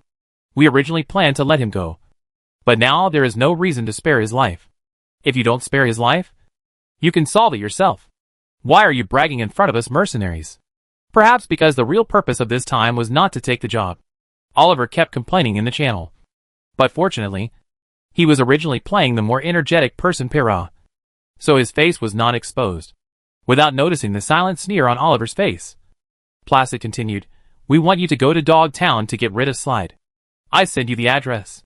According to your team's resume, this job shouldn't be a difficult task for you. It's okay to go to Dogtown to get rid of one person." Jack said, "But listen. There are other Voodoo gang traitors around him. How many are there? Do you have any information? I asked you here not to provide you with information." Placid stared at Jack. "According to the information I have read, you didn't seem to ask for special intelligence when you worked for other middlemen before." "Yes, but that habit has changed since a stupid middleman sold us out." Jack stared at Placid. "In order to prevent being sold out again, it should be natural for us to ask for some intelligence." Placid and Jack looked at each other. After staring at each other for a while, Placid took the initiative to look away, just this once. "I will help you, but I hope you can do your job well. Just this once. I hope you can do a good job. Because after this time, there will be no next time. Go sit inside." Saying this, Placid left the window that could see Dogtown, walked to the inside of the 3rd floor, and finally sat down at a table with a computer. "You sit down." Hearing Placid's voice, Jack looked around and found that there were many sofas next to this table, and most of them were sitting on the sofas. Judging from the black skin and tattoos on those people, they should all be members of the Voodoo gang. The Voodoo gang members seemed to be sitting on the sofa and watching Placid and Jack out of boredom. But judging from where they sat and the weapons they had on hand, it seemed as if they had surrounded Jack and his group and were ready to attack at any time. It seems there is another way to guard against this. Speaking in his mind, Jack sat down across from Placid's table. "Wait a minute." Placid watched Jack sit down, rolled his eyes, and nodded slightly, as if he was satisfied with Jack's obedience. And then he started to operate on the computer. In the quiet atmosphere around him, his fingers tapped on the computer keyboard. And just when Jack wanted to ask him what he was doing, Placid suddenly stood up and stretched out a hand, grabbing Jack's hand on the table. "What are you doing?" Jack frowned and grabbed Placid's hand. Placid's action just now was obviously to pull out the data connection cable on Jack's wrist. "Assigning work. Passing you information." Placid moved his wrist slightly, trying to break free from Jack's grip, but found that Jack's hand was like a pair of pliers, tightly holding his wrist, and he couldn't even move it a little. A flash of surprise flashed in his eyes, but there was no surprise on his face. Placid said in a matter-of-fact tone, "Isn't this what you asked for? Then, there is no need to connect directly." Jack took out an access device and a small display from his pocket. "Use this thing. I can see it myself. Will you mercenaries prepare this thing now?" Placid looked at the access device and small display screen that Jack took out. Obviously, he didn't expect Jack to prepare this, which made him hesitate for a moment. His action just now, said to be transferring data, was actually preparing to input some easy-to-control viruses into Jack's control while transferring data. Those viruses didn't have any special effects. That is, they monitored the whole process and burned Jack's brain after completing the task. In the past, most of the foot-wiping mercenaries who took the Voodoo gang's work were dealt with in this way. Today, he met a mercenary who was careful enough to bring his own access device and small display screen, which was beyond Placid's expectation. If he continued to insist that this guy named man in front of him access the data, he would probably get suspicious. Placid muttered in his heart. Is it because he has been betrayed once? So he got suspicious? He has also heard about the middleman Faraday. He left people with opportunities for revenge when doing things. He is really useless. He can't even handle the footcloth properly. Now he makes a mere mercenary smarter. Placid thought that he was tricked by Faraday. But he changed his mind and didn't insist on using viruses and program invasions to get rid of Jack and others later. Anyway, they have to come back after completing the mission. And we can still deal with them by saying that they will be delivered in cash. In the encirclement of the Voodoo Gang, there are only a few mercenaries, and they can't make a big move. And judging from his habit of carrying this access device with him, it can also be used as a monitoring and eavesdropping tool. And it can be made to explode when necessary. I hope this is the last time you ask me. Placid seemed to compromise again, holding the device and connecting it to Jack's access device. And it was at this moment. Okay. You did a good job. I have found the Voodoo Gang's LAN connection port with your connection. T-Bug voice sounded in the team channel. The one who calculated it was never the Voodoo Gang's people. Chapter 503. We've got in. How about that? T-Bug? Can we find their secret lair? After hearing what T-Bug said, Carl asked, or do we have to complete their mission honestly? If it were another hacker, it might take a lot of time. But for me, T-Bug words revealed a sense of pride. It does take some time. You're trying to be more positive before you can be negative. Oliver was a little speechless. I listened to your tone in the team channel and thought this was easy for you. No matter how capable I am, I can't just use an internal port to complete the invasion instantly. If it is other gangs, I might try. But the Voodoo Gang, which relies on hackers, is another matter. Are you underestimating them? They can survive in Night City today because of their hacking skills. Even if he couldn't see T-Bug expression at this time, Oliver could feel that T-Bug was rolling his eyes at him. I think since you can joke around, this shouldn't be that difficult. Right? Jack pretended to read the information on the screen and said in the team channel, so what should we do? Just tell me how long it will take. T-Bug. I'm not sure, but it won't take long. Get ready. I understand. It was at this moment that Placid suddenly felt a chill. He had folded his hands and was waiting for Jack to finish reading the information. But a shudder ran down his spine. This feeling was so strange that after his body shook unconsciously, Placid felt something. Is it cold? Placid looked outside and found that the sun was shining in the sky. It was a sunny day and very warm.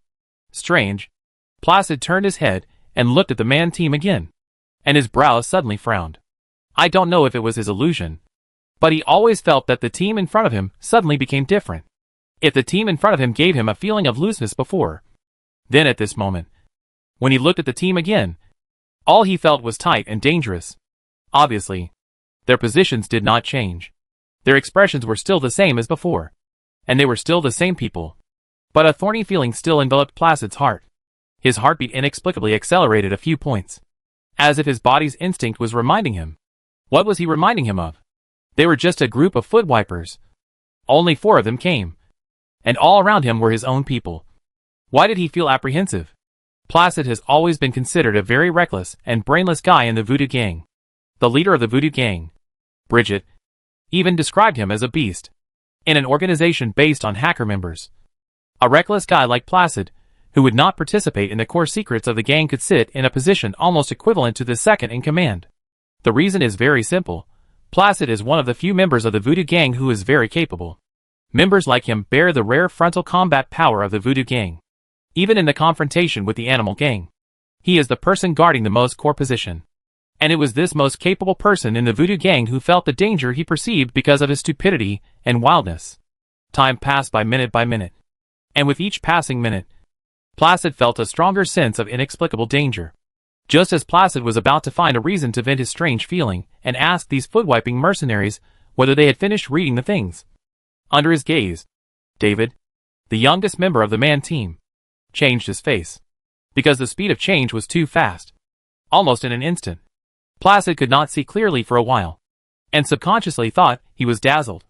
But when he really looked over, he found that the face had changed again. That expression, in layman's terms, was distorted. His heart skipped a beat, and just when Placid was about to do something, man spoke. Ahem. Placid.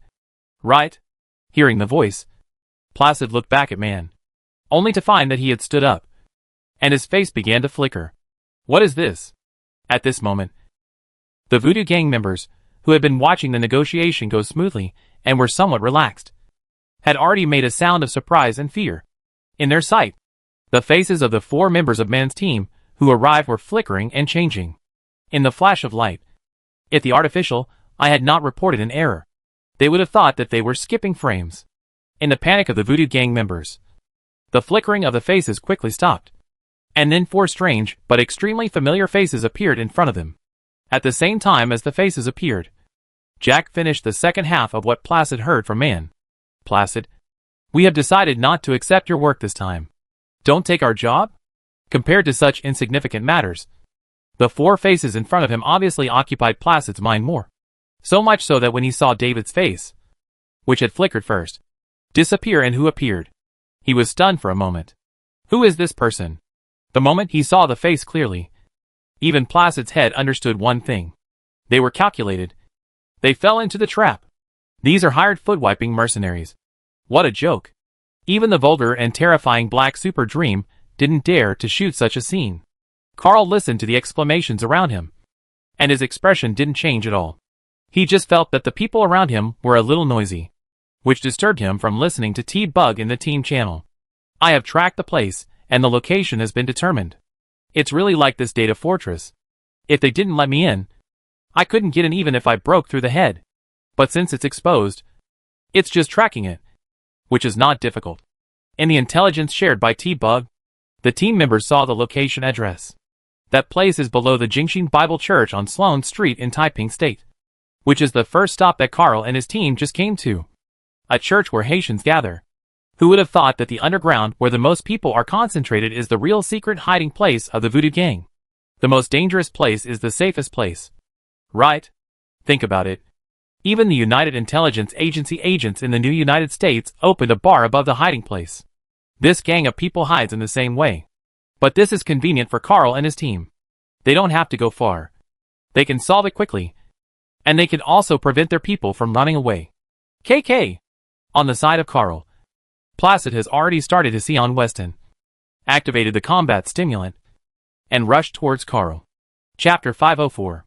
To capture a thief, you must first capture the leader. Placid may not understand this principle, but he knows one thing very well. That is, among all the enemies on the field, KK is the most threatening, and as the most capable person in the Voodoo Gang, he naturally wants to fight against the leader. Why did he take action when he saw the KK team reveal their true appearance and said that they would not accept the mission? This question never existed in Placid's mind for a moment. Because even the dumbest person should now understand that the KK team's intentions are not good. And they have already understood that the purpose of their arrival may not be good. If he does not start Cian Weston first and waits for KK to take action first, will he still be alive? Placid, like all the other capable fighters in the gang, has more or less studied KK's fighting methods through various video materials. Although only a small part of the video materials he consulted were real KK's fights, and the rest were imitators, he has still summarized KK's fighting methods in his own way. KK has excellent marksmanship and is accustomed to using single-molecule line as a close-range weapon. He may have installed Krenzikov or Sion Weston, and his actions are extremely fast. He also has the ability to invade data. For this kind of enemy with almost no blind spots in all aspects, the only way to achieve victory is to surprise. Kill KK before he can show his ability. Don't give KK any time to prepare. If KK reacts, even a tough guy like Adam Heavy Hammer, who can easily clean up the entire Voodoo Gang, can't do anything to KK. Raid is the consensus of everyone who has seen KK's combat data. They all think that they have to deal with KK's raid. But they all know this. How could Carl not know it? In a battle, the one who takes the first step can seize the initiative. Whether it is attacking or retreating, they can prepare in advance. This truth is self-evident, and even gives people a sense of obviousness. But Carl didn't move. He didn't move at all in the face of Placid's sudden attack. As if he didn't react at all. KK didn't react. Placid watched KK not move during the slow time, and was ecstatic. Even for people who also have the Sion Weston or Krenzikov prosthesis. The first move in the battle is very important, because after one person activates the prosthesis, the other person's slow time will be extended. And that extended time is enough to determine the outcome. In order to ensure the surprise attack, Placid did not shoot. He held a meat cleaver that he carried with him, and used to slaughter animals. Placid had this meat cleaver made of very good materials. When slaughtering, even if it encounters bones, it can be cut like tofu. whether it is an animal or a human. The blade was close to Carl's neck. But Carl still did not move. But his eyes turned and stared at Placid. At the moment Placid swung his knife, his eyes met with Carl's. In his eyes, there was only calmness, as if the blade that Placid swung over and could cut off his head in the next moment was so insignificant. Before Placid could understand what this look meant, a knife had already been inserted into Placid's knife trajectory from an oblique direction. Dang. The sound of metal clashing like iron forging rang in Carl's ears, which made Carl frown slightly and complain, "V. You are too slow." "Sorry. You know, Carl, I have to wear white clothes and shrink my neck to play Lucy. Otherwise my height won't match." I just stretched my muscles and pulled out my knife. While saying this, V was staring at Placid in front of him. At this time, Placid held a thick and wide meat cleaver with both hands, and the blade of the knife faced the samurai sword raised by V with one hand, and the force was constantly pressing down V's samurai sword. This guy is a bit strong. I have to spend a little time. After deflecting his knife from the side, "You shouldn't have gone up to fight with one hand. You should have installed a power-assisting prosthesis on your arm. After this job is over and I get the Axis Bay, let's go find old V. I think taking supplements is not bad. I have to participate in the boxing match for the same reason as Jack. I have to show old V that I can beat people even without hand prosthesis." As he said that, V held the hilt with both hands. He actually used the posture of the samurai sword that was not easy to exert force from the bottom to diagonally block the meat cleaver pressed down by Placid, allowing the meat cleaver blade pressed down by Placid to slide on the blade of the samurai sword. The moment he realized that his power was being shifted and his body was unbalanced, Placid forcibly stabilized his tilted body. The power-accumulating jump auxiliary parts installed on his legs made his body suddenly pause. And then he jumped around. This kind of action of forcibly using the power of the parts to change the rules of action at the moment of leaning forward is obviously very burdensome. Placid already felt a tearing pain in his legs, but this pain also saved his life. When Placid's blade was deflected and his body fell forward, V had already stepped to the side and raised his samurai sword with both hands. V, who was originally prepared to swing his sword to take Placid's head when he leaned forward, was slightly surprised to see Placid jump to the side with a movement that didn't match his body size. For a moment, he couldn't find an accurate adjective to describe his current feelings. What is this movement? Sideways jump? The leg parts are twisted, and the skin and flesh are probably torn during the pulling. Carl could see clearly. His power leg is broken. When facing Adam's heavy hammer, Carl also played a similar operation. But at that time, he forcibly took over the prosthesis after it lost power, and then started it again. But he did not forcibly move sideways like Placid. There is still a difference in the damage between the two, compared with Carl's completely acceptable damage at the time. Placid, who lost a leg, has lost his only support in front of V, looking at V who was walking towards him with a knife, and the Voodoo Gang members, who were knocked to the ground by Jack and Oliver with guns or fists. Placid tried desperately to call the leader on the communication, wanting to tell her to move quickly. Unfortunately, pulling the line and then taking action has always been the most skilled trick played by the KK team. After discovering that the communication was invalid, Placid activated Sion Weston for the second time in a short period of time, wanting to roar to attract attention. But V would not give him this opportunity. As V, who is now considered a killer in Night City, he has a kind point that must be mentioned. That is, he is really fast.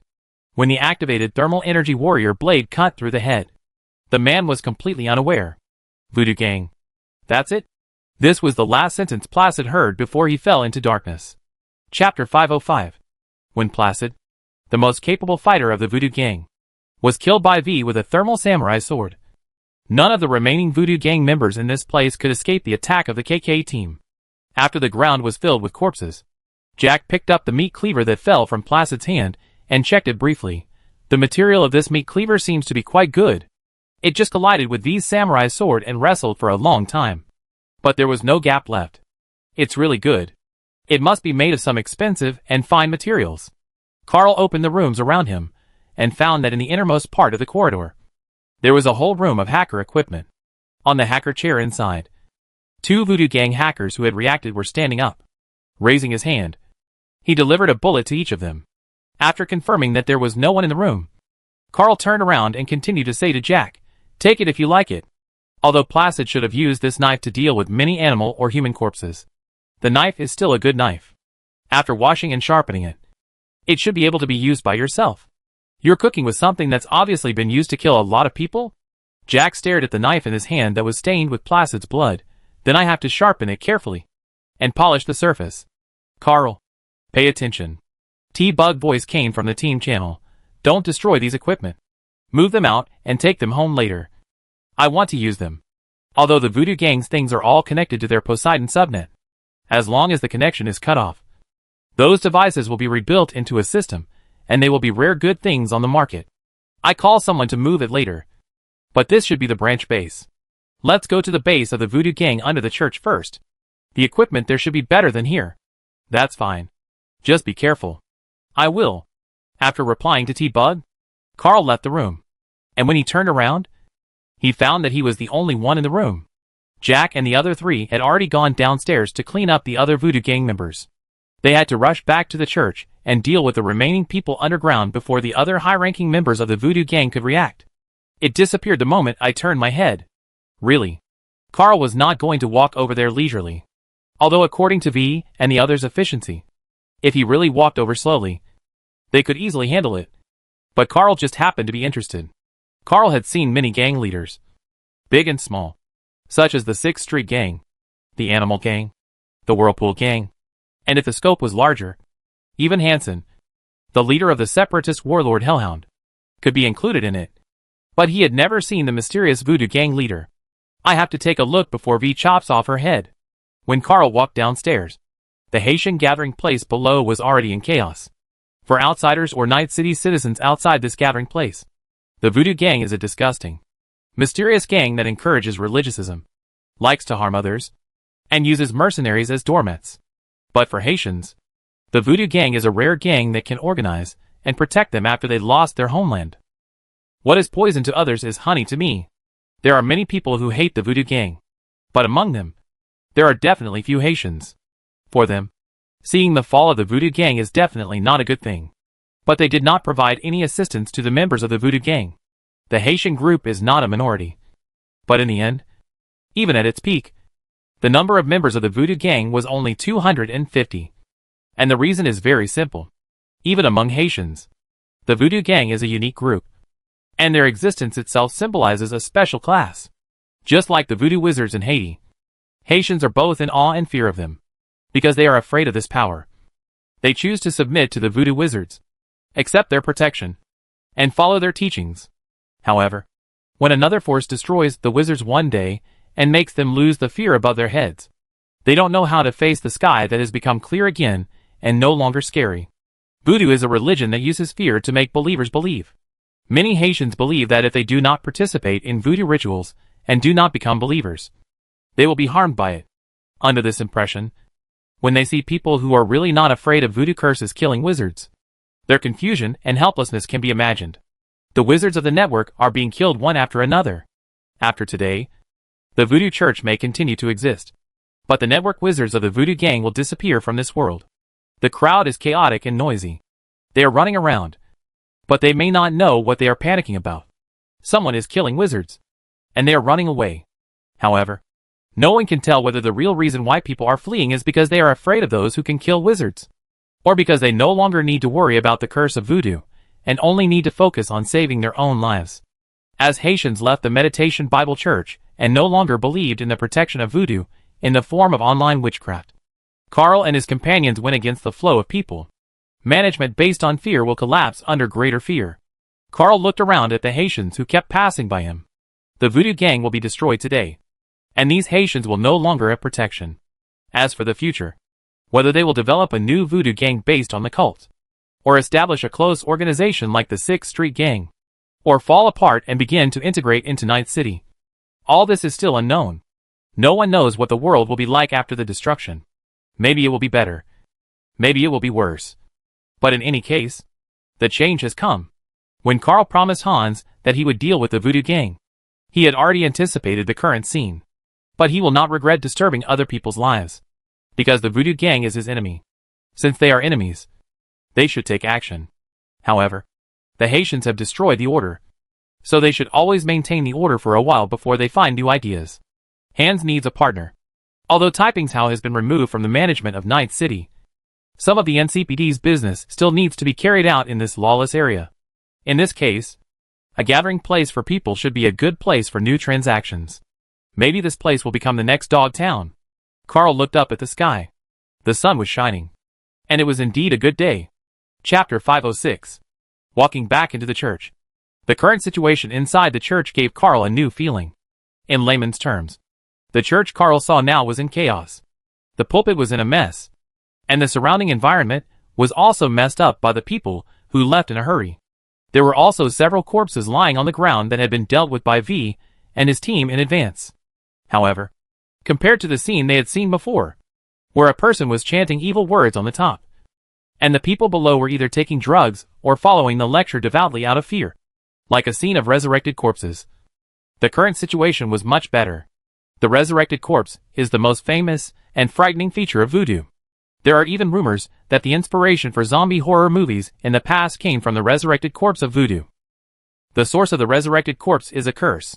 If someone offends someone, and the other party wants to take the most horrible revenge, they may go to a voodoo wizard. The wizard will give them a special thing, a poison potion made with pufferfish toxin. Once this potion enters the body of the person being retaliated, it will interfere with their nervous system and heart function, causing functional disorders, and putting the human body into a state of suspended animation. Then he will be declared dead by the wizard and buried in the ground. After the funeral, the wizard will dig out the person who is still alive and save him. Then he will use the person whose brain and nerves have been destroyed by toxins, like a corpse, who can only rely on instinct to obey orders and eat. As a slave, this slave who has lost his mind, has no consciousness, and can work unconsciously, and allows the master to enslave and dominate at will is called a resurrected corpse. Carl is very clear about the voodoo religion's related matters about resurrected corpses. In his opinion, those who gathered to pray out of fear before, even if they were conscious, were no different from resurrected corpses.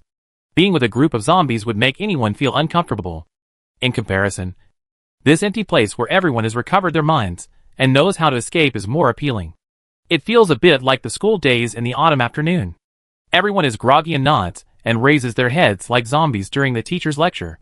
Not sure if this is a good memory, Carl muttered to himself, walked into an open side door next to the church, and then went down in the tunnel that was opened. The further down he went, the more Carl felt a sense of déjà vu. The surrounding scenery looked more and more like a subway station. Could this be a subway tunnel built during the construction of Taiping State? I didn't expect the voodoo gang to put their lair in such a place. This place is indeed good. If something goes wrong, they will just run along the subway line. This is the tunnel of the interstate maglev train. The T-Bug channel explained. It used to be possible to travel to all parts of the world through the seabed through this place, but it was abandoned after the war. If the voodoo gang hadn't taken the initiative to open the connection today, who would have thought that their lair, which had been hiding, would be in such a place? Abandoned after the war? Carl listened with some doubt. Which war? The War of the New American Unification. It's a long time ago.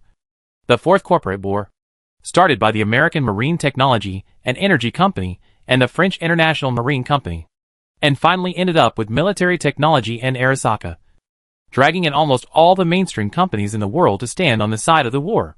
That's a bit early. Carl passed through the dark tunnel and saw a long section of carriages standing horizontally on the track. Interstate maglev train. It looks quite luxurious. When he saw the train, Carl also heard gunshots and running sounds, as if someone was fighting on the other side of the interstate maglev train. I wanted to walk faster, but I slowed down when I looked at things on the road. I will definitely be accused of being lazy by Oliver and others.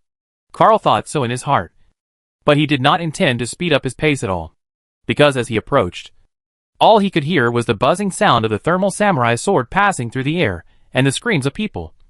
And among the sounds, a female voice was particularly harsh. KK team? Why do you do this? I remember we didn't provoke you. Stop. You can stop now. Who hired you? We are willing to pay double. No. Triple.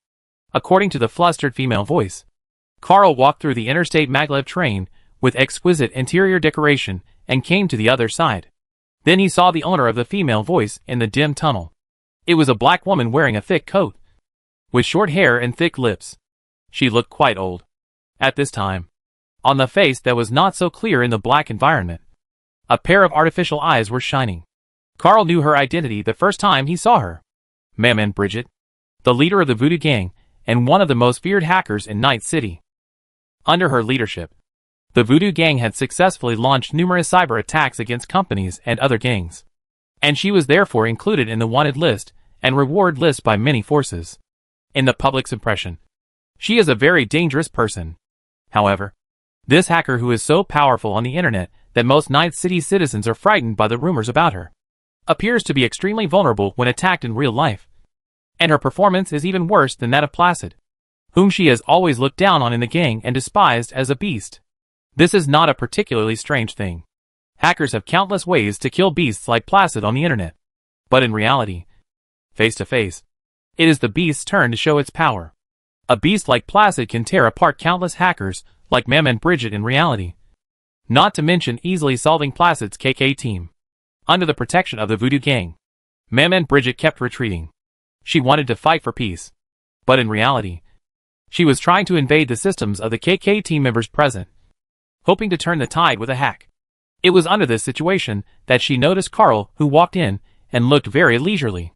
Without any hesitation, Maman Bridget had already chosen the candidate. KK team. If KK was subdued, then the others would not be a problem. With this idea in mind, she picked up the device she carried with her, trying to break through KK's ice and connect. But almost the next moment, she wanted to invade. Carl noticed her action. Data invasion? Carl subconsciously raised his gun. But when he raised his gun, he found something quite unexpected. The device in Maman Bridget's hand suddenly exploded. The explosion instantly enveloped Maman Bridget's head, with almost no movement. The famous Voodoo Gang leader died in the explosion of the device in his hand. What happened? Carl, who did not feel any input intrusion, did not understand. Chapter 507. T-Bug? Did you do anything? This was Carl's first reaction. Maman Bridget's behavior just now was obviously intended to invade Carl's system. But the next moment she died on the spot because of the explosion of the device in her hand. No matter how you look at it, it feels like the Voodoo Gang cleaning the footcloth.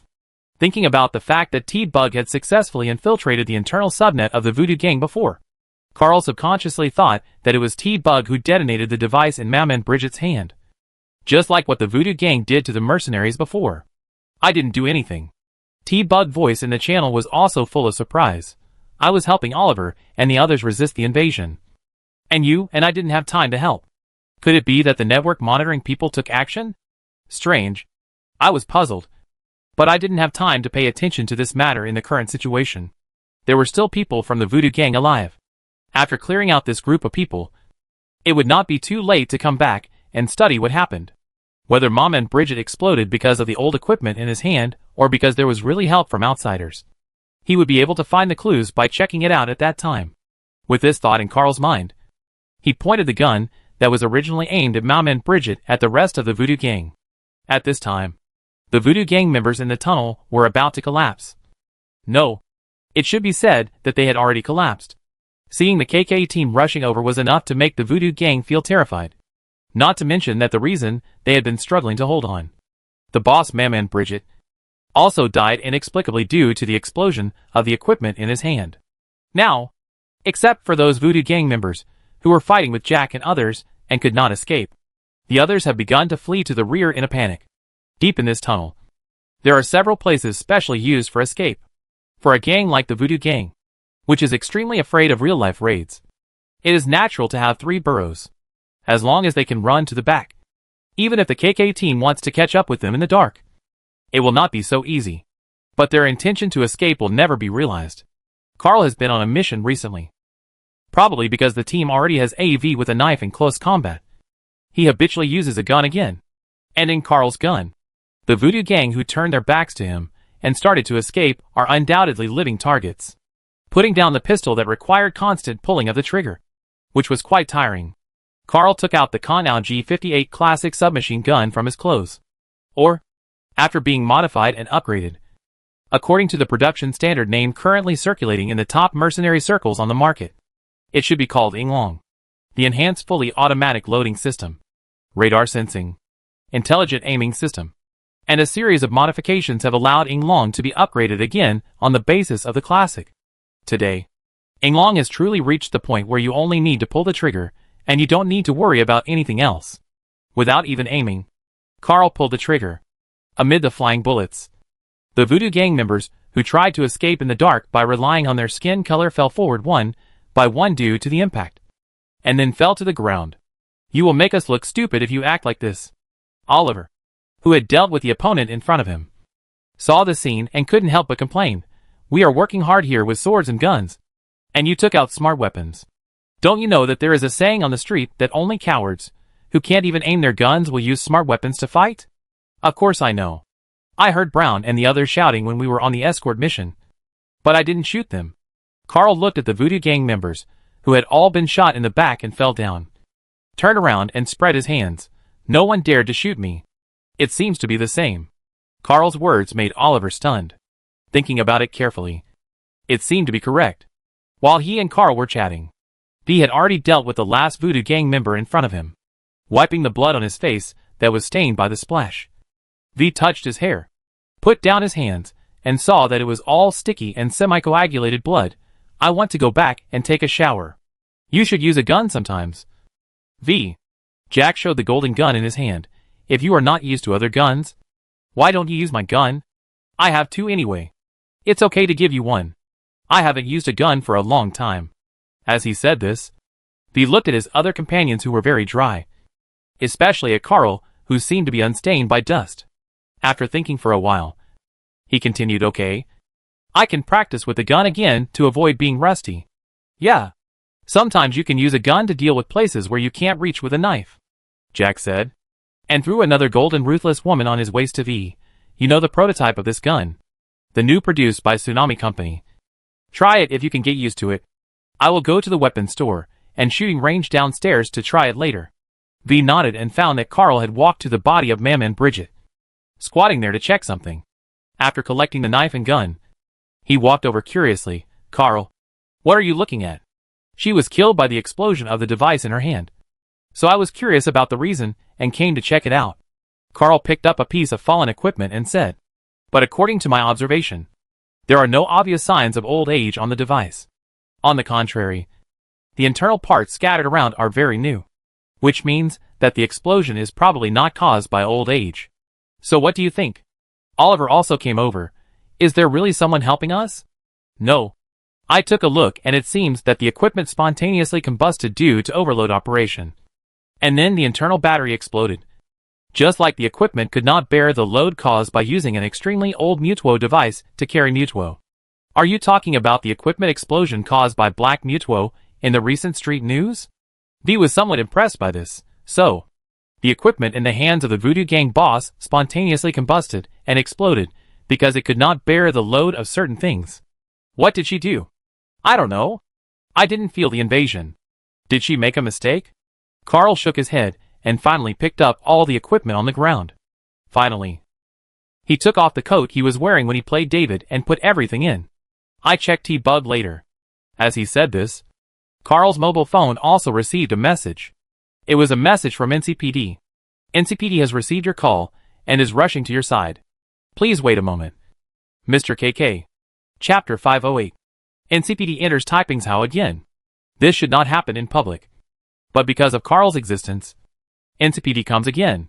The Haitian people who had fled in panic were confused when they saw the law enforcers who had never come before. After getting used to gang management, after the gangs were destroyed, the NCPD came? The law enforcers of Night City came to the Taipingshao gathering place where they had not come for a long time, and came to the Taipingshao that they had officially given up, set up a cordon and ask irrelevant citizens to leave. The next thing will be taken over by NCPD. Andy walked down the law enforcer transformed by the Skyhera, facing the panicked and helpless eyes of the surrounding Haitians, and commanded his team to act quickly, listening to his shouting without suppressing any sound. The Haitians looked at each other. Citizens? Did the sheriff call them citizens? The Haitians have always been an excluded group in Night City. They came to Night City because the construction of Taiping State required cheap labor and settled here, because they have never enjoyed any protection from the municipal government. The Haitians believe in one thing. That is, we don't need the municipal government, And the municipal government doesn't need us. Taiping State is the place we built with our own hands. And it should be our place to stay. But now, they are classified as citizens. Is this another conspiracy of the city government? Wanting them to become cheap labor again? Or wanting them to pay some taxes? The Haitians should probably be vigilant and pay attention to the movements of NCPD police officers. But after they lost the Voodoo Gang, they looked around and could only see the NCPD. If they give up the NCPD, who will protect them again? The Voodoo Gang that brought them fear has left. But there are still the Animal Gang and the Hellhounds near Taiping's Hao or the 6th Street Gang. They are still there. If they come, how can they resist? If we pay the NCPD and bribe them, can they protect us? Will they be better than the Voodoo Gang? Will there be no more resurrected corpses whose heads were burned by electronic signals among us? The Haitians don't know. But the NCPD has chosen to take over. It doesn't matter that the city government has given up Taiping's Hao, because the NCPD has not given up Taiping's Hao. If you want the NCPD to obey, that's not impossible. First, support someone who has the prestige to command more than half of the NCPD police officers. And then double the benefits that the NCPD enjoys now. But which candidate for the city council can do this now? NCPD will naturally listen to major events. After all, they are all part of the Night City system. And no one can be left behind. However, small matters, like opening an NCPD branch police station in the abandoned Taiping State, do not need the bigwigs above to worry about. This is a request from KK. With the consent of Deputy Chief Johnson, the city government cannot intervene. And the current NCPD chief is not qualified to intervene. We NCPD will establish a base here.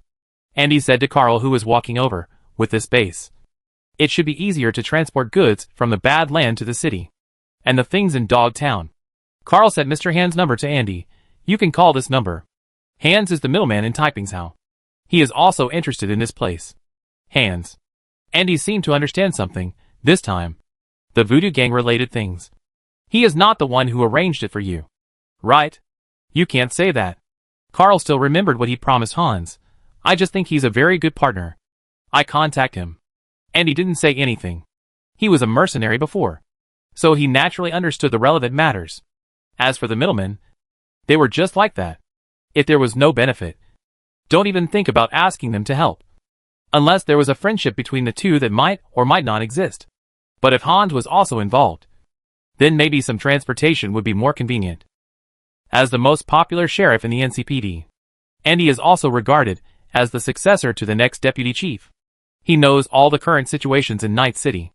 Even though the ghost dogs in Dogtown and the NCPD in Night City are not on good terms. If the NCPD wants to buy weapons, or a large number of them, Dogtown will definitely be the first to jump out and provide them. Because the road is close. In transportation, the distance of the road is often the top priority in terms of risk and benefit. Take over this gathering place of Haitians. Establish NCPD territory in Taiping State. And then connect with Dogtown and reach out to Dogtown. In this process, NCPD will definitely make a lot of money. If it is relaxed, the endless funds may satisfy the appetite of more upper-level people. At that time, Mr. Johnson, the deputy director, may also become the director in public. Andy thought a lot. The end of a gang will naturally bring a gap in the profit pie. Before destroying the gang, Carl determined the division of the profit pie to ensure that the people who intervened would not be strangers, but people who act according to their own rules. Did Carl think so much before? This question made him ask, Carl, have you thought about the division of this place after the destruction of the Voodoo Gang? I thought of some. But I'm not a god. How can I be comprehensive? Carl said quite honestly, at first. I just found that the number of Voodoo Gang members was not the kind that could not be accepted to be cleaned up. And then I thought of the need for people to communicate with the Voodoo Gang. And then naturally I thought of Hans, the middleman of Dogtown. And if a place has no manager, shouldn't there be a new manager? There are not many people I can think of. The first person I can think of is NCPD. The official group with you and Mr. Johnson. In other words, did Carl think about each step during the process? But each step just happened to satisfy everyone who took over except the Voodoo Gang. If Carl didn't do this on purpose, it can only mean that Carl is indeed a person who always thinks of others. Really? It's as warm as the sun. Andy looked up at the sky. The sun was shining brightly, and it was warm on people's bodies. What will Taiping's Hao, where the Voodoo Gang was destroyed, look like tomorrow? No one knows. But anyway, today is indeed a good day. Chapter 509. The Voodoo Gang was destroyed. Where did you get the news? I haven't heard of it. You are too insensitive to news. You are really not well informed. Haven't you heard that the NCPD has opened a branch in the former Haitian gathering place in Taiping State, and has begun to restore law and order there? Didn't the city government say that it would abandon Taiping State in the future? Who knows? Maybe some police officer plans to turn that place into his own private kingdom. Just like Hansen. But these things are not important. Do you know who the Voodoo Gang offended this time and was killed? NCPD is stationed there. Could it be NCPD? It seems that since Deputy Chief Johnson took office, NCPD's actions have become more radical, and they have formed a special operations team.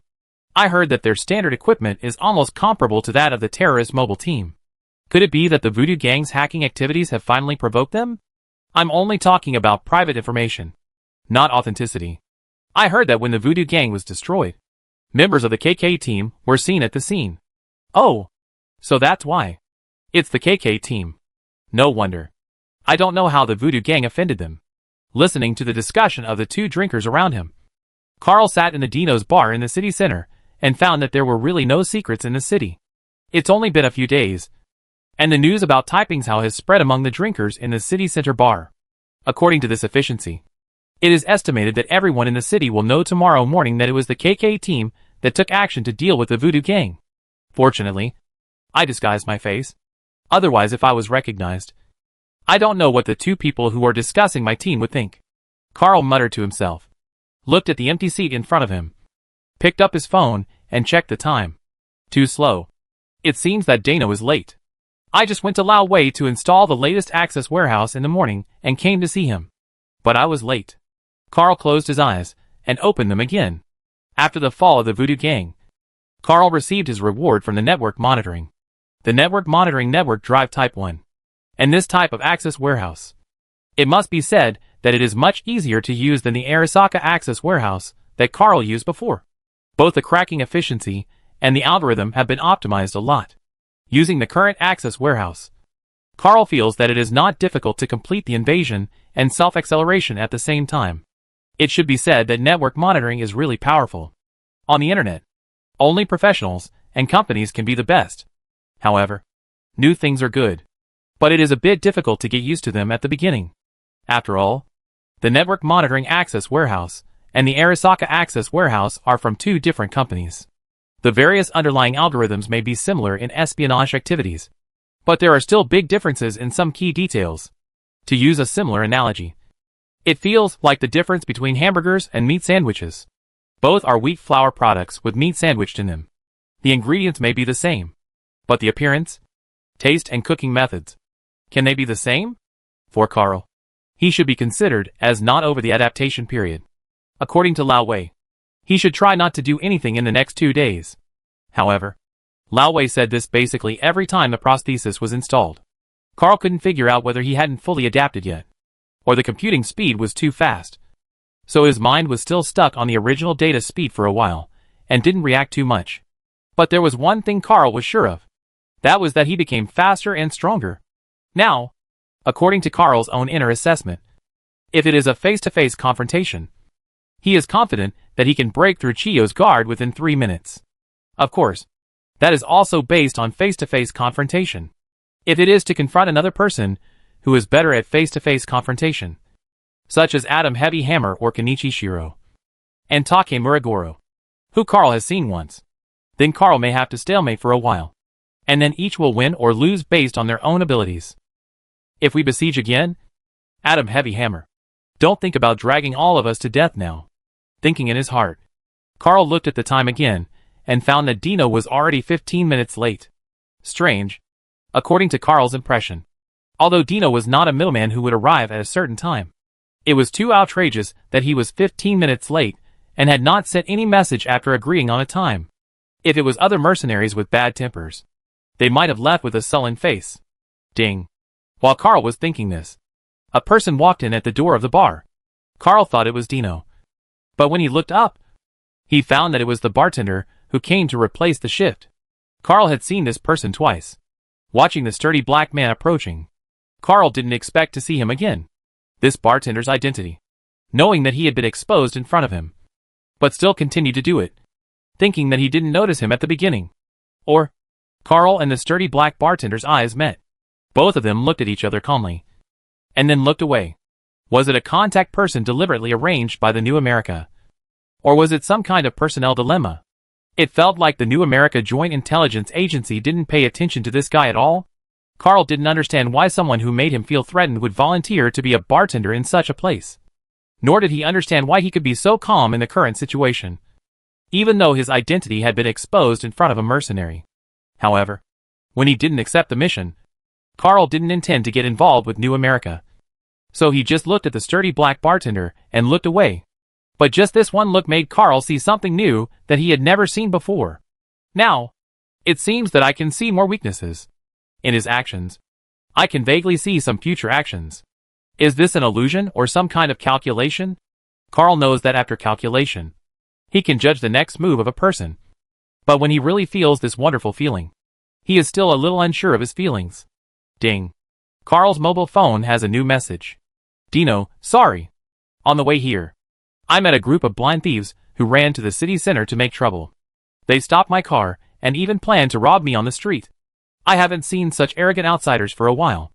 I just finished dealing with things and came here immediately. As an apology, I will buy you the wine today. You can take it as you like. Chapter 510. How is the talk with Dino today? Does he have a mission for us? It involves some things between company dogs, which is quite complicated.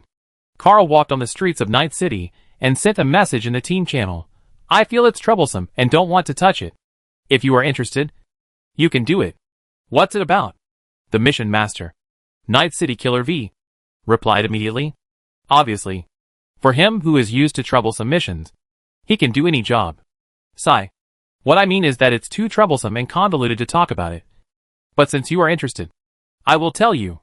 Carl thought about the words for a while, and then said in the team channel, in short, there was a company dog who took advantage of the office struggle to kill one of his colleagues and got a chance to be promoted.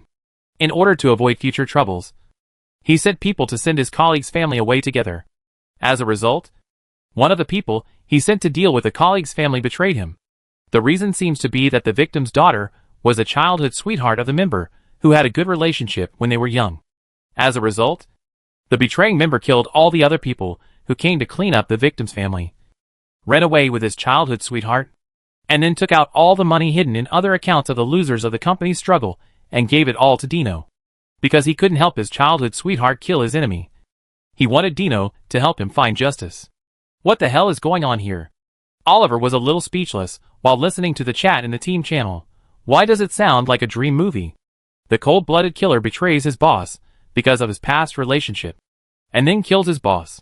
Can we fast forward to the cold-blooded killer being influenced by his childhood sweetheart?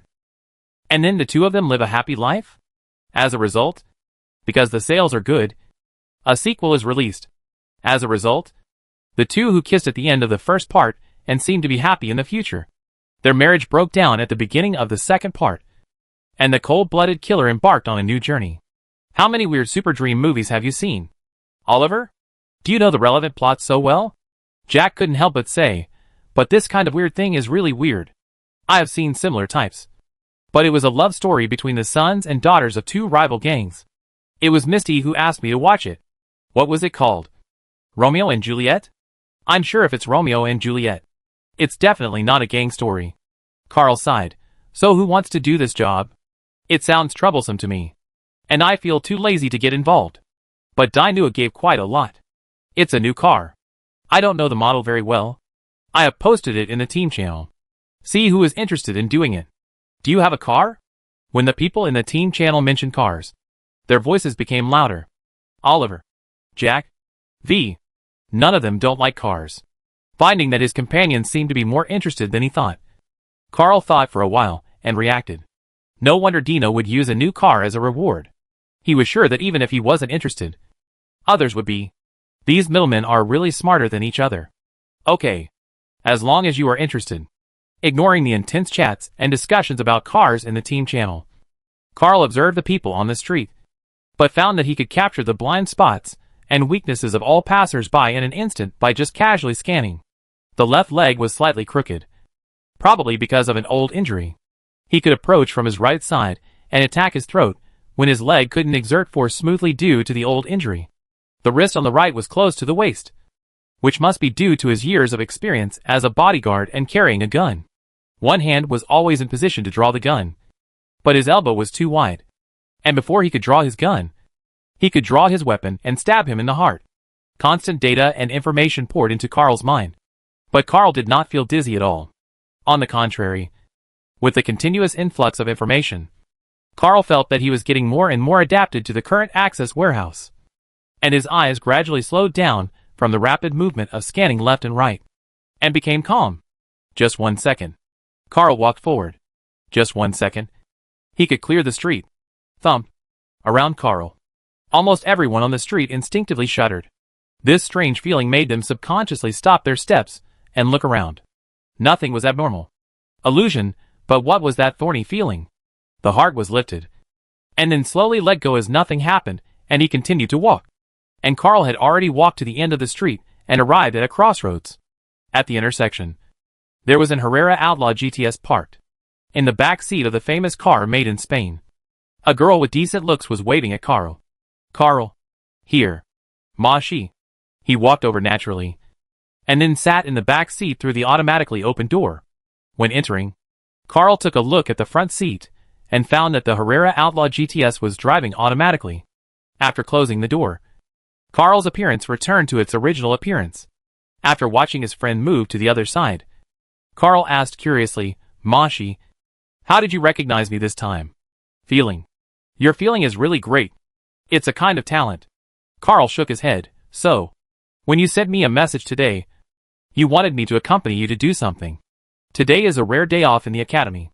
Do you want me to accompany you to eat or buy clothes? Carl, you are very experienced. Do you often go shopping with girls? No. If you go out with a woman alone, you are the first one since coming to Night City. If you count eating, there are a few times. So that's how it is. Mashi nodded, not quite understanding. But today I want you to accompany me to maintain my artificial eye. And I want you to help me see which one looks better. Which one looks better? Carl looked at Mashi's purple eyes. I think your eyes look good now. Is that so? Then maybe I can pick the same model. As Mashi spoke, she did something that made Carl's pupils suddenly widen. She pressed her hand on her eye twice. And then, gulp, her artificial eye fell off. Do you want to take a closer look at this model? Mashi naturally handed the artificial eye in her hand to Carl. Wait a minute. Carl had a lot of complaints at this moment, but he still suppressed them and asked the one he was most curious about first. He stared at the artificial eye in Mashi's hand. Doesn't this thing have a port on the back that connects to the optic nerve and other things? How can you take the eyeball out directly? I use the type with a fixed port. Mashi didn't care. Chapter 511. Speaking of Maki. Maki, who was wearing an upgraded version of the same model prosthetic eye that Carl thought was good, turned his head while lying on the rest bed to relax his nerves. What's wrong? Carl? I'm actually quite curious. Sitting in the Arasaka hospital where he had been in the city center, Carl looked at Maki. What does it feel like to have a new eye? Don't you feel that it's all black, and you can't see anything even if you open your eyes? Isn't that a strange feeling? It feels like waking up from a nap and finding it all dark around you. The world has entered the night, and you can't see anything. Mashi pressed her finger on her cheek and thought for a while before continuing. It must feel strange, and even a little scary. After all, you can't see. That's why I wanted to ask you to come here to accompany me today. Because I can hear your voice and feel that my friend is around, which always makes me feel more at ease. So have you always come alone for prosthetic implant surgery?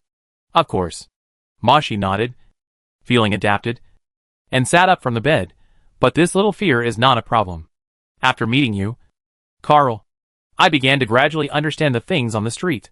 Compared with those who had prosthetic surgery, their organs were hollowed out, and they were controlled on the operating table without even anesthesia, watching themselves being hollowed out and sleeping forever. I am already very lucky. There are many people as lucky as you. But you can be satisfied with what you have and pity the misfortune of others, which is already better than many people.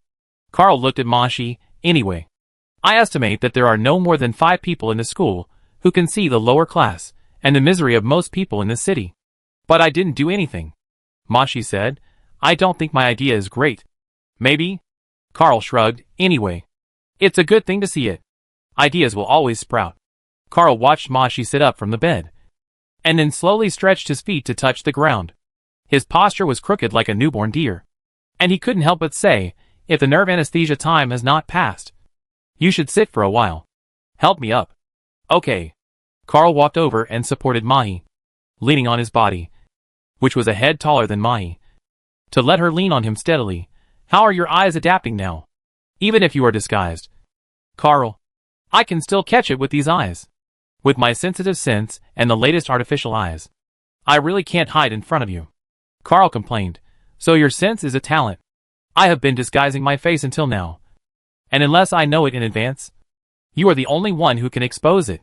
With your sense, you can become an examiner. The kind of examiner who can tell whether it is the real person at a glance. Maybe? Mashi slightly raised her head and looked at Carl.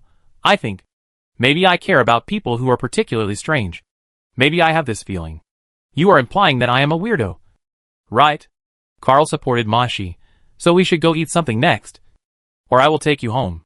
Seeing that you are in a hurry to get out of bed. I guess you are not ready to go back yet. Speaking, Carl suddenly realized something. By the way, I don't seem to know where you live now.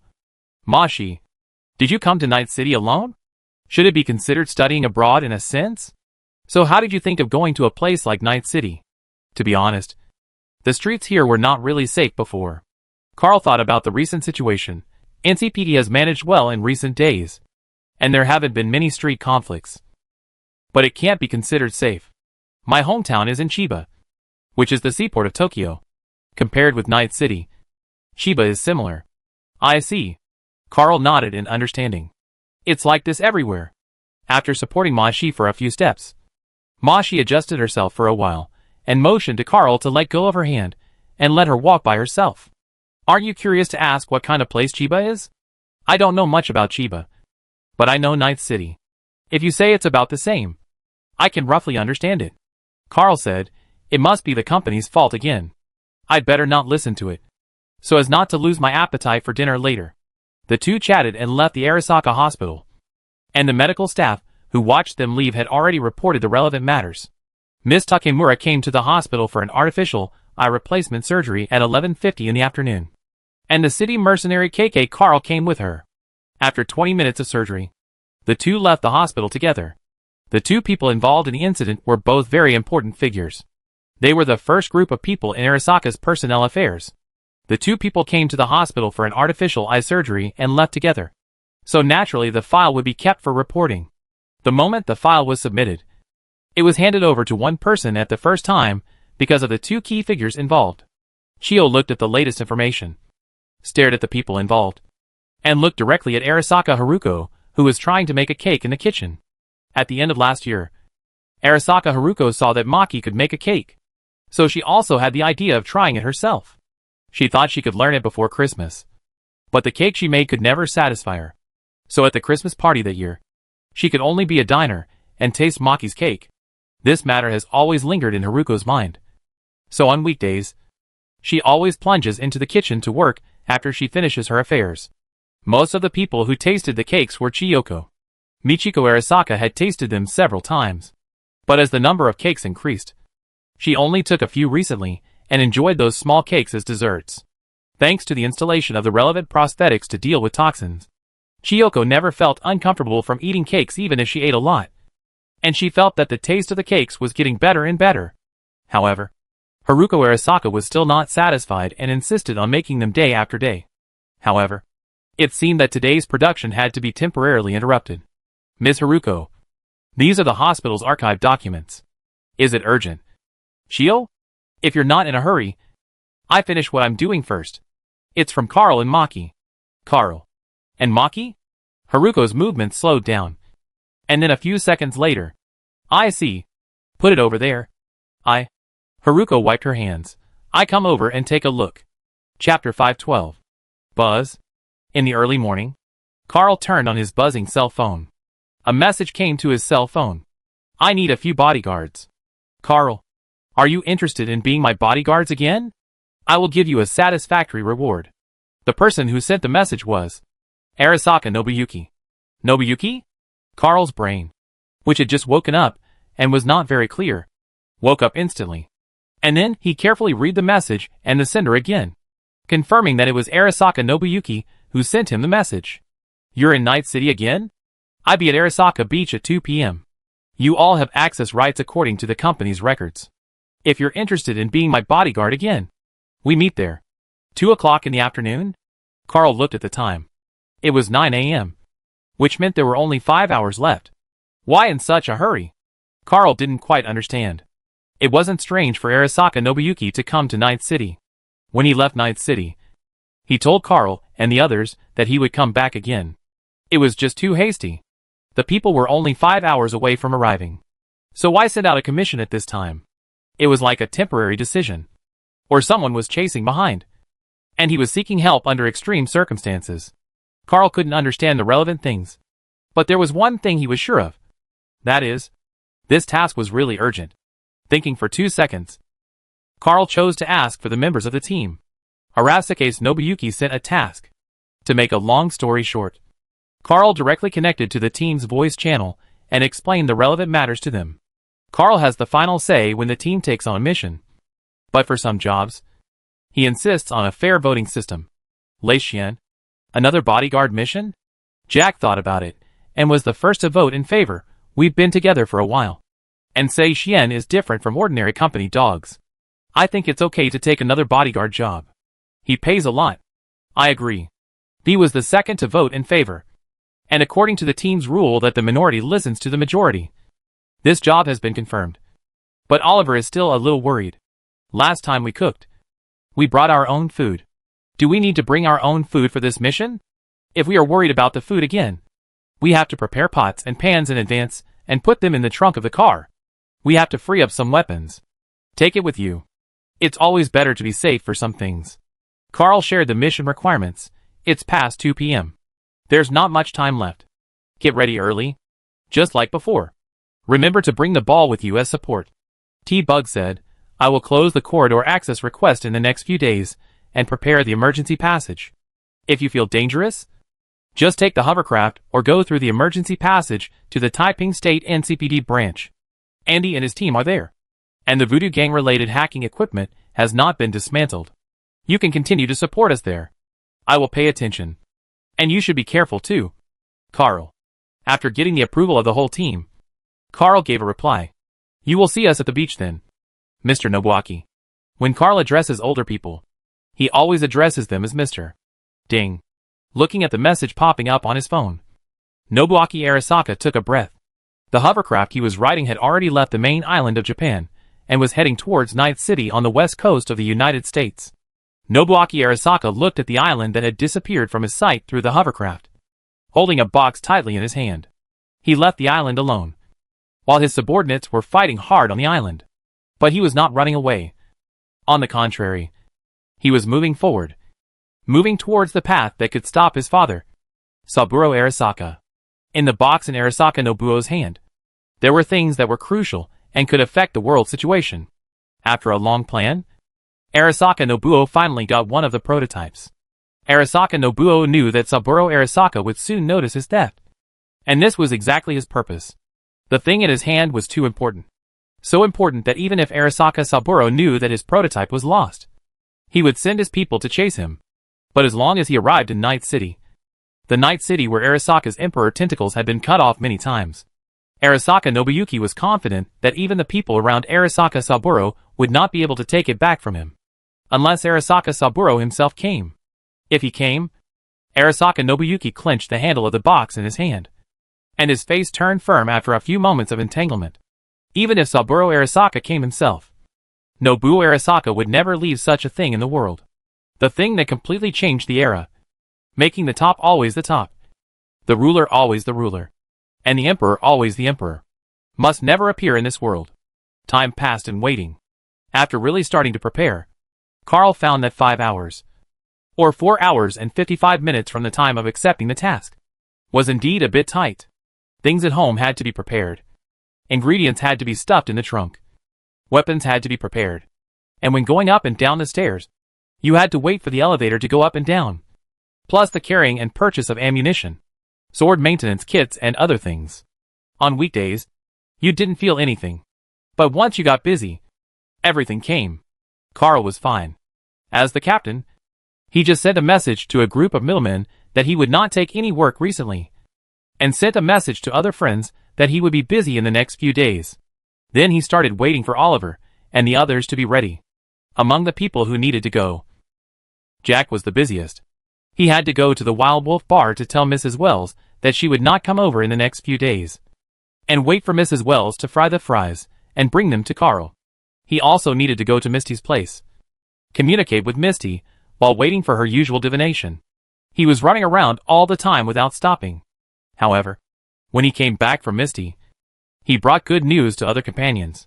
Misty's tarot divination gave the task a star, which means the fire of ignition. The meaning is not very clear, but the divination result for their team is the Wheel of Fortune. The meaning of this divination is to change fate and strive for progress. If you only look at this divination, it may give people a feeling of progress. But if you regard this divination as a request for peace, then this divination is a good divination. After all, people can change their fate and strive for progress only when they are alive. Chapter 513. The time is 13:40. There are still 20 minutes before the arrival time agreed with Arasaka Nobuyuki. But as a professional team, Carl and his team are already waiting at the port. For escort missions, you have to come early to leave a good impression on the employer. If you come on time, what if the employer is killed 1 minute before the mission? As long as the reward is enough. The KK team does not mind working overtime for half an hour or an hour. The KK team stood openly at the port, which naturally attracted the attention of some Arasaka personnel. However, after those Arasaka personnel received orders from their superiors to hand over the port dispatch work to robots, the attention of the KK team has obviously decreased. As for why it has only become less but not gone, it can only be said that there are still a lot of surveillance in places like ports. The departure of personnel does not mean that the spying will leave. However, this kind of natural spying was not taken too seriously by the members of the KK team. They are more concerned about whether the escorted person Arasaka Nobu will be late. Still no reply? Jack asked Carl, who was staring at his phone. There is less than half an hour left, and he still hasn't replied to the message you sent an hour ago. It can't be that something happened when crossing the Pacific Ocean. If we were on a ship, it would be possible. After all, there are all kinds of automatic sensing torpedoes scattered in the Pacific Ocean, and I heard that some are controlled by AI. But it shouldn't be a problem to come by hovercraft. Right? Carl said. Not quite sure. It can't be that there is not enough fuel and the plane crashed in midair. That would be a hellish joke. The next nominal helmsman of Arasaka Company cannot be found in the Pacific Ocean because of a crash in the hovercraft. This does sound like a hellish joke. Oliver shook his head. But it's better for Naoki to not encounter such a thing. He has a good personality. If he encounters such a thing, it's better to let Saburo Arasaka replace him. Is this the judgment of an old American with pure American blood? There is still America. There is no old America now. There is only the new America and the terrible military technology. I am from Night City. Oliver complained about Carl, and you are still talking about me. Isn't your nominal identity also the son of a dog of Kontao Company? Your identity is also weird. Let's put it this way. As Carl was talking, he found a message popping up on his phone. Arasaka Nobuyuki sent a message. I will arrive earlier than scheduled. Are you already at the port? I have seen your hovercraft. Mr. Nobuyuki. Carl watched the hovercraft slowly approaching the port in the sky and checked the time. 13:50. 10 minutes earlier than scheduled. The hovercraft quickly landed in front of Carl and his friends. And as the door slid open, people familiar to Carl and his friends walked out. Arasaka Nobuo got out of the car carrying something that looked like a suitcase. Suitcase? No. After taking another look, Carl corrected his judgment. In his eyes, the box in Arasaka Nobuo's hand was more like a device than a suitcase for carrying personal clothes. Carl could hear a slight mechanical sound. Listening carefully, it was like a thermostat that adjusted the temperature in the suitcase. Could it be that there was a living thing inside this thing? Carl guessed in his heart. Judging from the size of this box, the things it can hold should not be big. If there is a living thing inside, judging from the size, it should be a rabbit, chicken or something like that. Or at most a big lizard. Is it a chicken?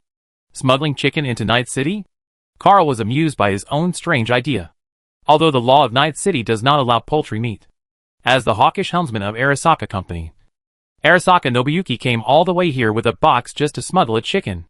Thinking about it, it feels like an emperor using a golden hoe. But if it is really chicken, then it must be very delicious chicken. Could it be that Nobuaki-say learned from the last lesson and brought the ingredients himself? If it is a whole chicken, should it be boiled or stewed? Considering the environment on the top floor, roasting is also possible. Carl's thoughts are extremely active because of the installation of the new access warehouse, and it may take some time to adapt to this aspect. After getting off the hovercraft, Nobuaki-say did not greet Carl and the others for too long.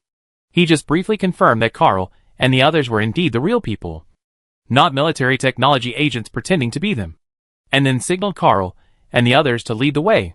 He was going to take Carl and the others' car to the blue-green building. Why don't you take this airship? Carl looked at the airship that was automatically controlled to slowly rise into the air after Arasaka's Nobu left. And he didn't understand why Arasaka's Nobu left the airship unused. The car will start the return journey and crash into the Pacific Ocean on the way.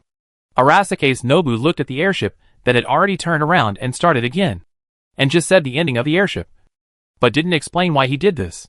Carl didn't ask any more questions, just nodded, I see. But if I had known earlier that Mr. Nobu would take our car, I would have sent the airship.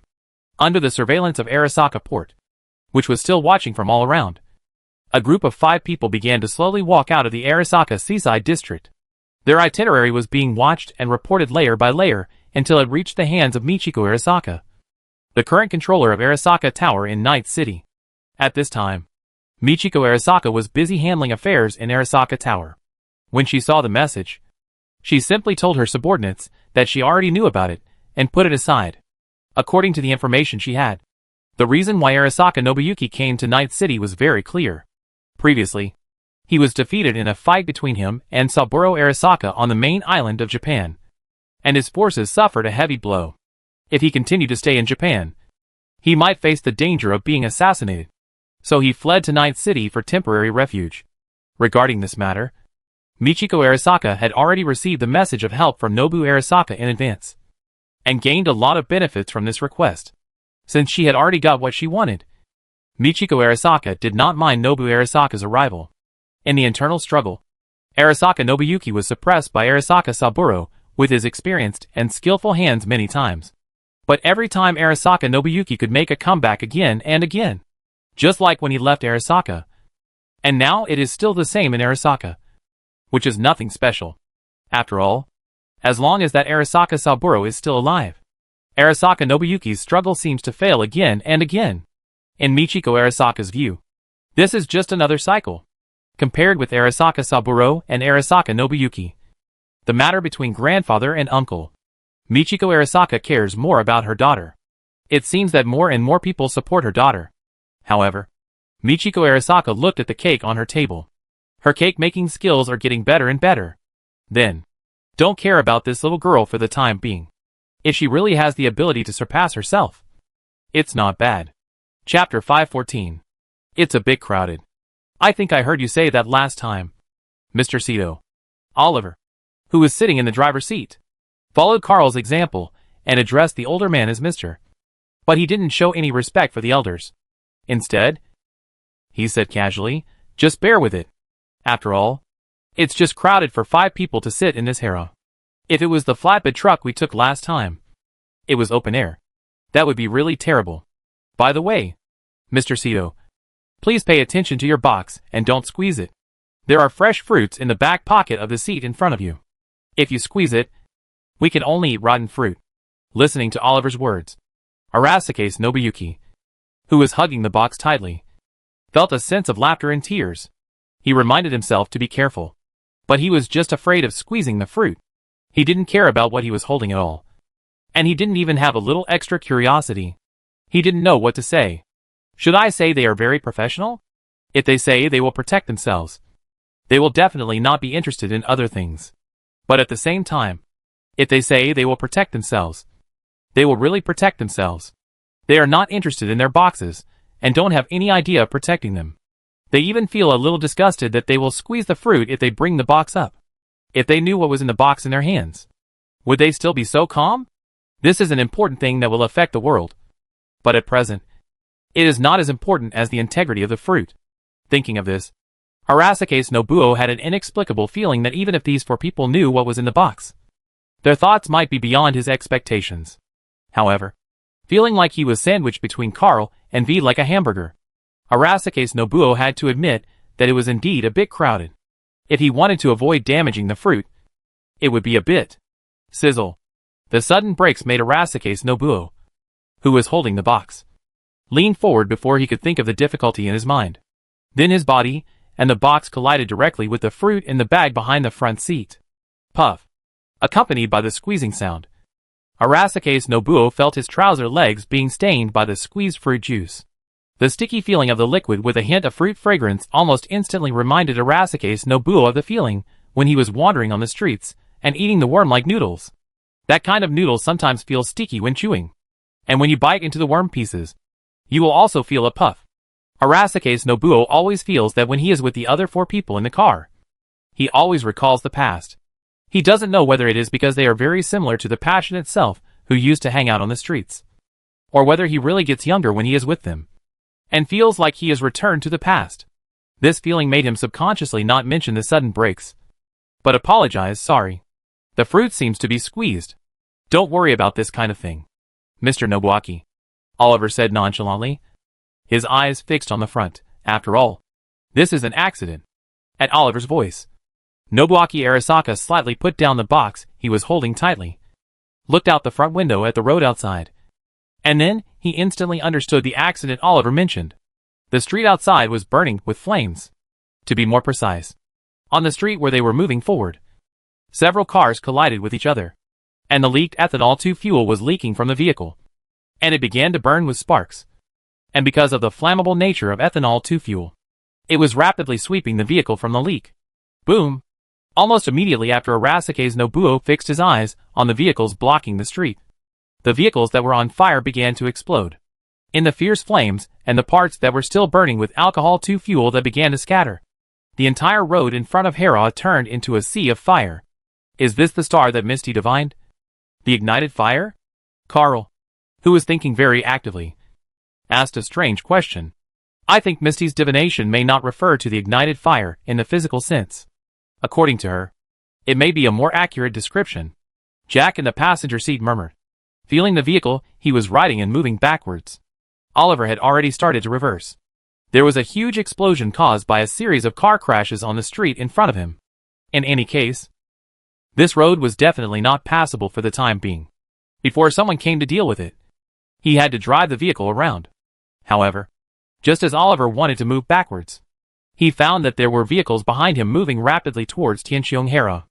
Looking in the rearview mirror, they were 2 Meher MT-28 coach unmanned buses. This is very common on the streets of Night City. Many minor accidents have occurred, but the bus is still popular among citizens. Now it is running towards the Sky Hera at a speed that the engine is running at the limit. From the perspective of the advance, their target is the Sky Hera. With the size and tonnage of the Meher MT-28 coach, the Sky Hera may not have any problems such as distortion and deformation due to the modification, but it will definitely be pushed forward. Less than 20 meters ahead, there was a sea of fire. It seems that this is not an accident. When Oliver said this, the expression on his face was much better than the distressed look when he saw the chain crash in front of him. He smiled. What? I thought we were unlucky today. We had to take a detour when driving on the street. I thought someone wanted to kill us. Pure bad luck will naturally make people unhappy. But if someone deliberately makes trouble, then it's nothing. Hold on tight. Oliver laughed, changed the gear, and stepped on the accelerator. Damn Santo Domingo driver. I'm going to take you guys for a ride. No one in the car dared to respond, and Carl had already shut his mouth tightly, facing the crazy Santo Domingo driver who was ready to race. Any smart person would not open his mouth. That would bite his tongue. The Sky Hera was shaken by the surging modified power. And then the vehicle moved crazily, from starting to accelerating to the highest speed. It took only 2 seconds for Hera to reach the highest speed under Oliver's control. Then, under Oliver's control, with Meher MT-28 coach chasing behind, Hera rushed into the sea of fire. Fuck your mother's bus? You want to beat Hera in the next life? Hera rushed into the sea of fire.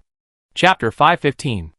According to common sense, when you are intercepted, you should abandon the route that is no longer possible and turn around. Because the sea of fire is right in front of you. The burning flames of the alcohol fuel are constantly spewing flames, and no normal person would consider it as a feasible route forward.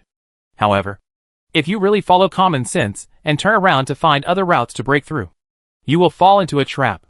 Someone blocked the road in front of you, and their purpose is to wait for you to turn around and enter the trap they have already prepared. The unexpected is the best way to break out. As for how to be unexpected, Oliver has already answered with his actions.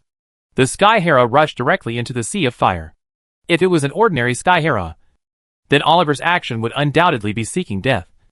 Because the original material of the Sky Hera could not withstand the high temperature when the alcohol-2 fuel was ignited. Under that temperature, the Sky Hera that entered the sea of fire was like an oven, and it would not take long for the person sitting in it to be cooked. Fortunately, the Sky Hera that Oliver was driving was not that kind of ordinary stuff at all. After the whole car was made of excellent materials and carefully transformed, the Sky Hera controlled by Oliver was the most unique existence in the streets of Night City. It looked no different from the Sky Heras on other streets at ordinary times.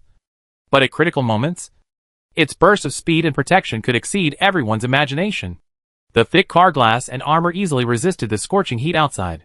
When traveling through the sea of fire, the people in the Sky Hera could not feel the erosion of the outside temperature at all. Under the calm gaze of the people in the car, Hera rushed to a train that had exploded and was burning. According to traffic tips, even if a vehicle has exploded, there is a possibility of secondary explosion. If you encounter it on the street, you should stay away from it as much as possible. However, under Oliver's control, Hera hit the burning car body without bias.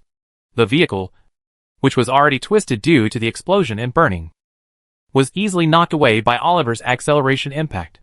Amid the scattered steel fragments, Hera broke through the sea of fire and continued to move forward.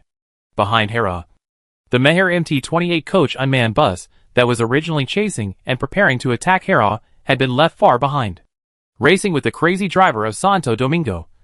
Relying on the unmanned street bus, it is natural to be left behind. Damn! Let KK and the others run away, and actually crashed into the sea of fire. They are really a bunch of lunatics. Chase them. Chase them quickly. Don't worry about the broken encirclement and interception. If we had known earlier, we should have taken action directly. Everyone, chase them. At this time, a group of people wearing various costumes emerged from the street that Hera had passed before. They hurriedly ran from the alleys beside the street or drove out on motorcycles. They kept shouting and tried to catch up with KK and the others who had escaped the encirclement and had already gone away. However, their idea was soon realized. They didn't need to chase. KK had already come. That's right. Be careful. KK got off the car. In the sea of fire, a figure was so conspicuous in the shadow of the flames that when he turned his back to the flames and looked at this side, the heat and brilliance of the flames seemed to be covered up a lot. KK was already standing in front of the person who tried to chase. Before leaving the sea of fire, he had already gotten off the car and returned to the encirclement. The reason why the KK team wanted to break out of the encirclement was not because they were afraid of it, but because there was an escort in the vehicle, and a qualified escort should put the employer's safety first. So the KK team chose to break out first. And since the breakout was confirmed and the employer's safety was guaranteed during the encirclement, there had to be another way. Why did this group of people set up an encirclement to deal with him? And what was their purpose? These things had to be asked and found out by someone. Otherwise, they couldn't even deal with the employer's safety risks, which was too unqualified. So KK got off the car. Only KK got off the car. First, the rest of the team had to make sure the employer was okay. And second, KK felt that he was enough for the group of guys in front of him. Besides, he just relied on these people in front of him to see how well he had gotten through the adaptation period. Feeling the burning heat behind him, Carl silently complained in his heart that it was really painful to turn his back to the burning. And he had already picked up the knife and the poisoned knife in his hands. The people standing in front of Carl all had quite obvious marks on their bodies. When Carl walked towards them, Carl had already identified the mark. Tiger claws. Oh! We should also add the black group that Carl glanced at, which was relatively small, located in the back, with dark skin, and was looking at him with hatred and anger. and the remnants of the Voodoo Gang that were not completely killed and escaped by luck. Originally, I thought they would learn to hide. But it seems that even among the Voodoo Gang, there are some people who are not afraid of death. And they behave much better than their top leaders, who want to run away when they see me. Then think about it for a while. The Voodoo Gang finally had the courage to find his remnants. And there was a group of Tiger Claws. How did they find their own route and control the unmanned vehicles to build an encirclement? In other words, where did they get the information and support that gave them the courage to come to me? Is it just for me, or for Arasuke's Nobuyuki, who just arrived in Night City? It's really hard to guess. It's better to have both. Carl opened his arms and walked towards them in a way that everyone in the encirclement could clearly see. Carl's posture was very casual, and the action of opening his arms inexplicably gave the remnants of the Tiger Claw Gang and the Voodoo Gang a sense of contempt. That attitude was like looking down on them from a high position. KK is the only one? That's easy to deal with. It seems that he has no idea that he is willing to die. There are 65 members of the Tiger Claw Gang present, and 80 members including the remnants of the Voodoo Gang. And these 80 members have all received assistance from a certain force. Although not all members are equipped with the latest prosthetics. The equipment configuration of each person is not inferior to that of the ordinary combat team in Arasaka Tower. And even better, 65 Tiger Claw members, whose strength is comparable to that of Arasaka's regular combat team. Plus 15 voodoo hackers equipped with high-end prosthetics. With such a lineup, KK actually dared to come and die. This was originally used to deal with the configuration of the entire KK team. In judgment, such a team even has a certain probability of winning against Adam's Hammer. Does KK really think he is Adam's Hammer? I've been annoyed with him for a long time. Shit, KK. Let me test whether he is really that awesome. Solve it quickly. And then we will find a way to catch up and kill the target. In the shouting of a Tiger Claw, he showed the mantis blade in his arms, activated Sion Weston, and rushed to KK first. Chapter 516. No need to say more. Led by the Tiger Claw who charged first, the rest of the Tiger Claws also showed their weapons and rushed towards Carl. One person alone might not be KK's opponent, so they were ready to go all together from the beginning. The 65 of them in close combat, plus the 15 Voodoo Gang hackers behind them. This is 80 to 1. KK has no chance of winning. No chance of winning. If Carl knew their thoughts, he might have to admit this. If he was attacked by weapons from 65 different directions at the same time, and was invaded by 15 Voodoo Gang members at the same time, he would not win. But this premise also has to be at the same time. I quite like the fighting style of your Tiger Claw Gang. In the slow time, Carl moved his lips and smiled, holding a knife and showing off the prosthetics to fight in close combat. This is much better than running around and needing me to chase and solve them one by one. Carl had already seen the weakness of the first Tiger Claw Gang member who rushed towards him. So he slightly exerted force on his legs and rushed towards the Tiger Claw Gang member in turn. The first Tiger Claw who rushed up seemed to hear the sound of the fierce wind. But before his ears received the sound, Carl had already arrived beside him. There was no movement, not even any reaction. As if two people were just running face to face and finally brushed past each other. At the moment when the Tiger Claw passed by Carl, a neurotoxin knife had been inserted into his neck, and the knife was still flying in Carl's left hand with his fingers just a moment ago. Ugh. The blood that kept pouring out of the artery choked the throat of the Tiger Claw Gang member. His eyes were wide open, and his throat was blocked by blood, so he couldn't say anything. He struggled to make a sound with a low and took a few steps forward with his remaining strength, and then fell heavily to the ground. The gushing blood quickly soaked the land around his lips and throat. The conspicuous blood red at this time had already announced his end.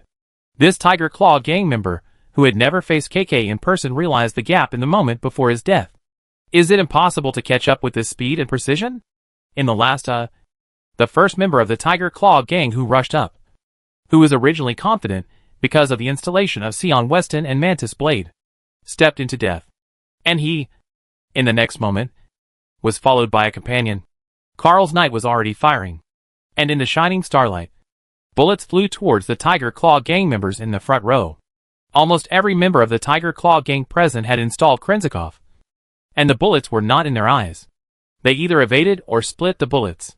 In the slow time they felt, the flying bullets were just like flies, just annoying. But when they thought they had avoided and dealt with the annoying bullets, They didn't realize that another bullet was waiting on the other side of their trajectory. Puff. 6 people. Carl silently counted the number of people in his heart. And he felt that the strange feeling of being able to see the future became more and more obvious.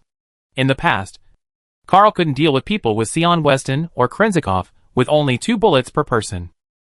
Calculation, prediction, or simple perception? Carl experienced this wonderful feeling. He seemed to be able to see farther and farther.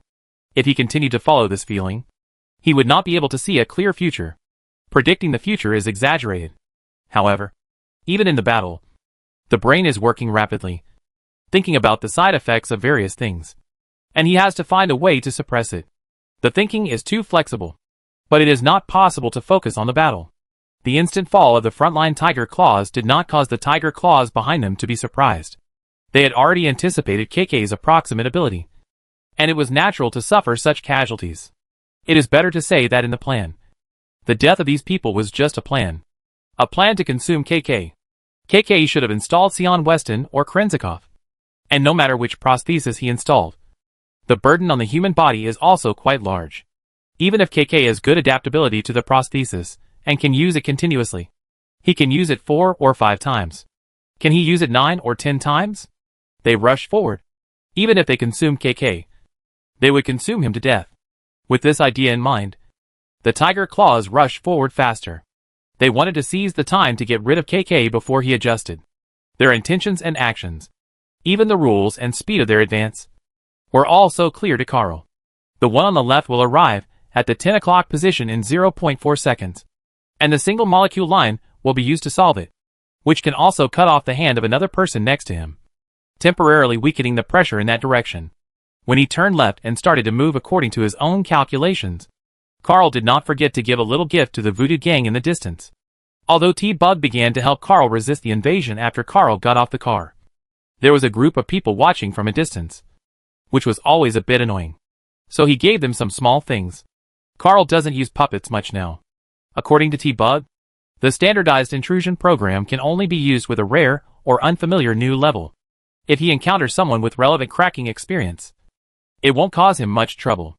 If he wants to invade, it's better to take over his body's prosthetic authority, and then do it according to his own ideas. Carl is concerned about the 2 people with less dark skin among the remaining voodoo gang members. There is no special reason to say that it is racial discrimination against whites or something. It's just because the other voodoo gangs are too dark, hiding in the alley behind, and not very noticeable. Just these 2 guys who are probably mixed blood are there openly, not targeting them, targeting anyone. At the moment when the single molecule line passed through the neck of the person on Carl's left and cut off the hands of another person, Carl completed the invasion, fine-tune the nerves, change the secretion system, and hyperthyroidism. Then mess with the brain and release the body's control. Completed. Transform into a beast. Carl retracted his gaze. And at the moment he retracted his gaze, the 2 voodoo gang members, who were invaded and fine-tuned by Carl, had red faces and pounced on their companions like beasts, adjusted according to the parameters of the animal gang. I hope the voodoo gang's body can adapt. Chapter 517. Of the 80 besieged personnel, 7 died within 2 seconds of the start of the battle, while 2 lost their minds and began to attack their companions, and 1 lost his ability to fight due to a broken hand. This is almost equivalent to the loss of 1/8 of the personnel within 2 seconds of the start of the battle. This loss is obviously tragic enough. If it were a different group of people, they might have already considered retreating. In a previous war, there was a statistical ratio. Someone calculated how many personnel would be lost in a short period of time before the army collapsed.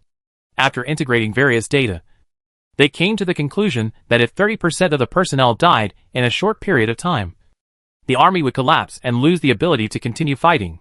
But in 2077, that was already a somewhat outdated conclusion. For the tiger claws, who had been injected with stimulants and hormones before the battle, the few companions who fell in front of them could not make them retreat at all.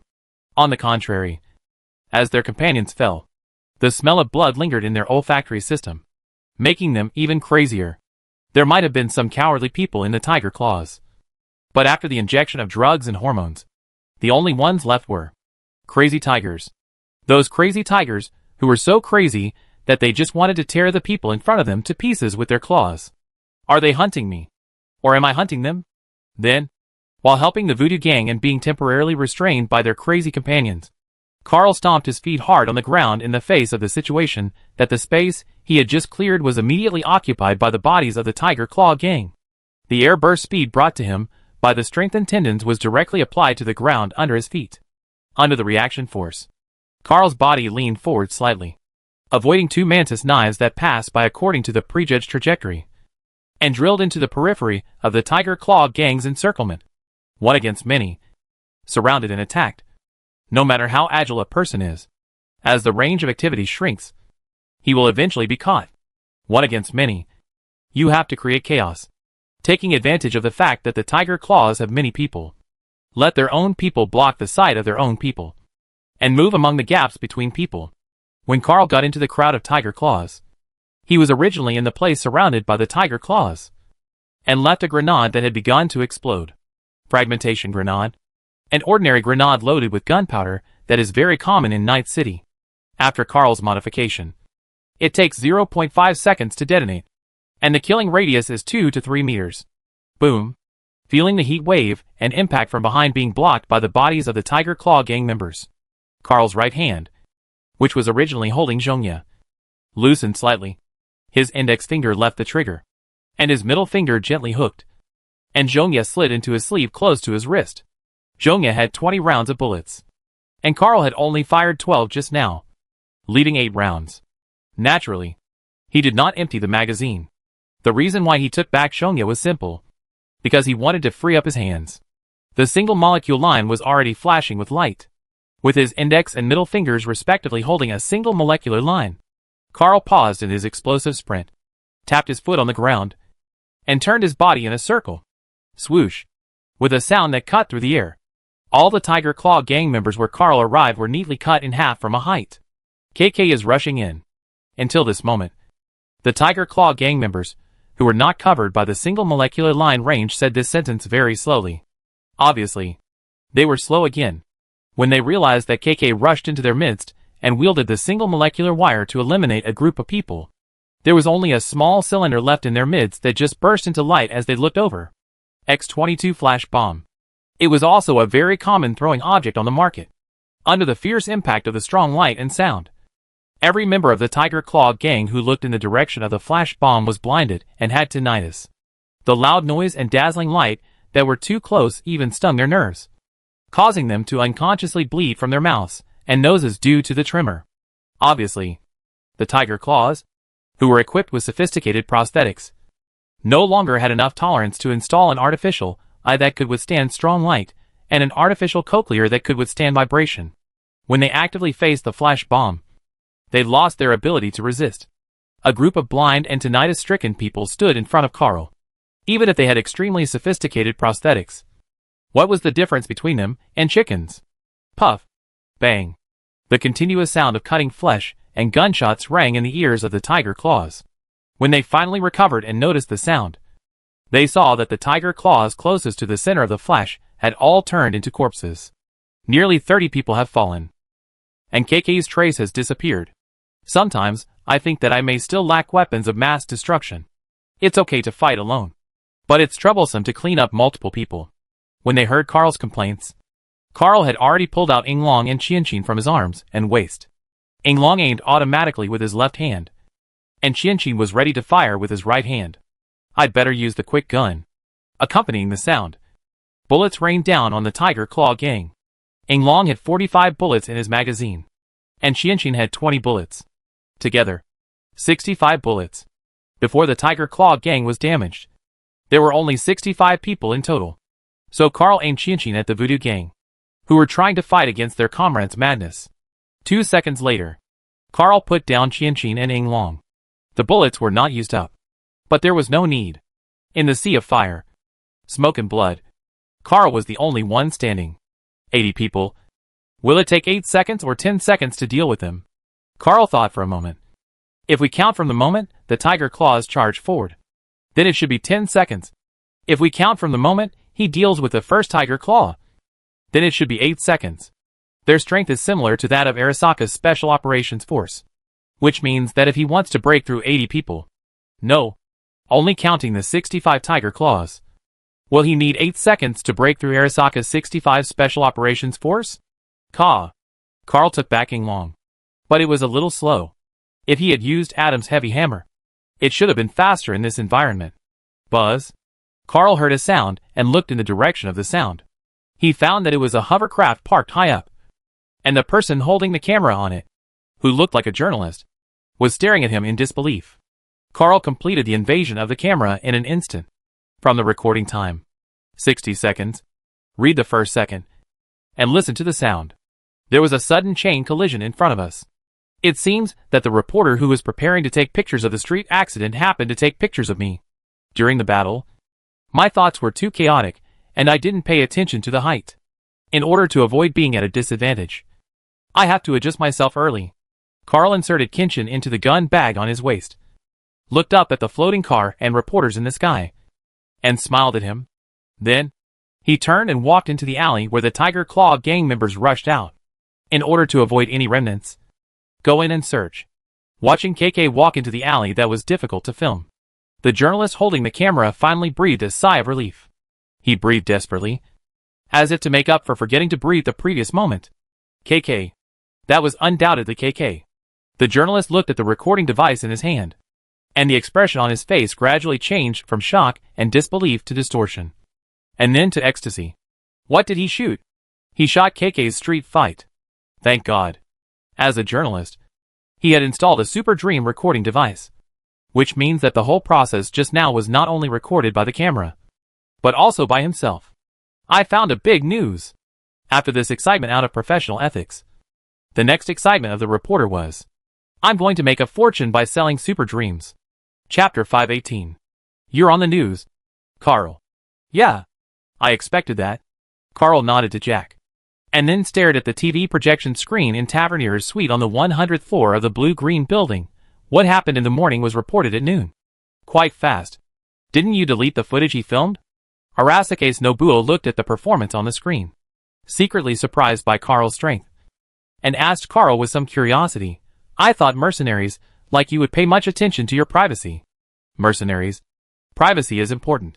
That doesn't sound right. Mr. Seishien, you've been in the company for too long. Mercenaries' information is never a secret on the streets now. As long as you have some fame, the middlemen will have your information. They are waiting for you to do some thankless work. Carl said, as he looked at the sky in the first-person perspective, and I also looked through his information. Although he is not a good person, he has helped small companies cover up many secrets and obeyed big companies. But he also took the initiative to submit reports on industrial pollution in Santo Domingo and child kidnapping in the city center. Although these were not approved by the higher-ups, he did it anyway. In that case, I don't mind his filming. Are you willing to ignore it because the other party has done some good things within their ability and out of their profession, which may not be out of their own heart? Listening to Carl's words, Arasaka Nobuyuki thought of the core business of Arasaka Company for some reason. Arasaka Company specializes in providing security services to dignitaries and important groups, and their security services often provide protection while obtaining intelligence about the person or the group. In other words, this business, which is nominally security, but actually intelligence collection and utilization, is the main business of Arasaka Company, and the capital of Arasaka Company's long-term existence in the world. Arasaka Corporation often uses secrets and intelligence to threaten others and force them to work for them. Among these people, there are mercenaries who have leaked secrets, compared with those mercenaries who are willing to work for Arasaka until death for their own dark secrets. Carl is different even as a mercenary. Do mercenaries not pay attention to privacy? Actually, it is not the case. But they have not yet revealed the most core secrets. Once they reveal the real secrets, then under the scrutiny of senior personnel, all their reasons for doing things and the purpose of their actions will be expected by the senior personnel. There is an example in Arasaka Nobuo's memory of the consequences of the mercenaries' most core secret being exposed. The legendary lone wolf Satan had always been an enemy of Arasaka, and Arasaka Company did not understand why this mercenary always attacked their business. After in-depth digging, Satan's most core secret was placed on the table of the company's top management. Satan's close female relatives had been violated by someone in the Arasaka family. In order to retaliate, Satan regarded the destruction of everything in Arasaka as his most important goal.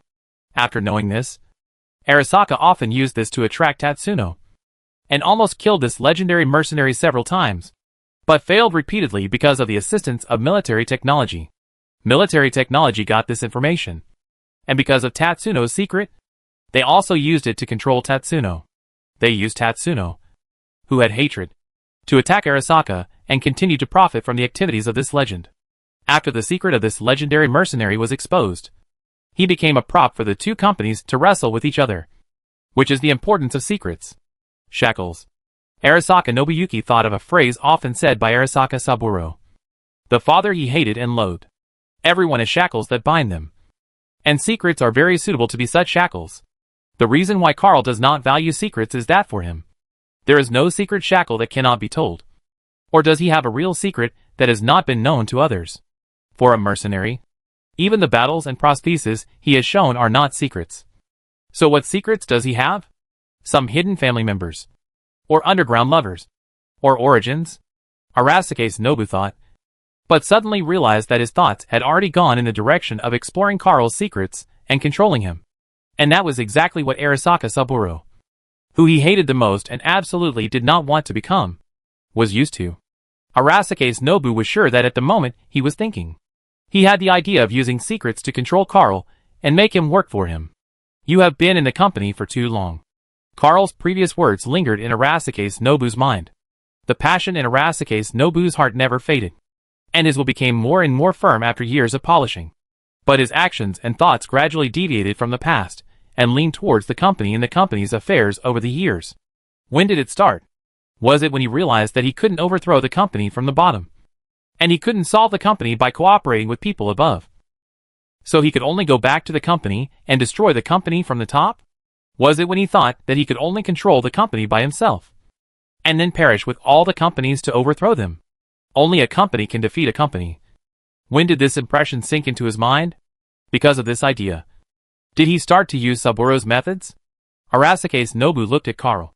He thought of the Iron Lotus he and others formed, and the Iron Dragon he founded, both of which were organizations he formed with like-minded partners in order to overthrow the company. Like-minded?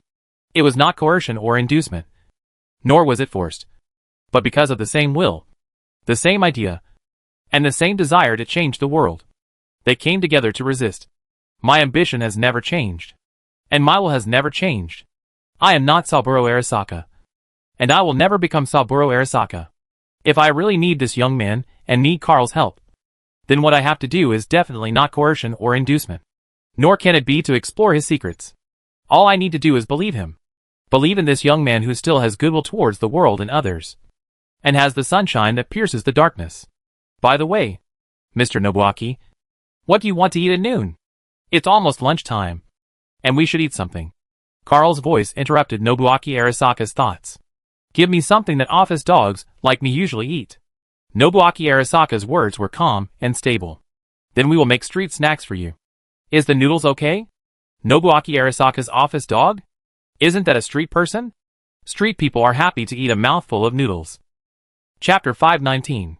The information about the Tiger Claw gang has been sent to you. Haha. Everyone has left the gang before today. How come I didn't know that the Tiger Claw gang was so easy to leave? In T-Bug words that were obviously sarcastic. Carl and his friends learned about the origins of the Tiger Claw gang not long after lunch. The Tiger Claw gang attacked them and their employer, so they had to find out the truth no matter what. Although Araban Yoshinori's supporters in Night City should have already checked it out, it didn't stop the KK team from checking it out as well. Morning? Carl thought. The prosthetics on the 65 Tiger Claws were not something that could be transformed in one morning. That is, they had already installed prosthetics inside before leaving the gang. Really interesting. Add to that the 15 Voodoo gang. 80 people with sophisticated prosthetics. 65 powerless people who left the gang. And 15 remnants of the gang with hatred. On the surface, there is not much power that can be involved in each of them. This attack combination is also great. It was as if they were saying that they had no responsibility. Tiger Claw Gang. Carl read the name of the famous gang in the city, smiled, but shook his head, although it should be just the Black Gloves who did the work. Since you have taken action, you should also understand the price. The real mastermind behind the scenes could not be the top leaders of the Tiger Claw Gang. The last batch of their top leaders died not long ago. Although that was in 2076, after a New Year's Eve. They still did not forget the pain. Even cicadas know that they stay underground for many years before they come out to sing for a summer. Cicada nymphs have just burrowed into the ground, haven't even dug the soil, and have just taken in the sap. They haven't even fully grown yet, but they come out to sing. Unless they are really crazy, someone can only force them to come out. Carl and his team just received the work from Arasaka Nobuyuki in the morning, and they were attacked in the afternoon. However, the attackers had prepared their personnel even earlier. The time doesn't match. But if this team was originally prepared to target them, and was only sent out in a hurry because of the latest news, then it can be explained. Targeting Arasaka's Nobuyuki, and also targeting the KK team, who have a grudge against the remnants of the Voodoo Gang. Could the involvement of the KK team be accidental? Is it that the forces behind the Tiger Claw Gang took in the remnants of the Voodoo Gang to work for them, and then they happened to run into the KK team that was protecting Arasaka's Nobuyuki, and the two happened to be enemies, and were particularly jealous of each other? There are too many things to think about. But one thing is certain. Arasaka's Nobu really needs a bodyguard. Carl looked at Arasaka's Nobu, who seemed to be flipping through the Cloud Top introduction brochure on the sofa. Night City is not a very friendly place for him. Arasaka's Nobu has come to Night City twice in the past 2 years, and each time, he was assassinated by various means. If he didn't have a bodyguard, Arasaka's Nobu himself would not live long. Although according to Carl's judgment, Arasaka's Nobu's ability is not bad, compared with Arasaka Michiko, who is also from the Arasaka family, and was the top detective and owner of the Dangerous Girl Agency in those days, often investigating incidents and handling major events with a gun. Arasaka Nobu may be a little worse in terms of ability. Maybe the former Arasaka's Nobuo was very good at fighting on the streets. But what about the current Arasaka's Nobuo? Carl noticed the pistol that Arasaka's Nobuo carried with him. The original prototype of the pistol before the modification was the Constitution Military Freedom Pistol. In the introduction of Arasaka's Nobuo, it was called King Kong. Carl was very suspicious that Arasaka's Nobuo with this gun could fight Mr. Johnson on equal terms with his efforts. Of course, this is by no means to underestimate the strength of Mr. Johnson and Arasaka's Nobuo. In Carl's opinion, Mr. Johnson is at least a member of the NCPD who is relatively powerful on the streets. As a senior police officer, he has dealt with countless gang conflicts and been in the rain of bullets countless times.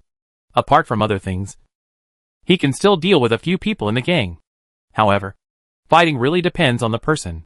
Mr. Johnson and Arasaka's Nobu can fight, but only a little. They may be more than enough to deal with a few thugs. They may be able to fight against a small stronghold alone when facing the upper scavenger. But compared with people who specialize in fighting, not to mention the other people in the team, even Oliver, who is not proficient in close combat, will probably be defeated in one encounter when facing the two of them at the same time. Oliver is at least a person who has cleared the difficulty of Carl's training chip. And recently, he has cleared the challenge difficulty. In Night City, few people can do this. Of course, the difficulty of this challenge has passed after all. In order to allow his companions to practice, Carl set the difficulty of despair, which was also considered despair in the past. It is no longer a difficult task for Carl now. After passing it, he recorded the configuration and left it to other companions in the team. Now, in addition to him, only V has passed it, and Jack and Oliver are also in the challenge. As for despair, due to insufficient data records, Carl only made separate challengers based on his own impressions. Chio, Kenichi Shiro, who was recorded by Carl when fighting Chio, and Adam Heavy Hammer, who fought once. All of them are incomplete because they didn't fight to the end. But even if it is an incomplete version, this chip given by the client, the blue-eyed middle-aged man, which has brought a lot of training help to KK and others, is probably the most advanced chip in the world, with the most exaggerated data. Because in it, all members of the KK team later stored their own data, which is still being updated. Oliver, who had experienced it once, commented that it was not fun to be beheaded by V, be cut in half by Carl with a single molecular line, and have his head smashed by Jack with one punch. Carl thought of the training chip from the employer's safety issue for a simple reason, because he happened to bring this unique chip. Then the employer was flipping through the booklet of Hintang, and it seemed that he wanted to order takeout. Hintang was the territory controlled by the Tiger Claw Gang. After the attack, the employer was still so careless. which made people doubt whether the person in charge of hinting now was his man. But looking for a woman is not as interesting as working hard for your own safety. The stronger the employer's wrist is, the faster and more stable he can shoot. It can also help save some energy in case of trouble. With this idea in mind, Carl sat next to Arasaka Nobuyuki, whose eyes had already fallen on the top of the hinting introduction book, and handed over the training chip with a smile. Mr. Nobuyuki, do you want to try this? Try this? Not knowing that he was concerned about his wrist strength, Arasaka Nobuyuki's thoughts had just turned back from the hinting introduction book, and he saw Carl smiling and handing him a chip, and he subconsciously thought about it in a wrong way, although he had also encountered such things as friends sending each other sex when he was young. But, looking at Carl, who was old enough to be his grandson, looking at his young and sunny face, and then looking at the chip he handed over, the young people nowadays, Arasaka Nobuyuki stretched out his hand. What new tricks do you like? Chapter 520. The baton swing is powerful, and the kick is accurate. You can't help but think of Andy's data, which is really professional. Even if it is just a virtual training, it gives me the feeling that Andy is enforcing the law. Looking at the screen, Jack was amazed. It's just that Nobuaki Arasaka was beaten and screamed, which was a bit miserable. Watching the screen showing Nobuaki Arasaka, who was chased and beaten with electric batons because he was curious and tried Andy's data, and was chased around in the virtual factory. He couldn't even pull out the King Kong in his hand to fire a shot, and was chased in the virtual factory. It was hard for Oliver not to think of his past experience. When you saw me having fun, was it the same as before? No. Lai Xian was much more embarrassed than you. At least you were beaten up, but you were not chased and beaten. Listening to Jack's words, Oliver narrowed his eyes, revealing a dangerous look. I say, is there a possibility that we usually use the lethal option, while Lai Xian is now using the law enforcement escape training without the lethal option, but with only 30% pain? Compared to him, I didn't even have time to be chased and beaten, and I died? Is that true? Jack wanted to show a simple and honest look, but that face couldn't disguise him in front of his brothers. I remember that you guys told me that I could cancel the lethal option only later. Hee hee. Facing Oliver's angry glare, Jack could only say that he was too full at the time and forgot about it. But I feel that the reason why Mr. Sei Xian was chased and beaten may also be partly due to his fighting style. Carl was seriously judging the client's ability. The King Kong Freedom he held was a gadget from the early 21st century. Even after being modified, its design was still relatively old-fashioned. It was not as easy to use as a modern pistol, and it did not have a tracking function. You had to aim manually. But he obviously had not been in combat for a long time. His dodging movements were too unfamiliar. He was hit by another stick. Looking at the Arasaka Nobuyuki, who was twitching from the electric shock in the picture, Carl felt that Arasaka Nobuyuki was still admirable. That is, he never called for a stop.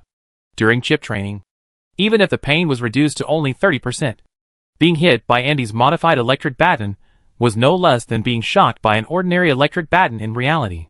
Now, seeing that white smoke was coming out of the virtual Arasaka Nobuyuki's body, and he was almost electrocuted, he was still able to get up and run away.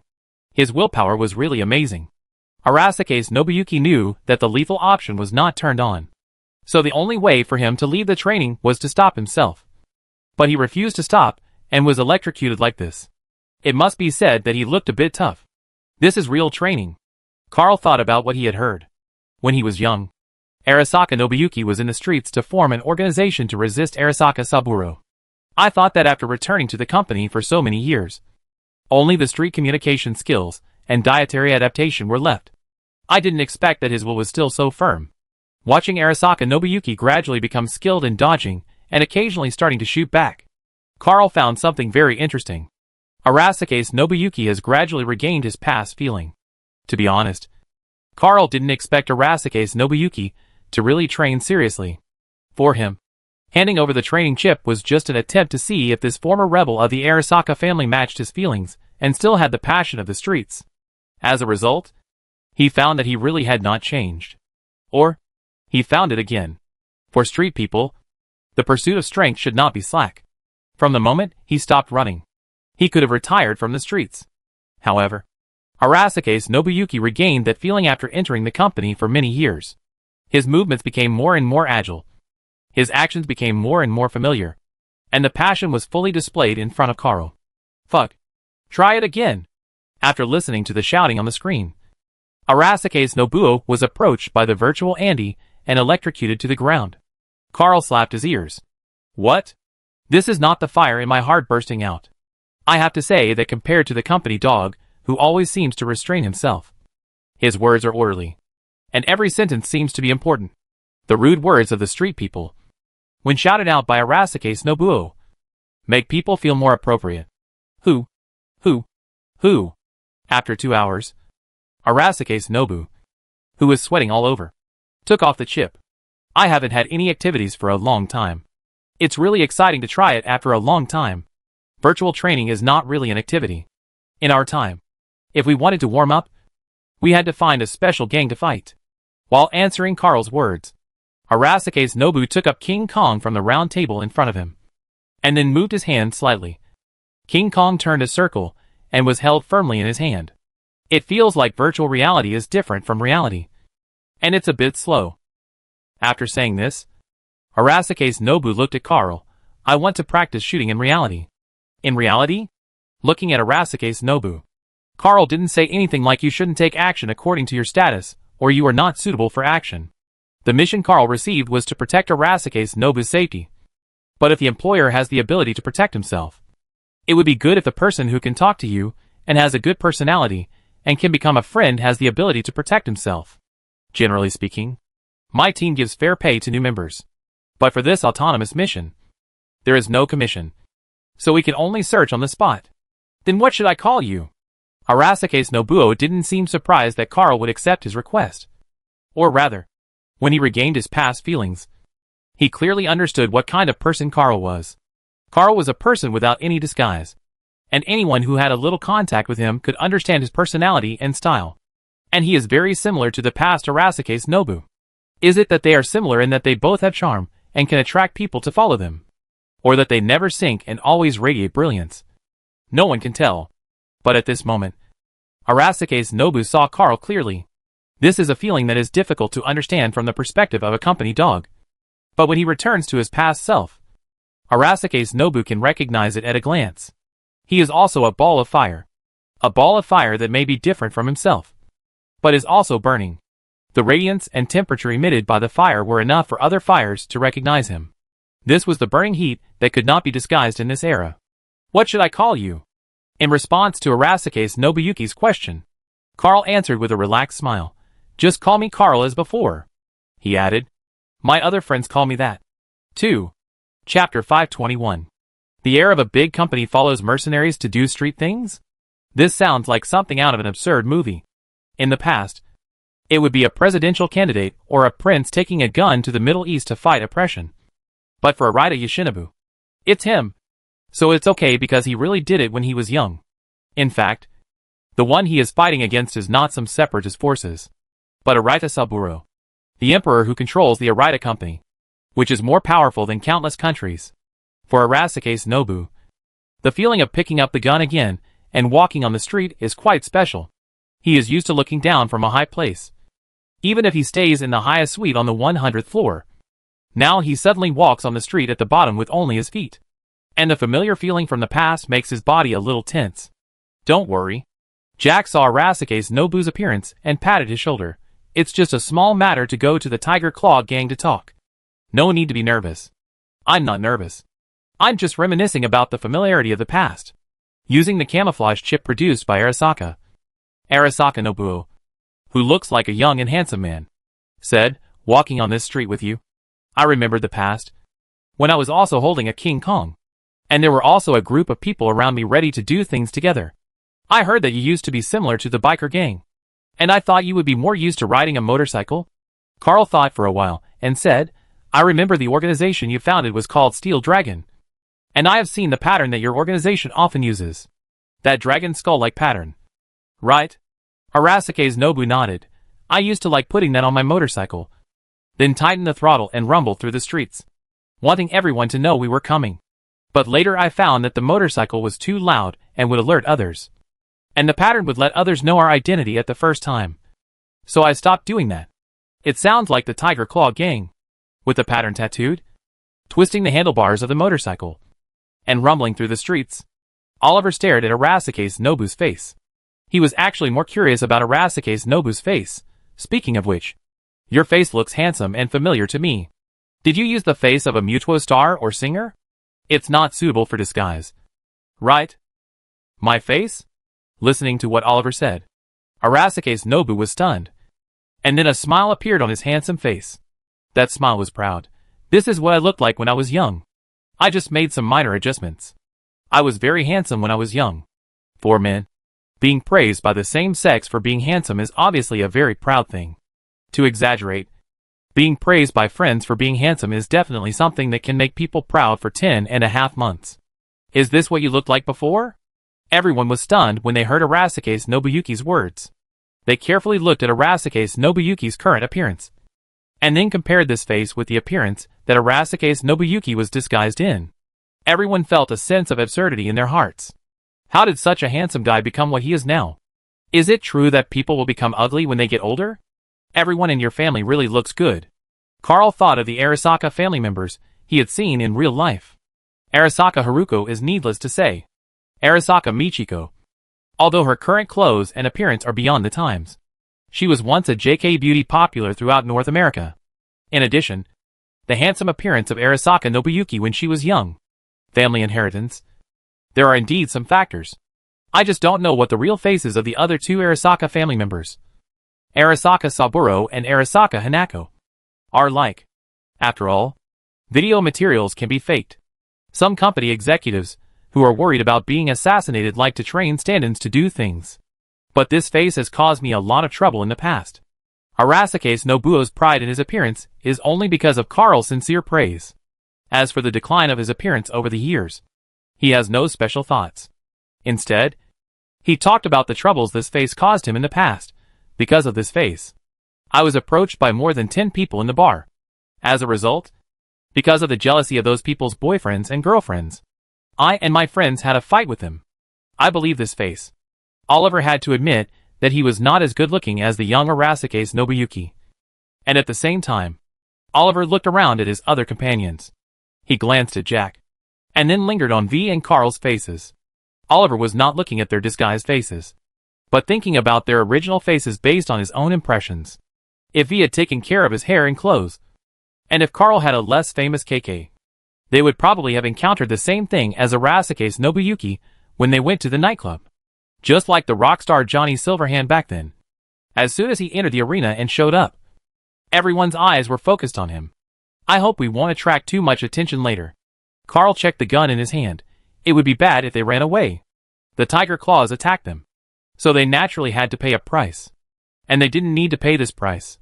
Carl and his team would go and get it back themselves. The 65 members of the Tiger Claws, who were allowed to leave the organization, must die. And any Tiger Claws member who dared to stop Carl and his team from killing that person must also die. I used to think that the Tiger Claws were a relatively united organization. But after more contact, I realized that they were only like a gang to outsiders at critical moments. In fact, the internal fighting among them was not much different from the internal fighting in Arasaka. Oliver looked at the Japanese street that was already close at hand, the organization of the branch halls, the generations of leaders who died because of internal fighting, and the ambitious people who kept jumping out. I don't know which side the people this time belong to. They are the people of Saburo Arasaka, the stubborn old antique, not even bothering to call him father. Arasaka Nobuyuki said, the current leader of the Tiger Claw gang is Michiko's man. He knows some rules. But after all, he just took office. And some people are still not cleaned up. Arasaka Nobuyuki took the King Kong. Let me cut off one of his tentacles first. Listening to this description, it sounds like a monster. Arasaka Saburo is a monster. Arasaka Nobuyuki stepped into Japan Street. And now he will once again cut off Saburo Arasaka's tentacles with his own hands as in the past. Chapter 522. Bang. Accompanied by the sound of a kinetic weapon, a member of the Tiger Claw gang who was sitting in front of a desk in a suit died on the cushioned chair behind the desk without even being able to resist. Woohoo! Clean and neat. Oliver watched the suited Tiger Claw gang member fall down, whistled, and praised Arasaka Nobuo, who slowly put down the King Kong. Your shooting skills didn't feel good when I saw it in the virtual world, but now it's really good. You didn't even miss a shot. And you can win a championship in a shooting competition at an ordinary weapons store. Still far from it. Arasaka Nobuo smiled. And a slight curve appeared on his young and handsome face. I haven't reached your level yet. Compared with your speed and accuracy, I'm still a little slower. What? You're being modest? But your lips are already curled up, Oliver complained, noticing Carl walking towards the dead Tiger Claw member in a suit, and then watched him take out a single molecule line and connect it to the laptop on the Tiger Claw member's desk. Ding ding ding. Amidst a series of chaotic data sounds, Carl quickly searched for all the information and records in the computer. With his current computing power, he quickly parsed the computer, and even cracked some files in secret folders. After recording some information related to the sale of banned drugs and sending it to Andy, and ignoring a bunch of pornographic videos in multiple folders, Carl found what he wanted. Come and have a look, Carl said, and then turned the laptop so that others in the room could see the contents displayed on the screen. They were in an apartment on Japan Street at the moment. Or more precisely, the apartment where the Tiger Claw gang lived. The guards and the Tiger Claw gang had a total of 12 people. Since they were unable to put up any resistance, they all lay on the ground, which prevented the Tiger Claw gang from deleting some key information in time, leaving the contents exposed to Carl and his group without any cover. Didn't they delete the data as soon as they received it? It seems his people have also regressed. Arasaka Nobuo didn't expect Carl to actually find the file. I thought we had to let my people take over and restore the deleted data later. Your people are not needed. Even if he deleted it, I can restore it on the spot. But I think it's more like a decline than a decline in personnel. Carl looked at the dead Tiger Claw gang in suits, and the other party's information appeared in his mind. His past personnel seemed to have more or less conflicts with me. I cleared them out in batches and couldn't replenish them. According to the information Carl saw, this Tiger Claw member had just come to Night City from Japan a few months ago, thanks to the recommendation of some Tiger Claw members. He quickly took a high position. This speed of promotion not only shows that he is indeed Arasaka Saburo's man, but also shows that Arasaka Saburo has few people to use in America. It's easy to think about it. Carl seems to have often had conflicts with Arasaka Saburo's people since he took the job. In the past, he helped Haruko and Kenichi Shiro do a lot of things. Now because of Arasaka Nobuyuki, he solved 65 Tiger Claw members. It would be strange if Arasaka Saburo's people could still jump out one after another. The Arasaka in North America. At least they are loyal to the master called Arasaka Michiko. The original batch of personnel transferred from South America and Central America were suppressed by factions and Carl's own actions, and were almost killed. If Arasaka Saburo needs more people, then he can only send people from Japan. Arasaka Saburo is the one who has the most loyal people in Arasaka. But the projection of Arasaka's power is limited. In the past, he gave full power to Arasaka Takashi in America because he wanted to train his successor Arasaka Takashi. And he was almost semi-retired. As a result, Arasaka Takashi died unexpectedly in the fall of Arasaka Tower at the end of the corporate war, and was also hit by another Japanese corporate coalition government in the mainland. He was busy with his own affairs in the mainland. So how could he take care of America? After stabilizing the homeland, when Saburo Arasaka wanted to reach out to America again, Michiko Arasaka had reached a certain settlement with military technology and took over. Arasaka in America had a new owner. It was not so easy for Saburo Arasaka to reach out to North America, which was closer to military technology. This is something that can be easily understood by comparing it with the Tiger Claw gang. The leader of the Tiger Claw gang gave his heir a piece of land. Later, an accident happened. The heir died, and the people under the heir took over. Whether he should listen to him as the boss or not is another matter. There is no such gentle compromise in the struggle in Tiger Claw, Arasaka. Arasaka Saburo. V also silently recited this name. He had no feelings for this person, who was already at the top of the world. But the waves of people sent by the other side had obviously affected V and his team. If it was an enemy, even if it was the president, even if it was the helmsman of a company standing at the top of power, V would not be afraid at all. With this thought in mind, V followed several other companions, and came over to see what was displayed on the computer. As a result, he saw a bunch of dots and horizontal lines. The Tiger Claws in suits did not delete the order from Japan, but the order itself was encrypted. Just looking at it with V's eyes, He could not understand what secrets were hidden in the garbled code. Is the file wrong? V asked. No. This is the file. Jack understood a little. Does it require a special decoder? Anyone can think of that kind of thing. Oliver speculated. Maybe some kind of program is needed to access the file to display the real content. Carl. Have you seen any strange programs? No. But I think it can be cracked. Carl glanced at Arasaka's Nobu and found that after frowning and looking at the garbled code for a few times, his brows relaxed. It was obvious that he had figured out how to crack these messy symbols. This is the code symbol, Arasaka's Nobu said, his eyes quickly scanning the symbols, and said, and this encryption method is the purple code. Purple code? What is that? Oliver obviously hadn't heard of this. Purple code? Black code. Carl whispered. Those are the two codes used in the Japanese diplomatic secret code system during World War II. Purple code is a much higher security protection level than black code. It's that old antique who likes to recall the past the most. Arasaka Nobuyuki read the symbols, today. It is a secret that can be easily deciphered as long as you know it. What is the content of this secret? Oliver asked a little curiously. Control Nobuyuki and wait for me to arrive. Arasaka Nobuyuki said calmly. Chapter 523. Control Nobuaki say, and wait for me to arrive. Listening to Nobuaki say from Arasaka saying the meaning of the code symbols, Carl thought for a while. This order was undoubtedly issued by someone in the upper echelons. And it seemed that the person who issued this message would soon come to Night City. The text sent by Nobuaki say called Nobuaki say by name. And there were not many people in Japan who were qualified to issue such an order. In other words, there were not many people who were powerful enough in Arasaka to dare to issue such an order. Considering that the method of using code symbols is an old-fashioned nostalgic confidentiality method like World War II, it is clear who issued this order. Arasaka Saburo. Is he coming to Night City? The Emperor of Arasaka. The helmsman of the Arasaka group, who was born in 1919 and has lived for 158 years, is preparing to come to Night City in person. This is really big news. Carl looked at Arasaka Nobuyuki, who seemed to be thinking about something, and said, if he comes, then this Night City will have gathered most of the Arasaka family members. Except for Arasaka Hanako, who is not sure whether she will come. This should be considered a party. Listening to Carl's words, Arasaka's Nobu looked at him and said, every time you attend a party where people stab you in the back, your life will be shortened. According to your bodyguard duties, you have to go with them when the time comes. You're already 82 years old.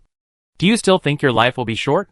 Carl looked at Arasaka's Nobu and said, but I hope nothing bad will happen at the party. Then I may have to pay you more. Arasaka's Nobu's words made the other people in Carl's team look thoughtful. When do you need to increase the salary? First, when the difficulty is too great and the employer feels embarrassed and needs to increase the salary to make you work harder.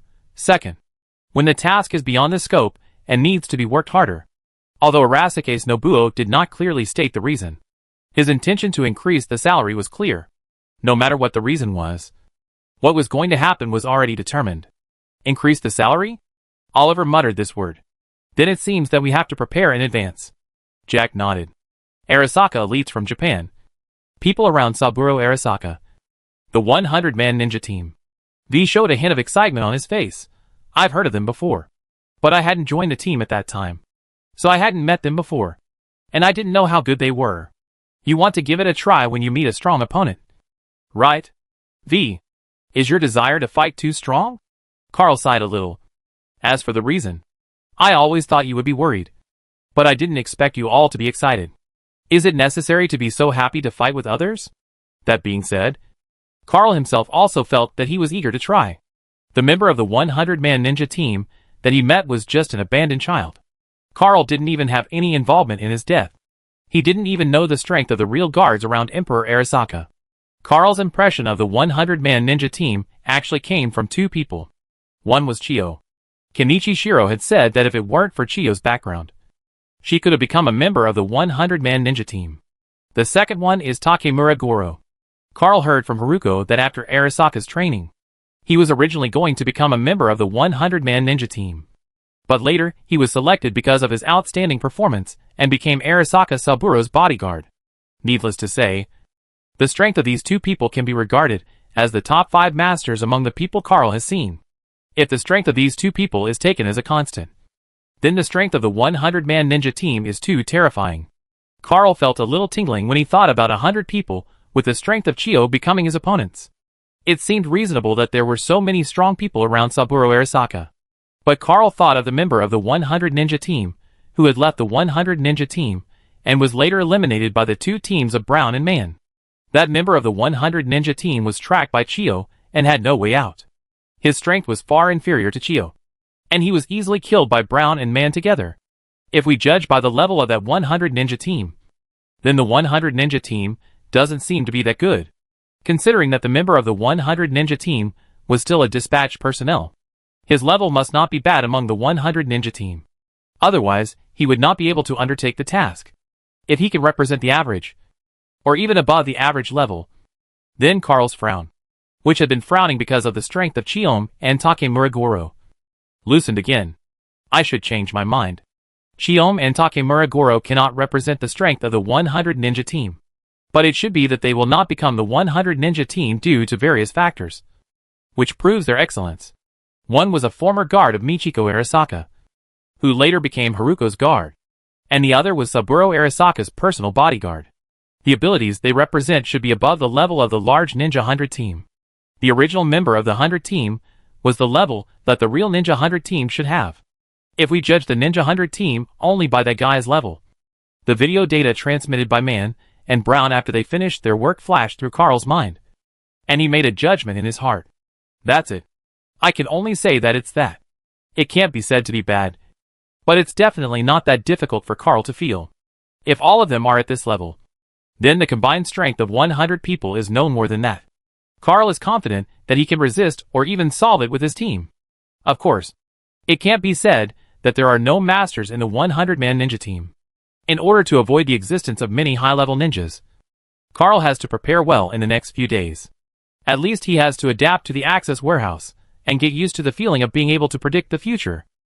While Carl was thinking, Arasaka's Nobuyuki had already packed the laptop. It was obvious that he was going to take it back to study it carefully.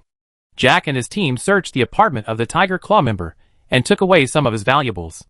As for why they only took the valuables and not other valuables, it was because the valuables that the Tiger Claw gang could only have were vehicles, prosthetics, and houses. The house could not be taken away, and the prosthetics of this Japanese member did not have any special prosthetics at all, because the keys of high-end vehicles are bound to people. Data intrusion is required to clean the identity, and it is too troublesome to go to the basement to complete the verification before driving away. At this time, you can only take some property. After everyone packed up, Carl said, "We should go."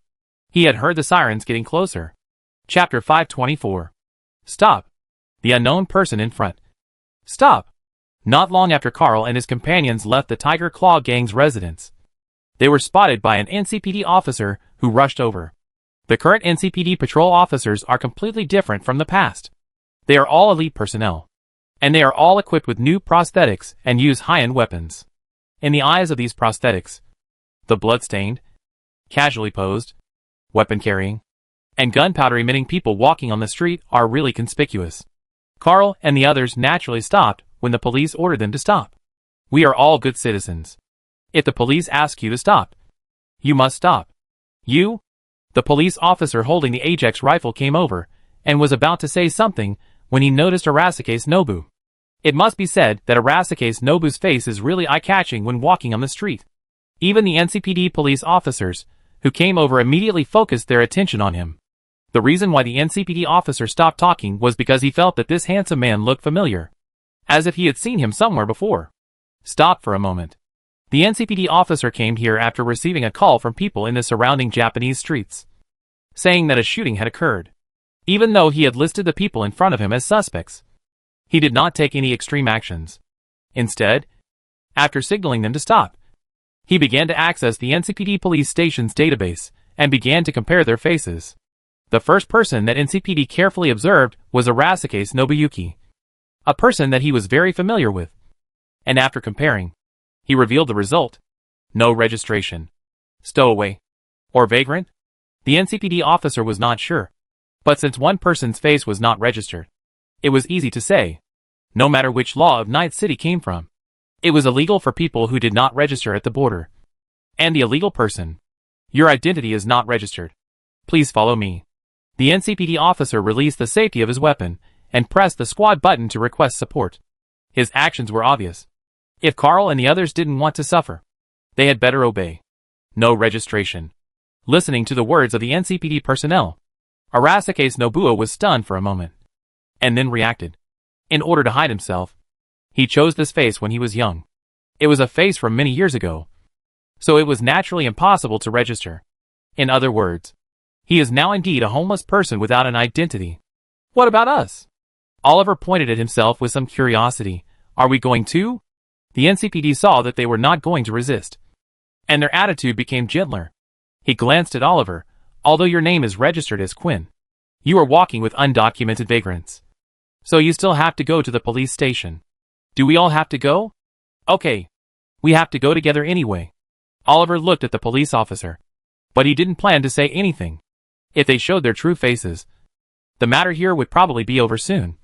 But they were on the street after all, and it was a busy area like Japan Street. There were also a lot of people around who noticed that they were found by the NCPD police. If they showed their true faces at this time, the whole Night City would know in 10 minutes that Carl's team appeared in Japan Street, and a lot of Tiger Claws were killed. Although anyone who is interested can roughly guess that it was done by Carl and his gang if they connect this matter to the attack by 65 former Tiger Claw gang members in the morning. But now they still have Arasaka's Nobuyuki with them. It is still a secret to the public that Arasaka's Nobuyuki came to Night City, and the KK team became his bodyguards. It is still a bit bad to expose it directly. People who are well informed can know the news. That is because they have the ability to inquire. But even a drunk on the street can know what happened. So there is no need to keep this news secret. To understand it from the perspective of what Oliver was thinking. When he annoyed T-Bug, he was embarrassed by T-Bug revealing what color underwear he liked to wear. He could accept this because those who knew were all acquaintances. But if anyone on the street knew what underwear he liked to wear, and what type of mutuo he liked to watch, even if it was Oliver, he would feel embarrassed. In this perhaps unanimous and wonderful idea, Arasaka's Nobuo looked at the handcuffs on his hands in confusion. And the few people around him, who were both bodyguards and friends, did not have the slightest idea of stopping him. Arasaka's Nobu felt the handcuffs in his hands. He didn't think there was anything wrong with wearing handcuffs. After all, the laws of Night City were enforced according to the rules, which made him feel different. He was also willing to obey for the order he had never felt before. But why can they not wear handcuffs? I only brought one pair. Then wait until the others arrive, and give them one too. No need. There are enough people. You can go back to the police station. Because of the cooperation of Carl and others, the NCPD police officer, who began to think that they were not suspicious, gradually became more relaxed. If you cooperate well, you will soon be a citizen of Night City. Yes, we are good citizens. Jack smiled and patted Arasaka's Nobu's shoulder. You are enough for those who need to be handcuffed. The few people did not show any dissatisfaction with their friends being handcuffed. And everyone even looked like they were watching a good show. Only when we get to know each other well can we understand your nature. Arasaka's Nobuo sighed as he looked at the handcuffs in his hand. The street people are really too friendly. So friendly that they are handcuffed. The NCPD escort police car arrived soon, and Carl and his friends got on the car one by one in an orderly manner. As they left in the NCPD police car, more than 10 motorcycles coming towards this place just passed by them. NCPD seems to have taken someone away. On a motorcycle, a red-haired Tiger Claw gang member frowned and looked at the police car passing by. Has the attacker been caught by the NCPD? Just this group of NCPD? Another Tiger Claw member driving a motorcycle beside him slowed down, with a look of disdain on his face. They are just arrogant recently. If they still want to arrest people, you can eat my exhaust in the next life. Those people must not have gone far. There is no news of the appearance of the KK team. They may be Lai Xian's people. Pay attention. Don't worry. They can't run away. The red-haired Tiger Claw member nodded, his artificial eyes flashing, revealing a chill. This is the bait we deliberately put. The rest of us have surrounded them. Lai Xian's people will definitely not be able to leave. This is Japan Street. The motorcycle continued to move forward, getting farther and farther away from the NCPD police car.